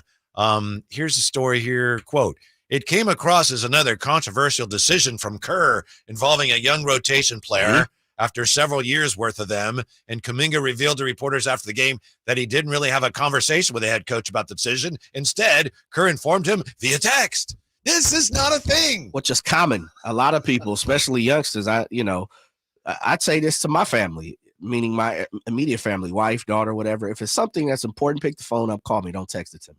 Mm-hmm. But they text me a lot of different things, and because our profession and stuff like that. But with that being said, it's like that's kind of the way we operate nowadays. Yeah. Text messages is just as good as a phone call sometimes. Yeah, and it's not like you're not playing, you're out of the rotation. That would be a face-to-face. It's just like, hey, because of the matchups, you're not in the starting lineup tonight. Had to do with no Steph, and it had to do with the shooting. He wanted more shooting in there. So, and Kuminga mentioned it. I guess it miffed him a little bit, but then all of a sudden it becomes a thing. It's ridiculous. I think it's just because of Steve's past, and it doesn't help him this past summer with Jason Tatum and the Olympic team. But he's kind of been one of those guys that's been a little hesitant to play. And we've seen with Moody, Kuminga, of course, Wiseman. A lot of people was like, we never really got to see what Jay Wiseman was about because Kerr didn't play him. Mm-hmm. Even Kevon Looney at one point in time was kind of one of those guys like, let's see what he has. So I just think it's kind of one of those things that occurs in Steve Kerr's career, and he's going to consistently and probably always get those, opinions when you don't play guys like Jonathan Kuminga and Moody. Mm-hmm. Yeah. But it's not a thing. It's not a thing. It's going to be interesting when they play Boston. Yeah. Think Tatum's coming for revenge? I think he is. Think Jay Brown's coming for revenge? I think he is. Wow. Fine. Yeah. The thing that's not talked about in that story, and I know we've done it to death, everyone has, is Jason Tatum at that time, and I think you and I probably disagree. I think you think he should have played, and I understand that. Sure. He was really not playing well at that time, and he was he had lost his confidence, and I'm sure it didn't help that all of a sudden, okay, he's not playing, but anyway, he's playing great right now. Coming off the finals? Is that where you say kind of lost his confidence? Even in the playoffs, he lost his shot. He didn't have the normal Jason Tatum. And they won, and good for him, but something weird happened to his shot, and it's back now. So yeah. No, I respect that. I hear where you're coming. I think this is my thing, and I know Team USA didn't blow out everybody for everybody to get out there and play on all the games, but I just think there was an opportunity. It's kind of like what we're talking about with Mike Brown, and I just use Keon as an example. I know these guys, Jason Tatum and Tyrese Halliburton, are on a higher level, but I thought you could just play all of those guys. Mm-hmm. And I know typical, you're trying to find minutes and all, but Team USA is different. Like you have smacked enough of these teams, and I know it started off completely the opposite against Ghana. Who did they play? I'm sorry. Who gave them a run for their money? Oh, that was South Sudan? South Sudan. Thank you. It's South Sudan. Yeah. They, almost lost. Mm-hmm. Probably should have lost, most people would say. And so I just think you could have got those guys time, but I definitely hear what you're saying. Mm-hmm. Like, someone has to be at the end of the bench, even on Team USA. And if Jason Tatum and Ty was, then that's just what it is. I just think you play Jason Tatum over Derek White. That's me, Yeah. Well, and pro sports being what it is, there's so many games. People are looking for whatever they can find to motivate them. And if that motivates Jason Tatum, good for him. Yeah. Looking at the Western Conference standings, Jay, from the Kings' perspective, we got Halloween tomorrow. So how many of these teams in the West, who are the monsters? Who are the marshmallows? We're just getting started. We got OKC's 3-0. The Lakers are 3-1. Dallas 3-1. Phoenix 3-1. All monsters? Or you think I'm still not entirely sold on the Lakers just because of their health, but to me, I'd say those are four monsters to me. You said OKC, Phoenix, LA, and who? And Dallas. I'm in the same boat. I think OKC is the cream of the crop. I think Phoenix is going to be better. Albeit, what's strange? And I know it's completely off the Richter scale with this. How is Bobo not getting any type of run? Like, that's somebody I'd have my eye on. Mm-hmm. Super long, athletic. Like, if I'm the Kings, I'm definitely monitoring that. He fits perfect for here because he can get his shot up too, and he can handle. Especially when the Phoenix struggled last year in certain instances. Like, how is Bobo not on your roster, not playing, but you got some other guys who just aren't that talented playing? I guess they're, Steve Kerr in the rotation could answer that for me. I'm not sold on the Lakers. I'm with you. Okay. 25, 30 games in. Let's talk about it. You seen LeBron, and I know he said he didn't feel well. He got ill, change of the weather. I think a lot of people kind of catching that. But it was 40, man. Like, yeah. Game 65, and I'm not saying it in a form like I know he's gonna put up stats. He's gonna average 20. He's gonna, all those things. But there does come a point in time. Father Time's undefeated. He just had a bad game. Was it Monday against Phoenix? Yeah. He showed his age. Yeah, it's gonna happen. Yeah. So OKC is terrifying, though. Oh yeah, they're good, man. And they Josh Giddey's no longer there. Not a great defender. They get Caruso as a great defender. Their defense has been incredible. The rate at which they're creating turnovers so far has been staggering. The differential. I checked this a couple days ago. It was 20 points, and it's a little shade under. I'm rounding up. It was 20 points, and let me go here and say, 19.4 is the differential between what they're scoring and what they're giving up. Wow. They're holding people. And this was at the time was the only team. They are the only team who's holding opponents under 100 points in the NBA right now. That's hard to do these days. 95 points. Is this 1995? Yeah. So the West has been really compacted the last few years. A lot of people, it's early, but a lot of people say OKC might separate themselves. All right. How about Warriors, Clippers, Rockets, Timberwolves? Monsters and marshmallows. The Warriors a monster. Clippers, marshmallows.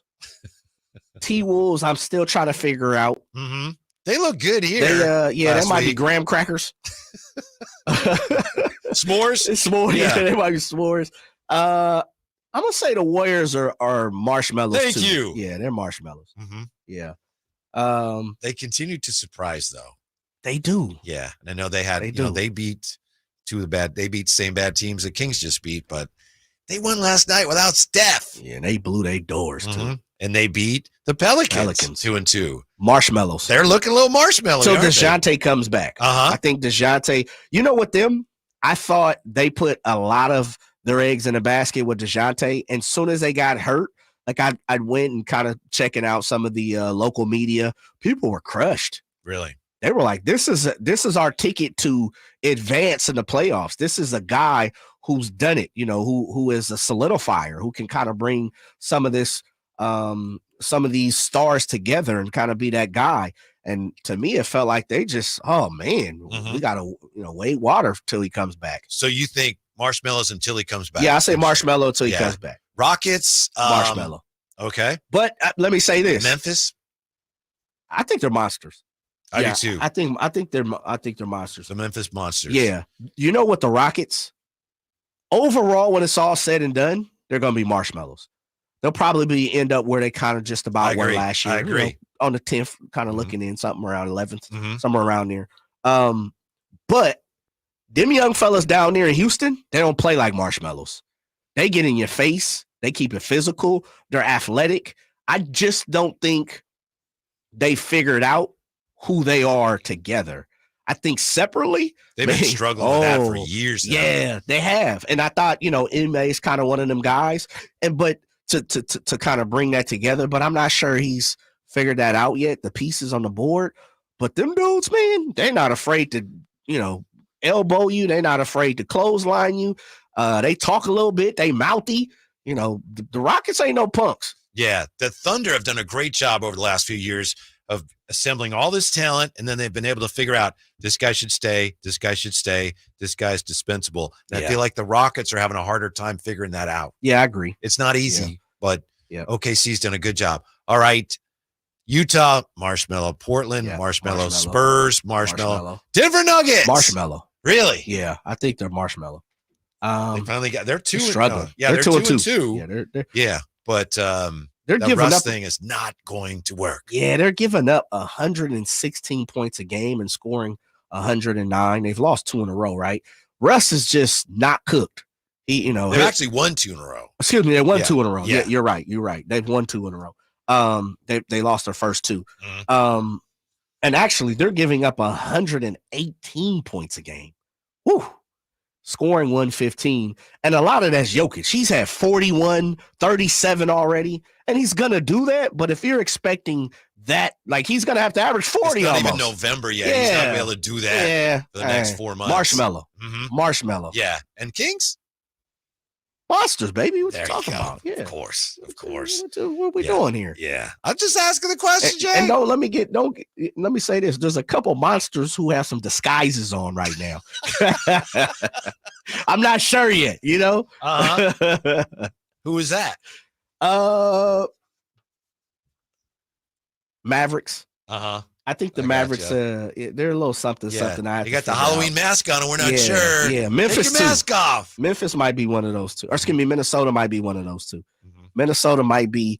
They look like they lost a little something. I don't think the trade's going to work, but I Yeah. know a lot of people disagree. And Julius Randle brings Yeah. some things to the party that Cat didn't bring, but Cat brought them Kit Kats, and they're good. Yeah. Unless this is the thing for me, and it's hard to do this, and he looks like he's doing this, unless Anthony Edwards takes his game to the point to where he's like, I'm top 5. And I'm pretty sure most people would argue he could have been top 5 already, but really solidify himself as like, this dude is the next star, and he's close. He's right there. But if he plays to the point to where he's going to average almost 30 and give me 50 a couple times a season, then I think he can kind of make up some of that discrepancy they have. Mm-hmm. Mm-hmm. When we come back, we'll look again at the staggering fact that, yes, it's true. Baseball beat football. How can it be? The answer's coming up as we wrap it up on Sacktown Sports.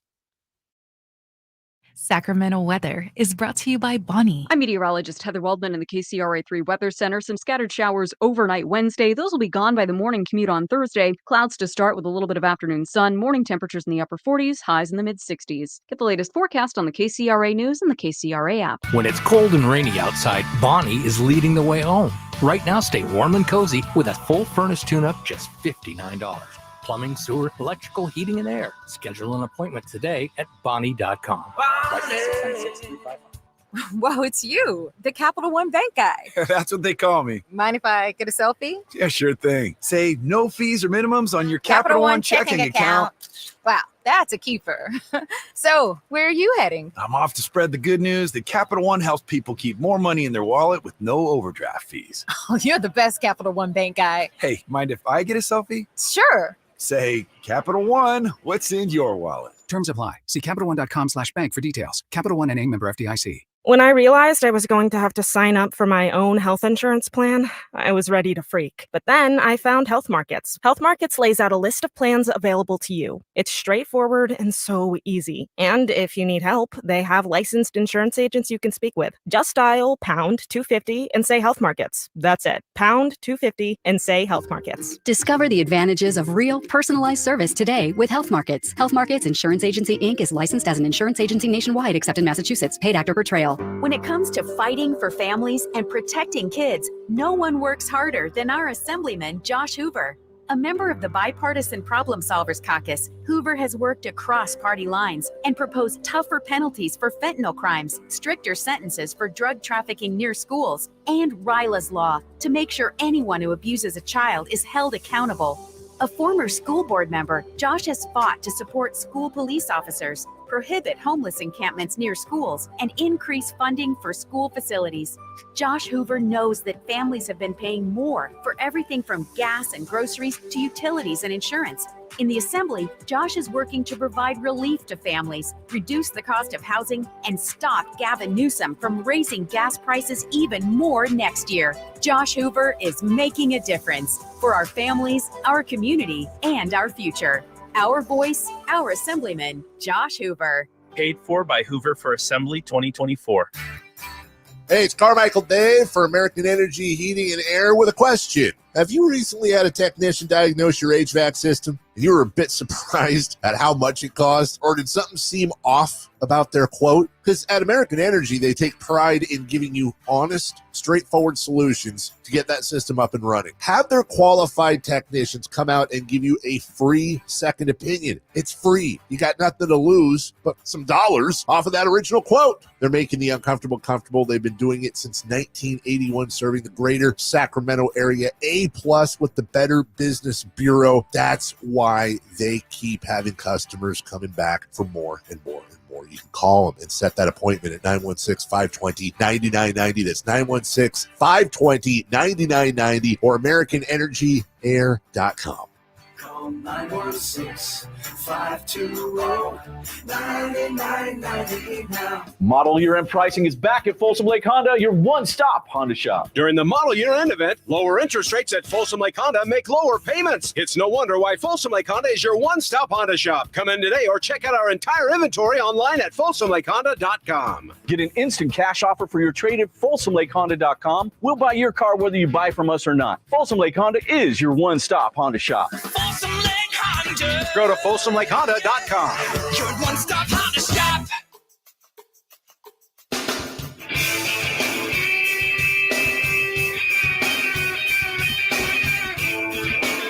Your afternoon home for Kings talk and so much more. The Drive Guys on Sacktown Sports. Well, looks like we're getting our wish so far early on in the World Series here with the Dodgers and Yankees. And the Yankees with 3 in the bottom of the first, adding 1 in the bottom of the second. They have currently in the bottom of the second, 2 out spaces loaded. They lead 4-0. And Aaron Judge hit a 2-run home run in the first inning, Jay. So yeah, he's back, and they just walked him. They didn't Honda didn't want any part of him. And you're going to a man who I really enjoy watching, which is Jazz Chisholm. Mm-hmm. And I think he's going to come through right here, Mr. Gleason. Mm-hmm. You keep throwing that lollipop 85 change piece or whatever that is. He's a little slide piece in that there. I was going to call it a slider, but it didn't break. So I didn't know if it was a slider or not or what happened. But if Banda keep throwing that weak stuff up in there, Jazz might dial 9 on him. Long distance. Bounces one to Freeman at first. You got me out there Pitcher talking. covering. Get in there. That first slide, and he's out. Okay.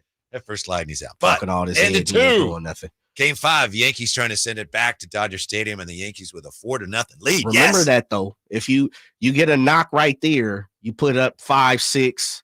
Might be the difference. Sure. But that's base. What are you going to do? That's true. You don't want to put those. Come on, Jazz. Crooked numbers. You're just mad because you said how good he was, and then he bounced out weakly. Rolled over. 3-1. Man, yeah. Looked like you were throwing wiffle ball to him. Dang. Here is probably the most incredible thing about this World Series so far, if I may read here from Front Office Sports. Let's see here. Game 3 Monday drew an average audience of 13.6 million across all Fox Sports platforms, slightly less than totals for the opening 2 games. But perhaps more meaningfully, Major League Baseball prevailed in its only head-to-head competition with the NFL during the World Series, as a concurrent Monday Night Football game between the Giants and Steelers drew an average of 13.4 million on ESPN and ABC, 13.6 million for the World Series, 13.4 million for Monday Night Football.